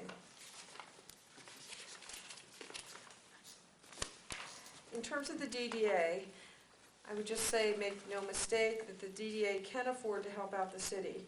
Over the last 3 years, from fiscal year 13 through fiscal year 16, the DDA's TIF revenues have grown by 42%, or $1.6 million, just 42% in 3 years. It takes the city 15 to 20 years to get 42% growth in revenues. And those DDA TIF revenues are projected to grow by another 13%, or $675,000 in fiscal year 17. Interestingly, the latest TIF projections are significantly higher than the DDA has in their recently approved budgets. $250,000 higher in fiscal year 16 and $775,000 higher in fiscal year 17. That means there is adequate revenue available to the DDA without jeopardizing the programs they have planned in their budgets. So there's no question the DDA could afford to provide the city assistance in funding the police efforts downtown. It's just a matter of of the will to do it. It would be unfortunate and a bit difficult to understand if the DDA chooses not to provide at least $154,000 in funding, which represents just 10% of the increase in their revenues. But if they choose not to, this amendment also identifies internal city funding sources. First, it utilizes $59,000 in recurring revenue that was not included in the fiscal year 16 budget, but should have been. The remaining $95,000 in funding comes from expense reductions. There's $67,000 from keeping the administrator's operating contingency at the fiscal year 15 budget level of $183,000 and not increasing it to $250,000. This is a separate contingency from the big $1.3 million contingency in the budget for labor and contract settlements. That one isn't impacted. And finally, the $28,000 balance would be from budget cost savings as determined by the administrator in one of 2 areas. HR, where FTEs have grown over the last couple of years, and there's recurring costs for, and in HR there's a recurring cost for consulting of $30,000, or field operations contracted services where actual costs have been below budget by about $100,000 consistently for several years. Between these 2 areas, saving $28,000 would not create a hardship. My preference, though, would be for DDA funding, and the only way to get that is to first request it. We can't tell the DDA what to fund, only ask, and this makes that request. regardless of where the funding comes from, the DDA or internal city sources. I believe making this incremental investment in police should be a priority, and hope that you will agree, and thanks for your consideration. Councilmember Kalia-Sakete.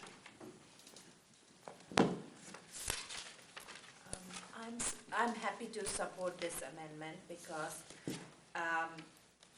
it would provide potentially additional police for traffic calming and neighborhood issues.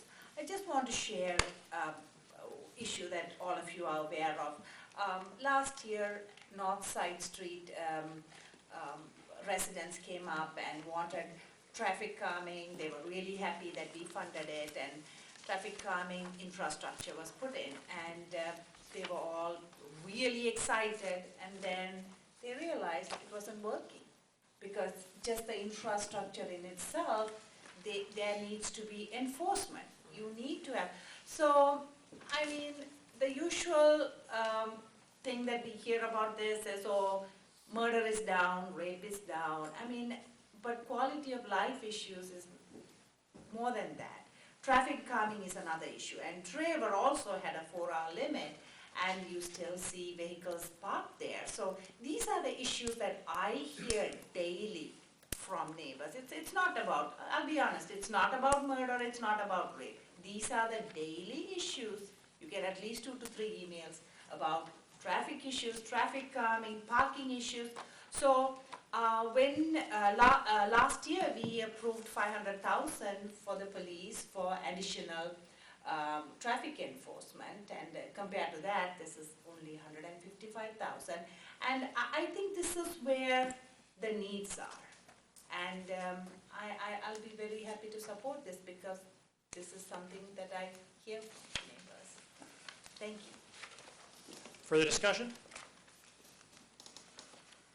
Just one clarification, and Chief Cito can help me with this. Community engagement does not do traffic enforcement, and neither of those locations are within the downtown development authority. So, in terms of what goal council is trying to accomplish through this amendment, I think it would be helpful to be specific on that. So then the administration of that goal, the administration of the budget amendment can be consistent with what council is trying to accomplish. Councilmember Kunstman. Thank you, Mr. Mayor. I have some questions from staff regarding the use of TIF for general fund purposes of the city.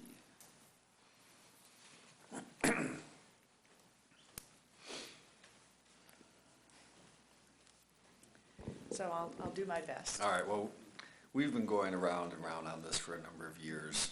And it's my understanding that TIF cannot be rebated back to one of the communities that contribute. All right, so there's the city, the county, the library, and the community college. And you collect TIF from us. The way this reads, if we ask the DDA to give TIF back to the city for purposes of paying salaries for the police department, it seems that that doesn't jive with what the law allows the DDA to do. Is that correct? It is, according to my interpretation, yes. The DDA statute set out that the DDA is a development authority. We are here to pursue improvements.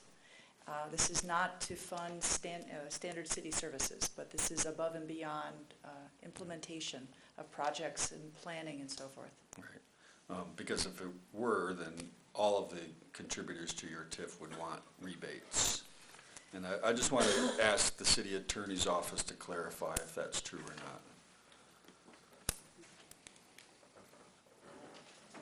Fails has looked at this, and so. Okay. Did you just Phil. do what I think you did? Let her go.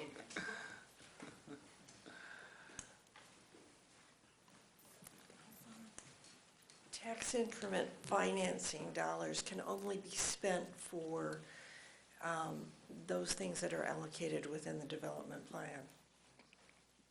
So if they put in their so- plan that they were gonna pay for police officers, you're saying they could do that? Same thing as ambassadors. If it matched an element of the plan, that then funds could be allocated to her. No, there are no provisions in the existing development plan that was approved by city council that allows for the payment of police officers. So, well, it's an interesting scenario, because I was not aware that if it was put in the plan, then you could give TIF rebates back to the community. If an element of the plan dealt with safety, that might be an appropriate discussion, but it's not specific to police officers. Okay. So one of the things that has come up is that we get the 17% parking revenues, and we know that TIF is used to supplement some of the parking expenditures with, I think there's about $9 million of TIF going to pay for the pedestrian light improvements on Library Lane. Okay. But parking revenues can be used for general fund purposes. And that's what I had phrased in a couple of years past called TIF laundering. So the DDA could, under the contract, give us more money of our parking revenues? Other than the 17% in the contract? Can they voluntarily give us an increase in parking revenues? So the parking contract that is in place began with the DDA taking over a system that was failed, was not making any money, in fact, it was losing money, and had deteriorated to a point that, well, the city had run out of options to keep it restored. The DDA took it over, and for the first phase, the first agreement, there was no money going to the city. In fact, the DDA was obligated to cover all the debt service and all the operations. The next phase, the DDA had acquired the on-street meters, and with it agreed to provide the city up to $100,000 a year for the city to double-check the finances, the dollars back and forth. The next phase had the DDA also providing dollars to the city for street funds, because some of the street meter monies also had gone to that purpose. But we were ending a phase when our economy was in a good place. In fact, we were heading into a bad place. And the city's wherewithal to support the B-Cops, it had also run out of options. So the DDA, at a retreat, came to a conclusion that they needed to do something and voluntarily opened the parking contract and offered the city a considerable amount to help the city. They understood the situation. That led from the amount for those 6 B-Cops, it continued to grow, and it became from $500,000 to $1 million to $2 million a year. It's now at about almost $3.5 million a year. And again, its impetus was the B-Cops, ironically. And also ironically, because rates were increased this year, the city has received well over $300,000 that it couldn't have budgeted because the DDA hadn't budgeted, of which 2/3 go to the general fund. And so those are funds available to the city to use as is needed in the general fund. And you know, watching you work tonight, there are so many priorities, and it's just a tough job that you have. But those dollars that go to the general fund are available to the city to prioritize as it needs to. And again, that has been at the heart of the parking agreement and why the dollars were started in the first place going to the city. So if you increase the parking rates again, we'll get more money for police? Well, I'll leave it just that we have a well-run system, and we are very fortunate in Michigan to have a system where the demand remains so constant. So, Thank you. Councilmember Eaton. So to kind of follow up on that, when the DDA was considering hiring a company to provide ambassadors, that $300,000 was going to come out of the parking revenues, is that correct? yeah, that was the idea. Further discussion? Councilmember Boulon. Just to address the issue, I have a slight amendment, if I may, on the first resolve clause, to address this issue of TIF revenues and how they can be allocated. I would propose just to amend to remove the language so that it reads, City Council requests the DDA reconsider allocating at least $154,470 of funding to support public safety efforts in the downtown area. So it's just it's no different from when we did this in a previous year, when we didn't add I brought forward another budget resolution to add some police officers. It failed, and so then I came back with a resolution to request that the DDA consider doing this. So this is, I'm not directing them to fund our general fund, but to do it internally, basically. To consider allocating this amount of money to support public safety efforts in the downtown area. And so I'm just removing the city's general fund beginning in fiscal year 16 from that fourth resolve clause. Is that friendly to the group? Councilmember Crapo. Yeah, I have a question. Is Chief Cito here? I mean, my question is. I'm sorry, on the amendment. Oh, no, not on the amendment. All right, no worries. Is that, I'm reading that as friendly, going once, sold. Councilmember Actually, Crapo I on the have a amendment as question amended. for Chief Cito, because the addition of police officers wasn't discussed when you presented your budget request. I mean, my question is there a need? Is there an unidentified need for more police officers at this time? Let me, I've been waiting for that question. Let me respond in this manner. I will certainly be able to utilize them if more officers were provided in this amendment, and I will do my best to utilize them in the most effective and efficient way. Now, whether or not there is a need, I'm going to push back to depend on what the council wants and what the community wants. And I try to be very cognizant of what I hear from the community, and such as the needs of the policing. That's why in the last fiscal year budget, there's a recommendation for the 3 additional officers, and 2 of them were added to the community engagement unit, and 1 was added to the traffic enforcement. This particular cycle around, I felt there was a need to kind of cover some of those one-time funding that I needed for, such as body armor and taser and AEDs, and that's why the request was made in that manner, because it's a balancing of what the needs are. So to answer your question, I can always use them, but I felt the need was more in those other areas of the properties. Okay, thank you. Further discussion? Is it an amendment that we're voting on? It's on the amendment originally offered. The little change that you've just made was accepted as friendly by the body, so that does not need to be voted on. Okay, thanks. So then if I just may. On the main motion, on the main The main amendment. motion. In terms of the 3 community engagement officers, on May 7th, I and Mayor spoke, and Councilmember Briere attended Main Street Area Association meeting, and at that meeting there was a presentation given by 3 community engagement officers. 2 basically are assigned downtown for the most part, and there was one gentleman who spoke, one officer at this meeting, and he in fact that was his first week of assignment, and he is the one person assigned to neighborhoods, and his assignment ends at the end of summer. And it was also stated at this meeting by these officers that in responding to lots of questions asked by the businesses downtown, that, quote, "We're in the preventative business and patrols are reactive, not proactive." I think that there is certainly a need. Chief Cito again has spoken to this. To take a quote, I saved this. It was some months back in the Ann Arbor News. You said, quote, "We had almost 200 officers in the mid-1990s.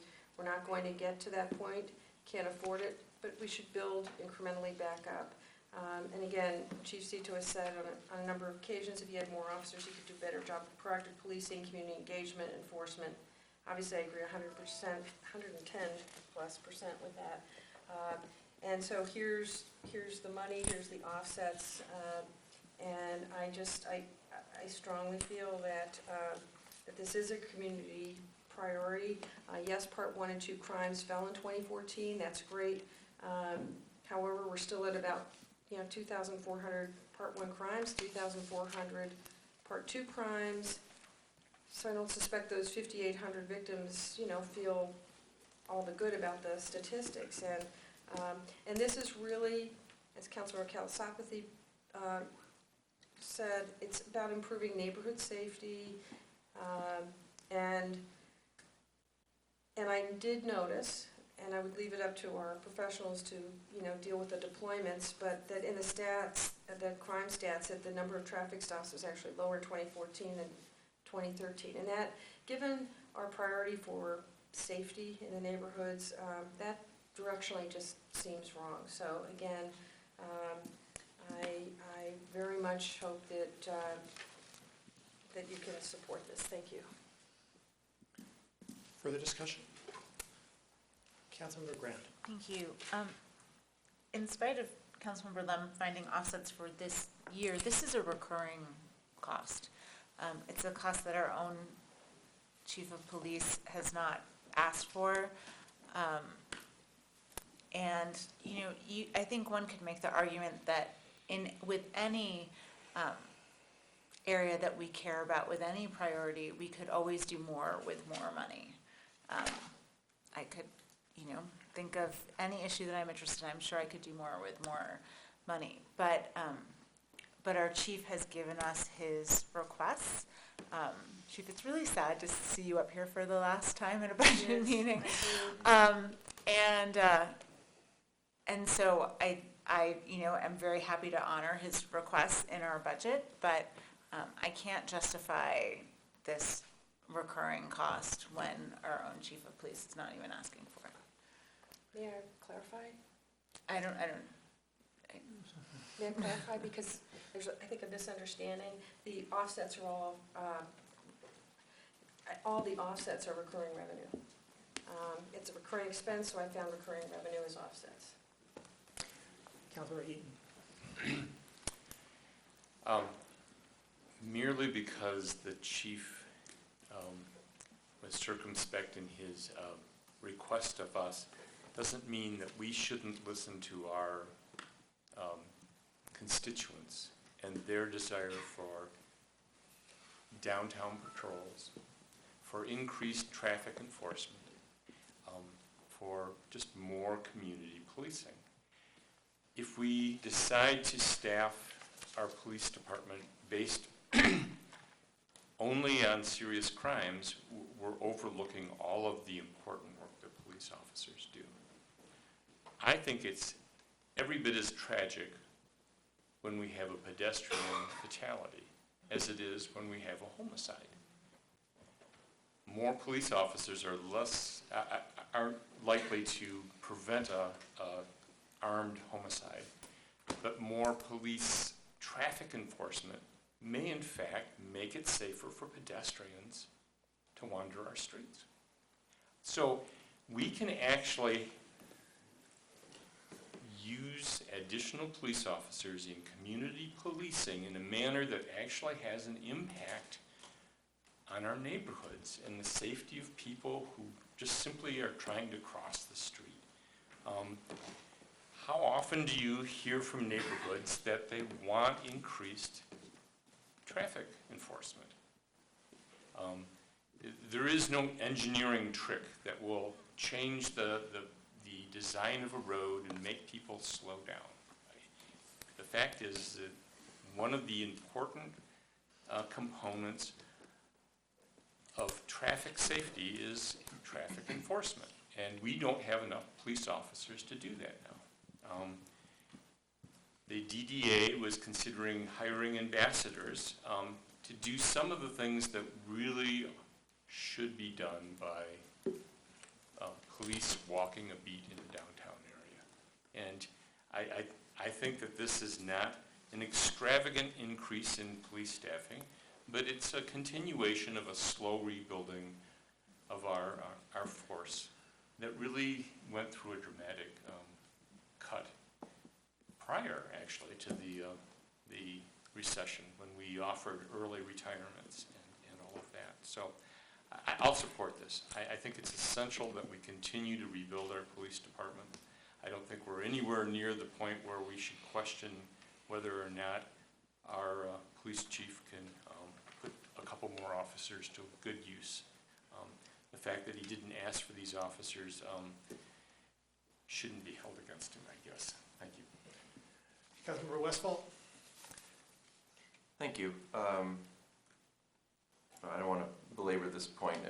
It seems to me what I've heard so far is a desire from council to shift resources within the way police or department does its business. I've heard that there's been recently some crimes of opportunity in some of our neighborhoods and also some property theft, and that seems to ebb and flow, and our force has done an effective job of apprehending some of these folks, which is wonderful. What a lot of these crimes need is more community awareness. You know, boots on the ground don't prevent these kinds of property crimes. You know, this is a different way that we should be doing police business in the city, and it's worthy of a much larger discussion. I'd be all in favor of, you know, more community engagement officers, but to add FTEs at a time when crime is decreasing, I don't think there's appropriate allocation of our resources. Further discussion, Councilmember Crapo. Yeah, I just, you know, this really has been less of a discussion about the need for police officers than it has been to get funding from the DDA. We spent more time talking about that and kind of piecemealing how we would pay for this and ask for the DDA or expect money from the DDA. And I don't think that's where the conversation needs to be. If we need more police officers, we need to have an honest and open discussion about that, what they need to do, and then find sources within the city's budgets to pay for those police officers. I think the expectation, because there's a lot of assumptions here that if the DDA will, if, and then it's going to be a reoccurring cost, or a reoccurring money to the fund. I don't think that's an appropriate way to figure out how to get and pay for long-term staff that you're bringing on. I think we need to figure it out within our budgets, within the revenues we have. When it comes time to renegotiate the contract and parking contract with DDA, then we open that up at that time. But I don't think every year we keep going back to these organizations that we work with and demand more money back from because times happen to be good. I think that's bad practice, and I don't think it's good policy, and I think it's definitely not a way of how we want to hire staff and have those discussions within the city. I know, that really misrepresents what this does. Let me answer her question for her. Thank you. You've also had two, I'm afraid. Yeah. Have I really? I believe so. Yes. We've got a lot to go. Okay. At some point they do. Okay, Yeah. no, But that was, It's not going to I've only had one. Go for it, Steve. All right. Well, I won't be able to respond to everything, but I will be supporting this. There's enough money that's recurring right. that the DDA can fund one FTE and our city general fund can fund the other. It's there. We don't have to ask the DDA to do both, and we don't necessarily have to do both either. And we do know that there is a concern about our downtown and having beat cops. If the DDA was going to use $300,000 of recurring parking revenues for an ambassador program, there's no reason they can't use some of that to fund a downtown beat cop or to fund a community engagement officer. One of the things that keeps coming up is this idea that crime is down. It sure is. It's down across the nation. I was just listening to the city of Detroit police chief talking on the radio how crime is down. But remember, what goes down comes back up. So we can just keep saying, no, we don't need any more FTEs until it hits us in the head that crime is back up. Then what? Okay, this is about getting ahead of the game, making sure that it doesn't come back up. And hopefully crime will always stay down in Ann Arbor because we were proactive and we restored funding to police where it had been significantly cut in years past. I don't think anybody ever intended, I know I didn't, when we were cutting positions in the police department, expecting that that was going to be the best number to have in the police department.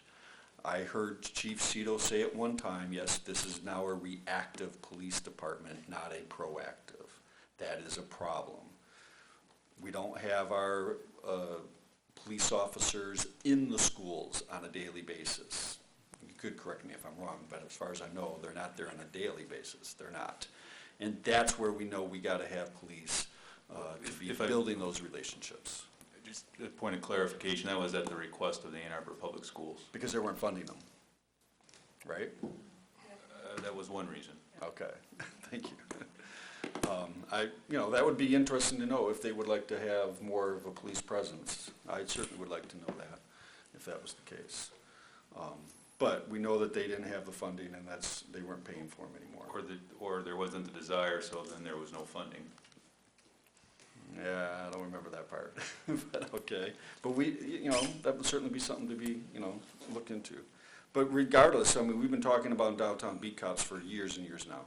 And I have a strong affinity for wanting to restore downtown beat cops because I know how important they were back in the day in keeping the peace. We have got a lot of issues downtown that have just, in terms of quality of life. It may not be crime, but it is certainly quality of life.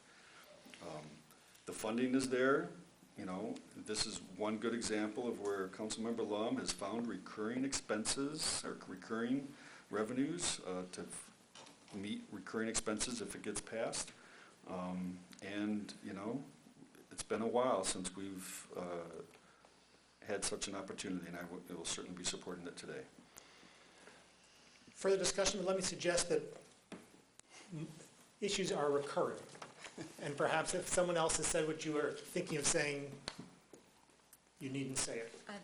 Can I just? He had his hand up first. Councilman Warpahowski, then Grant. So for my part, the question is, what is the appropriate investments that promote the public health, safety, and welfare? And I believe that further investment in increasing our levels of policing don't move the ball significantly. I think we are at a point where of diminishing returns with our current level of police staffing. If we want to promote safety, let's put more money into streetlights. Let's put more money into speed bumps. Let's put more money into road redesign. Let's put more money into the drug and mental health courts. Let's put more money into interventions that there are other ways to promote public safety, and a lot of people are saying it's not so much as safety as a quality of life, and there are investments. If you want quality of life, let's put money into the Greenway. We just put money into the bridge. That's quality of life investment too. I don't see this as being the essential investment as the best use of our funds, given our current level of staffing, to promote public safety or to promote quality of life.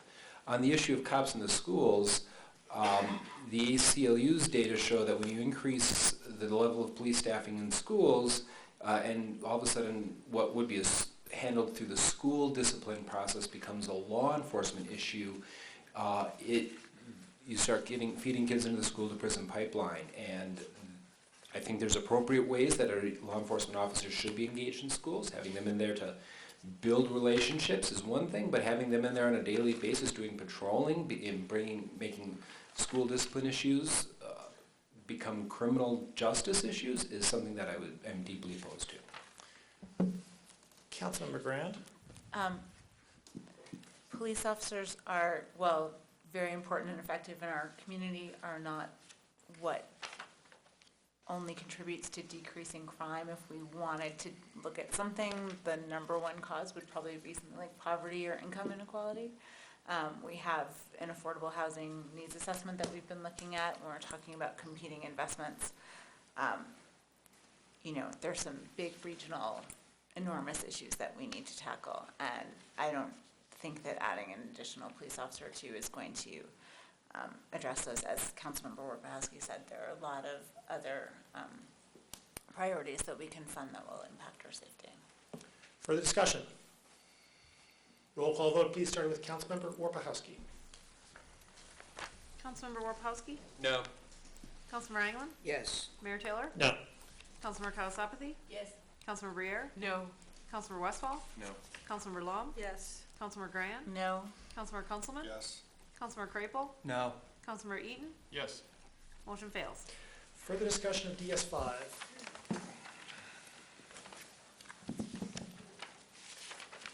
Councilmember Lund. Thank you. I'd like to move amendment number 9. Amendment to restore fall leaf and holiday tree pickup services.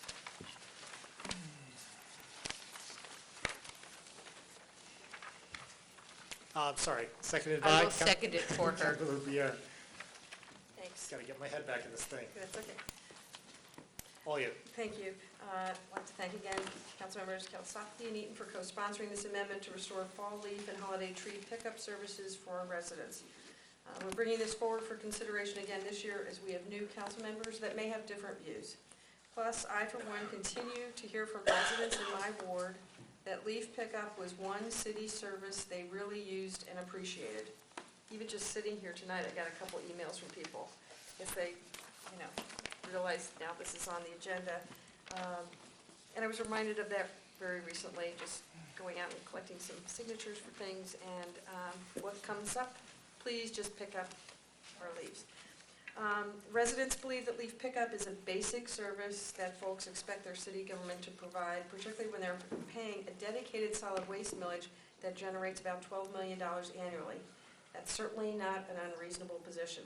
And while I recognize that holiday tree pickup isn't a core basic service, it's just a very nice convenience for residents that can be provided cheaply for just $27,000 a year. And I have to say, when I go out to the dump to drop off our couple of Christmas trees, holiday trees, whatever you want to call them, I'm always just astonished at the mountain of trees, and I just, takes my breath away, and I think, okay, each one or two of these, represents a trip out there.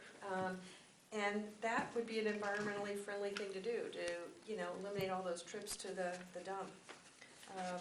Just an aside, an anecdotal observation. The cost to restore these services are $329,000 in recurring costs and a one-time cost of $418,000 to purchase equipment.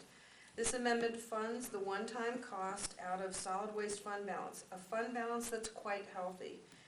It's $4.2 million at June 30th, 2014 and growing. The $418,000 would represent about 2.9%. That's certainly affordable. Regarding funding the recurring costs of $329,000, that represents about 2% of the solid waste annual expenses of $14 million. And even staff indicated last year, they may regret this, in response to one of my questions, that the solid waste budget could absorb these costs. Later on in the agenda, we've passed that. Sorry, it was earlier in the agenda. These are, all of these things are, obviously independent decisions, but again, I would suggest that for many residents, at least in the second ward, our tree town city, restoring leaf pickup would perhaps, would be a higher priority use of their tax dollars. And again, I think, we also have to keep in mind that, I'm hearing from, older citizens, and it's it's either a physical hardship or financial hardship, because now they basically have to pay someone to haul their leaves away. So anyway, you could probably guess that I was going to bring this back. I know it's no surprise to you, but I hope that you can support this, and I appreciate your considering it. Thanks. Councilmember Briere. Point counterpoint, it's inevitable from my experience, sorry. Over the past few years, since the city stopped collecting loose leaves and holiday trees, I've seen the perception of this issue change. In March of this year, more than 50% of the people who responded to my question about leaves indicated that they did not want the city to start collecting loose leaves again. And nearly 3/4 of those who responded did not want the city to collect holiday greens. These responses aren't really surprising. In 2009, the first time I asked about service changes to save money, 40% of those who responded were willing to do without tree collection. And in 2010, that percentage had increased to 57%. When I asked specifically about whether the city ought to return to picking up loose leaves in 2012, After this, service was discontinued. Only 15% of the respondents, and it was a big response, thought this was a priority. Services to the community are important, but which services are more important can change over time. We're the city to institute year-round compost collection, which we may do in the event that the study recommends that that's what we do for residential as well as commercial. Once a month or more frequently, then holiday trees and greens would be collected as part of that process. So would any fallen branches, late leaf drop, or winter damage, which could be routinely dealt with. Were the city to reinstitute loose leaf collection, then those loose leaves once again would gather in the bike lanes. It's sort of inevitable that that's where they end up being, causing an incredibly slippery situation for people riding in the bike lanes, and frankly, often not getting cleaned up, because we're often stuck not in that ambiguous area between the time the leaves fall and the time the snow does. And that creates even more hazards. It's bad enough that we can't always manage to plow the bike lanes clear of snow. Clear of snow with leaves becomes really impossible. I will not support this. It's not that I am so young and spry that raking leaves and putting them in bags is not a hardship. It is. But raking leaves and putting them in bags is what I've been doing for 30 years. Routinely, every spring, I would have 35, 45 bags that went out at the curb. And the same is true every fall anyway. This is, from a personal experience, not a change in my life. And as long as we're talking about the anecdotes of what people write to us about while we're at council, I've received 3 emails telling me not to kill deer.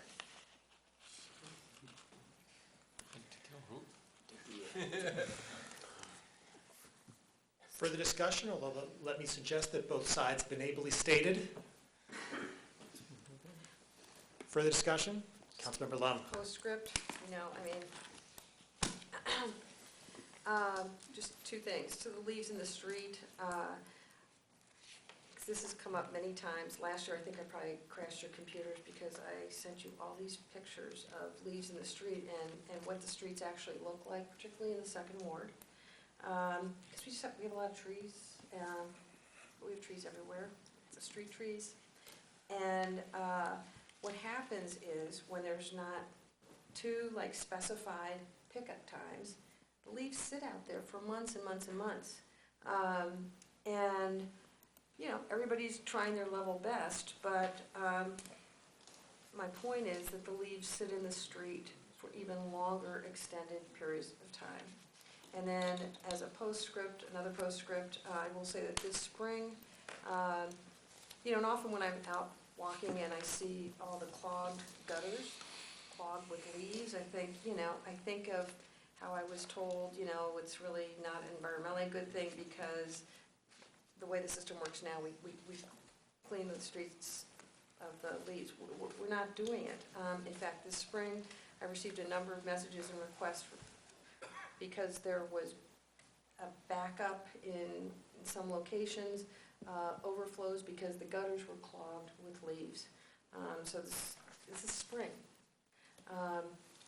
And did this happen before? I don't know, but it's not, but to say that this kind of stuff's not happening now is just not a reflection of what's really going on when we leave these leaves in the street and don't pick them up. So just wanted to add that. Thanks. Further discussion? Roll call vote, please, starting with Councilmember Warpahowski. Councilmember Warpahowski? No. Councilmember Anglin? Yes. Mayor Taylor? No. Councilmember Casapati? Yes. Councilmember Briere? No. Councilmember Westfall? No. Councilmember Lum? Yes? Councilmember Graham? No. Councilmember Kunzelman? No. Councilmember Crapel? No. Councilmember Eaton? Yes. Motion fails. Further discussion of DS5?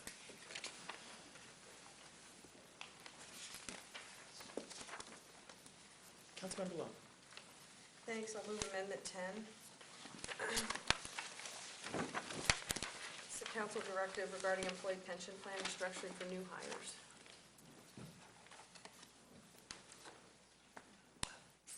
Thanks. Moved and seconded by, Yeah, and I would also like my name to be added as a co-sponsor to that. absolutely, seconded by Councilmember Kalia-Sapati. Discussion, Councilmember Lum. Thanks very much. And thank you, Councilmember Kawasaki, for being a co-sponsor. This amendment relates to employee pension plan design, and specifically what the amendment does is to direct the city administrator to prepare a revised retirement plan designed for new hires that includes a defined contribution element and results in lower costs to the city. As you know, I brought this up on several occasions previously, and I suppose that would be an understatement. But little progress has been made, and it seems to me that City Council needs to provide staff with direction. The overall intent all along has been to begin to transition the city away from its current defined benefit retirement plan structure to a defined contribution 401k type structure or a hybrid structure for new employees. It's important to reiterate we're talking about new city employees. Current retirees and current employees would not be affected, and they would remain on their current defined benefit plans. In dealing with unsustainable retirement and legacy costs, most employers in the U.S. have made this transition already or are in the process of making it. And that includes the state of Michigan, University of Michigan, Eastern Michigan University as well, who all now offer defined contribution plans to their new employees. The benefits to employers of defined contribution plans are well documented. They are more predictable and sustainable long-term. By transitioning to a defined contribution structure for new hires, the city would be reducing both the cost and risk to taxpayers, and would then be providing the same type of benefit to city employees provided to most Ann Arbor residents and taxpayers who pay the bills. Specifically, the amendment directs the administrator to, within existing resources, prepare a revised retirement plan designed for new hires in collaboration with Council's Budget and Labor Committee, and present it to Council for consideration by the end of this year. The intent is that the revised plan will be applied to all employees hired after December 31st, 2016, unless in conflict with bargaining unit contracts. I recognize that some council members feel this isn't a budget amendment. Although I don't agree, we're addressing a 2-year plan tonight, and this certainly has cost implications in that period. If it's the preference of council that this be deferred to an upcoming council meeting, I'm not going to object to that. So thanks for your consideration. It is late. Councilmember Kalia-Sapati. Yeah, just a few words. Not just the 90 million of unfunded pension liabilities, but we also have about 150 million of unfunded VIVA, which is a bigger. And the increasing gap is something that I feel we need to address to. Yeah, not addressing and not facing it is the easy way out. But this also depends on the market vagaries. I mean, if the market goes down, this could easily go up from 250 million to 350 million. So we are not really being fair by the pensioners either. We are not being fair by the taxpayers. I think a 401k model would be more sustainable, more predictable, and fair by the taxpayers. So I strongly support this move, and yeah, if it needs to be postponed, I'm fine with that too. Councilmember Kunzelman. Motion to postpone. It is a budget amendment, so perhaps, I would say that those of us who believe it is not a budget amendment, but a policy amendment, we're talking about a policy here, Yeah, there's not no money a in there. budget. It has no impact on this budget. It has no impact on the fair enough, but budget. it comes to us styled as an amendment. Perhaps what we can do is withdraw the amendment and on your own lights and authority, bring something forward at a later date. I will do exactly that. All right. Is the withdrawal friendly to the body? Yes. Amen. Further discussion of DS5?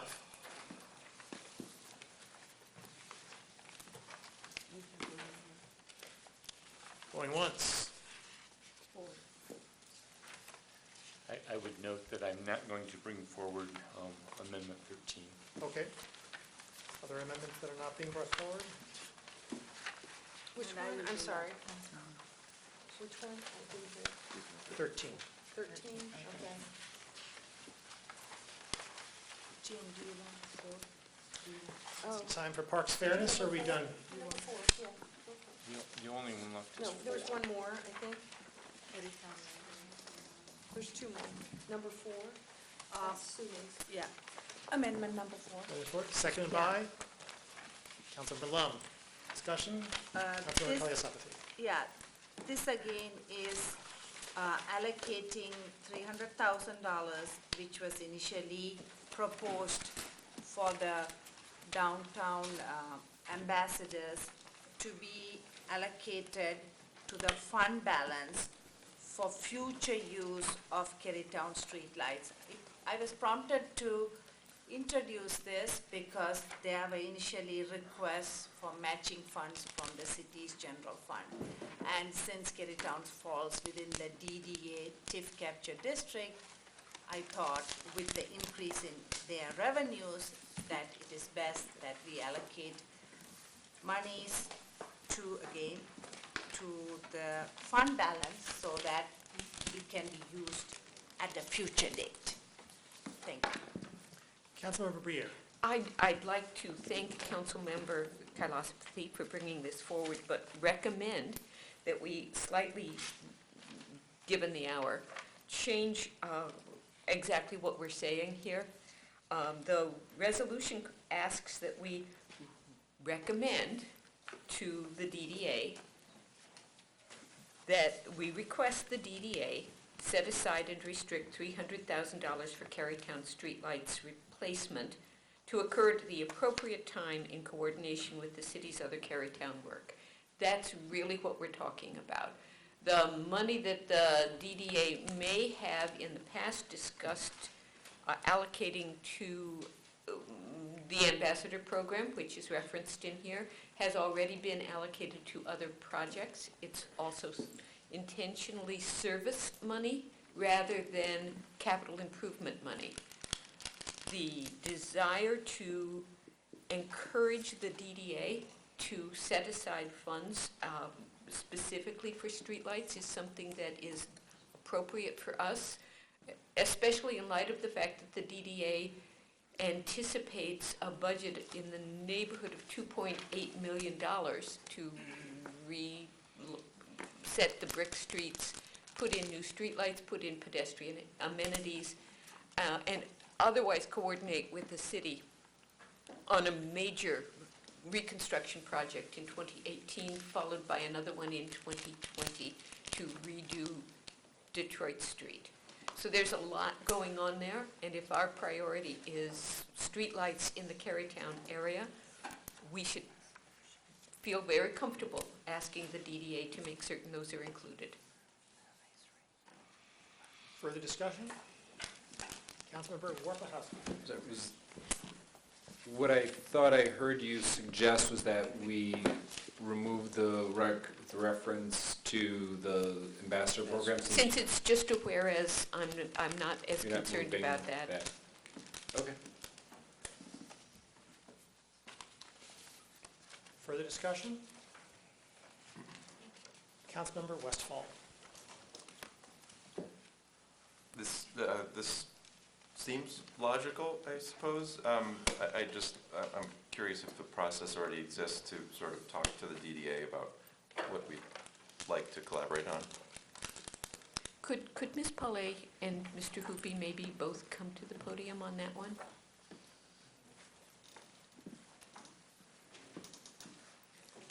I'd like you two to meet each other. Nice to meet you. And work together. You want to check my pockets for some money? So, in fact, we are working together quite well and quite often.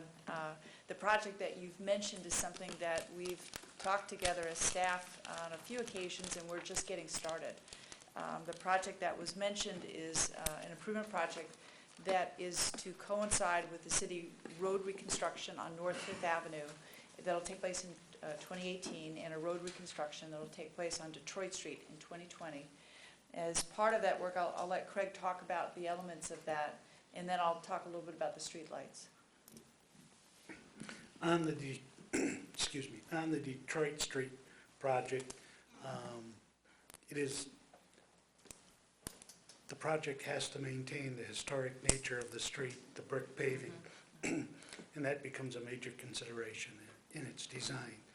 And at the same time, we would be looking at the whole streetscape with the DDA as to what would be occurring in the streetscape, changes in pedestrian patterns, etc. And then there would be requisite changes in lighting to meet what was happening in the space. And then to follow this, one of the elements of it, we'll also take a look at the existing streetlights. And as the council has heard, that is a concern. There's a maintenance question. And I had a colleague of mine take a look. Of the $2.8 million, between $350,000 and $400,000 of that is allocated to replacing or retrofitting the existing light poles. The estimated number are between 30 and 40 streetlights. So a very significant contribution of this project will be to the street lights, I think thereby accomplishing the goals council is announcing.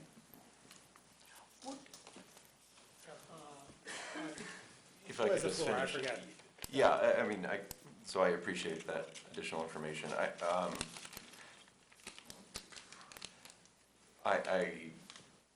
You know, it's my first budget process.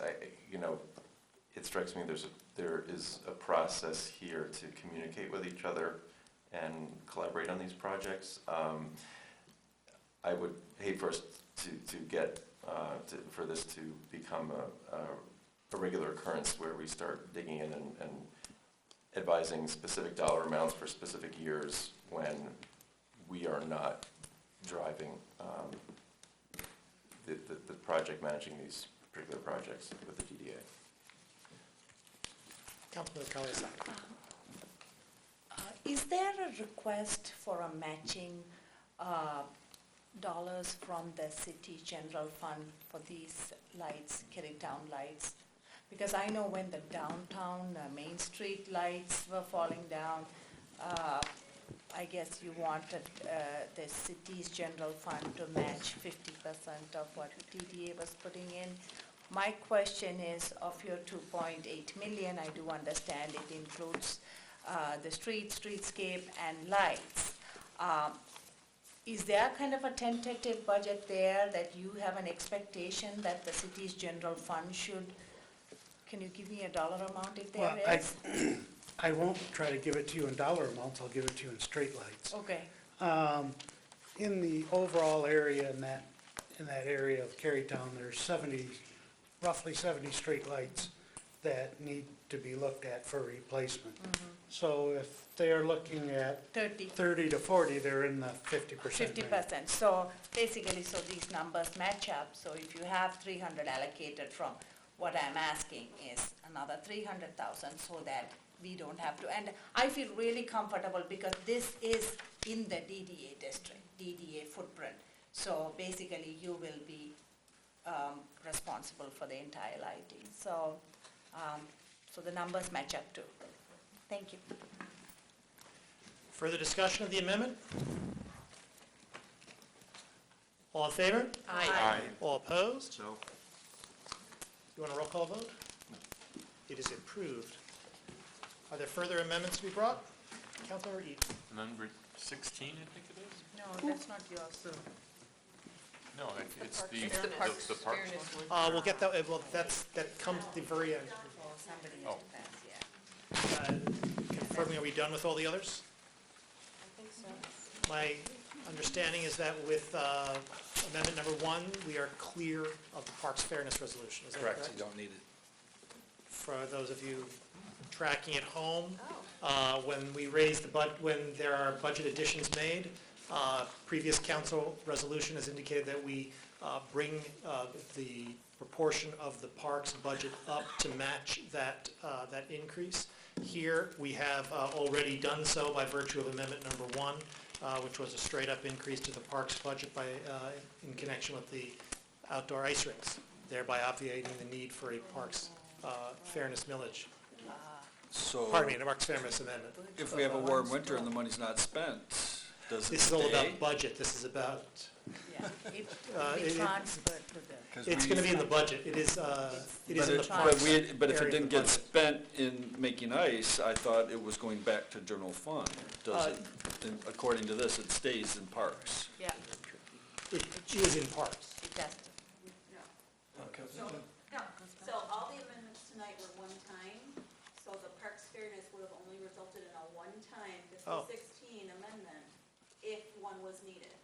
So it's gonna go in Parks budget, this $89,000. It's, all we're talking about is the budget in all these park fairness things. We're not talking about how they spend it. Just as any aspect of it, of the budget, if it underruns, it's an underrun. So they don't spend it, it goes to fund balance. And there'll be the capital cost of purchase, presumably you have to purchase the enclosures prior to knowing whether or not it's gonna be cold. Maybe. Is there any discussion of the budget as amended? Councilmember Lum. Thank you. Just a couple things. First, remember at the beginning, when we all voted unanimously on the water, sewer, and stormwater rates, and we had a public speaker who had some questions about the administrative costs in these rates. I just wanted to speak to that, because I raised a concern at the first reading on the proposed sewer charge increases, because based on the data we were provided, then it appeared that more than half of the year-to-year increase was for administrative costs. And as I indicated, then I support reasonable sewer increases if they were for infrastructure and capital, but not for administrative costs. Okay, after the last meeting, I asked several follow-up questions on this to understand if that was really the case, if the increases were largely for administrative costs. And as it turns out, it's not the case. And I just want to clear that up, because I was also have to bring forward some kind of resolution to address this, because I really was not comfortable with, rate increases for administrative costs. So the detail we were provided was not an apples-to-apples comparison of one year to the next. And when you do the year-to-year on an apples-to-apples basis, it's not driven by administrative costs. In the detail that staff provided, after adjusting for where the municipal service charge and insurance costs show up in the detail, again, it clarified that it was not due to administrative costs. So I just wanted to, because this came up during public comment, clear the air on that. And then just in general in the budget, obviously I'm disappointed that amendments I would have liked to have seen passed didn't. I obviously believe the budget would have been better with them. This is the process we have. I continue to believe that a heavier priority should be placed on public safety and on infrastructure, but I certainly recognize not all council members share the same priorities. On balance, I think the administrator recommended to us a fiscally responsible and reasonable budget. And even though I would have preferred different outcomes on some of the amendments, what we're being asked to approve at this point is still on balance, reasonable, responsible, and I will be supporting it. I'd also like to extend a heartfelt thank you to the staff for all your incredible support and assistance throughout the process. It's a huge amount of work for Tom and Karen and lots of other folks as well, and that's very much appreciated. Yes. So, thank you all. It hasn't passed yet. Yeah, okay. We're thanking them for all their work. Thank Yeah, you, that's right. Karen. Thank you. They told me, just tell me where the money is, I won't have to ask so many questions. Is there further discussion? I guess for my part, I'd like to echo much of what Councilmember Lum said. I am too satisfied with the budget as it stands. I view it as having taken as its first priority the provision of basic services. It works on, it addresses safety, it addresses sewer, water, stormwater, sidewalks, streets, and we spend on each of these things in the total, not on each. We spend approximately $140 million this year on those core items. I think that you cannot look at this budget and not say that basic services are the top and universal priority. The budget also, I think, strives to hit important quality of life improvements. The Greenway is something I think we're all very excited about and most of us still awake for. The Climate Action Plan action, organics management, support of affordable housing and human services, and an increased emphasis on non-vehicular transportation, something that we're also focusing on and moving forward on. The budget, I think also too, it's important to note, takes real concrete and direct action on the priorities that we as a council identified in our December session. Accessory dwelling units, non-motorized safety, forestry, and neighborhood services. It hits those things and it hits them properly. So I'm happy and content with the budget as is. As Councilmember Lum, you know, you win some, you lose some, but that's the way it is. And so I'm happy to go forward and look forward to fiscal year 2016. A poetic rallying cry if ever there was one. Further discussion, the budget as amended. Roll call vote, please, starting with Councilmember Warpahowski. Councilmember Warpahowski? Yes. Councilmember Anglin? Yes. Mayor Taylor? Yes. Councilmember Cosapsy? Yes. Councilmember Briere? Yes. Councilmember Westphal? Yes. Councilmember Lund? Yes. Councilmember Grand? Yes. Councilmember Kunzelman? Yes. Councilmember Crapel? Yes. Councilmember Eaton? Yes. Motion carries. The DS5 passes with 11 council members present unanimously and thus satisfying the 7-vote requirement. That is it for our business. We now come to communications from council. I actually do have something on this. I would like to follow up on the comments made today at the podium by Mr. McGee. It is my, with respect to deer, it is my expectation that we will eventually make a decision with respect to deer management. We are plainly not there yet. That decision will be the result of an extensive public process. And it is important to me, and I believe that the community and the council, that that decision be made with full and transparent deliberation and with full information. I believe that is important, therefore that we have here a work session to engage the question of deer management, and that before us we need to have all the information that we require, and just as importantly, all the information that the public believes that we require. For my part, on the substance of the matter, I'm ears open and mind open. I have no settled view, but I think it is important, it's really important on an issue of this nature that people whose views are settled feel that they are heard and actually be heard from either side.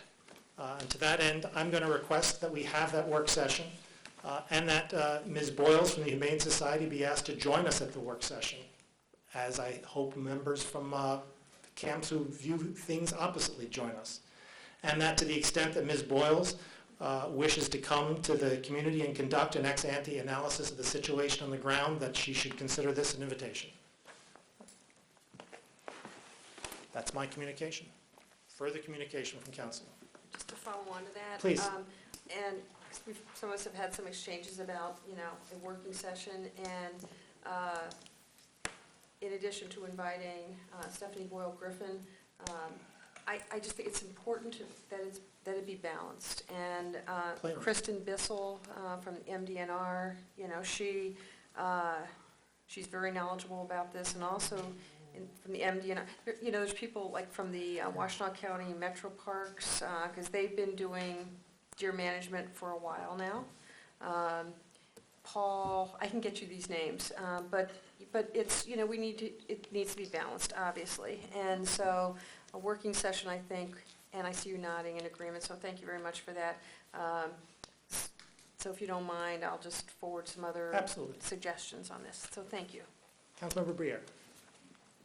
I would like to join Councilmember Lum in saying it needs to be balanced. Balance is... Feel very strongly about that. Absolutely. I also feel that it would be valuable for us to hear from not only the people who arrange for lethal means, but to actually talk with one or more, or have one or more of the people who conduct kills, to answer questions about how this is done, what the impact on community is, how it works in an urban setting. There are so many questions people have, and we aren't equipped to answer those yet. we need to be able to ask those questions first. I would like to join you in that invitation. I think that having a variety of people present to help us understand what this means will make us more educated and make it possible for us to communicate more effectively with the community. Councilmember Warpahowski. Thank you, Mr. Mayor. Two brief items. First of all, just for point of public record, staff explained to me during the break that regarding the Lansdowne Bridge, the reason for the bridge's removal was not that the city had allowed the bridge to come into disrepair. It was a problem since the bridge was built on the weirs, that when the weirs when they became unstable, that's what required the removal of the bridge. It was not city neglect of the bridge. So, just to make sure we've got that historic record, public and correct. Second thing is we're talking about requests for additional work sessions. Some time ago, council members Briere, Eaton, and I briefly attended a meeting of Ann Arbor to Ferguson, and they have followed up with a request for a chance to meet with council. There are some conditions that they've put on their request. So we're in a situation where we're 11 people there, collectively. I can't speak for the body, but if council members wish to weigh in on that, please be in touch with me. Further communication from council? I did have one announcement. Yes.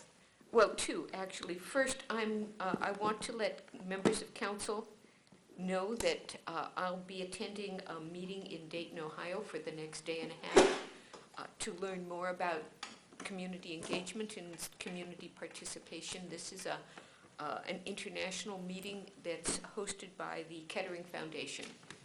And I'm happy to report I'm not using city funds to make this trip. But I'm also happy to say that I will be sending you all the information that I gather. If I can, I'll be gathering hard copies. If not, I'll be gathering electronic copies so we can look at how other communities are addressing community engagement. There's a preliminary report that's been written that I believe I've shared with members of council, and there will be more reports available. The other thing I want to bring out is the fact that Washtenaw ID project is finally ready to go. And this is a project to provide identification to people and that includes people who don't currently have other official identification. So people who are mentally ill or homeless, people who have trouble getting their records, people who are undocumented are all eligible to apply for a Washtenaw ID. And for those of us who believe in this, on a gut level ACLU type belief, we'll be applying for Washtenaw IDs even though we already have others. Further discussion, Councilmember Councilman. I just wanted to remind my colleagues that I think at the next council meeting, there will be a delegation from our sister city of Tübingen. I believe there will be a resolution or a proclamation of some sort, and so practice your Deutsch. Councilmember Lone. I only know Pennsylvania Deutsch, believe it or not. Another working session thought, if I may just toss it out there, especially since in the aftermath of approving this budget, which includes $200,000 for developing a Greenway master plan, which we all obviously support. And that is to have a discussion, perhaps in a working session about 415, because I've heard various, Concerns, thank you. It's getting late. Questions, it is late, yeah, questions, concerns, a lot of uncertainty about that parcel, and I think a lot of the Greenway folks, they left, also have concerns about this and questions, and a lack of clarity. And I don't think we're even on the same page. I mean, when I'm asked about it, I can't,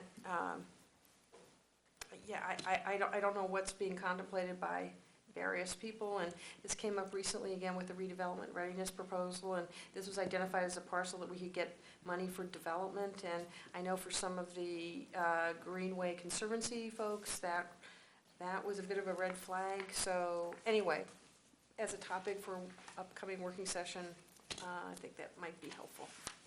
Thanks. We have a working session with Planning Commission and a variety of other commissions later this year, don't we? I defer. Say yes. Please say yes. I've been hearing about it at Planning Commission, that we have a working session. Surely it's true then. Further communication from council. Are there communications from the city attorney? We have before you the clerk's report of communications, petitions, and referrals. May I have a motion, please? Moved by Councilmember Crapel, seconded by Councilmember Westfall. Discussion of the clerk's report. All in favor? Aye. All opposed? Clerk's report is approved. We have a closed session tonight. We now come to a public comment general time. Public comment general time is an opportunity for members of the public to speak to council and the community about matters of municipal interest.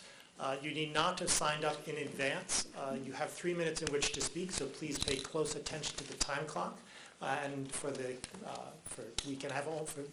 to be proper with our speakers, we can have only one person speaking at a time. And finally, if you require assistance speaking at council, we'd be delighted to provide it to you. Is there anyone who'd like to speak today at public comment?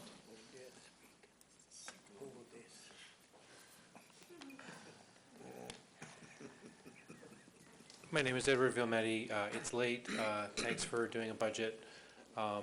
Thanks for the discussion of a bunch of things that deserve to have an extended discussion late at night. The budget unusually seems to have been one that everyone seems to have agreed to at the end, which surprised me. The usual round of things is that there will be budget amendments, so there'll be more chances to spend money or not spend money. It's late, I don't have much to say, but I thought I'd say it. Thank you. Would anyone else like to speak this evening? Yeah, you stayed this long.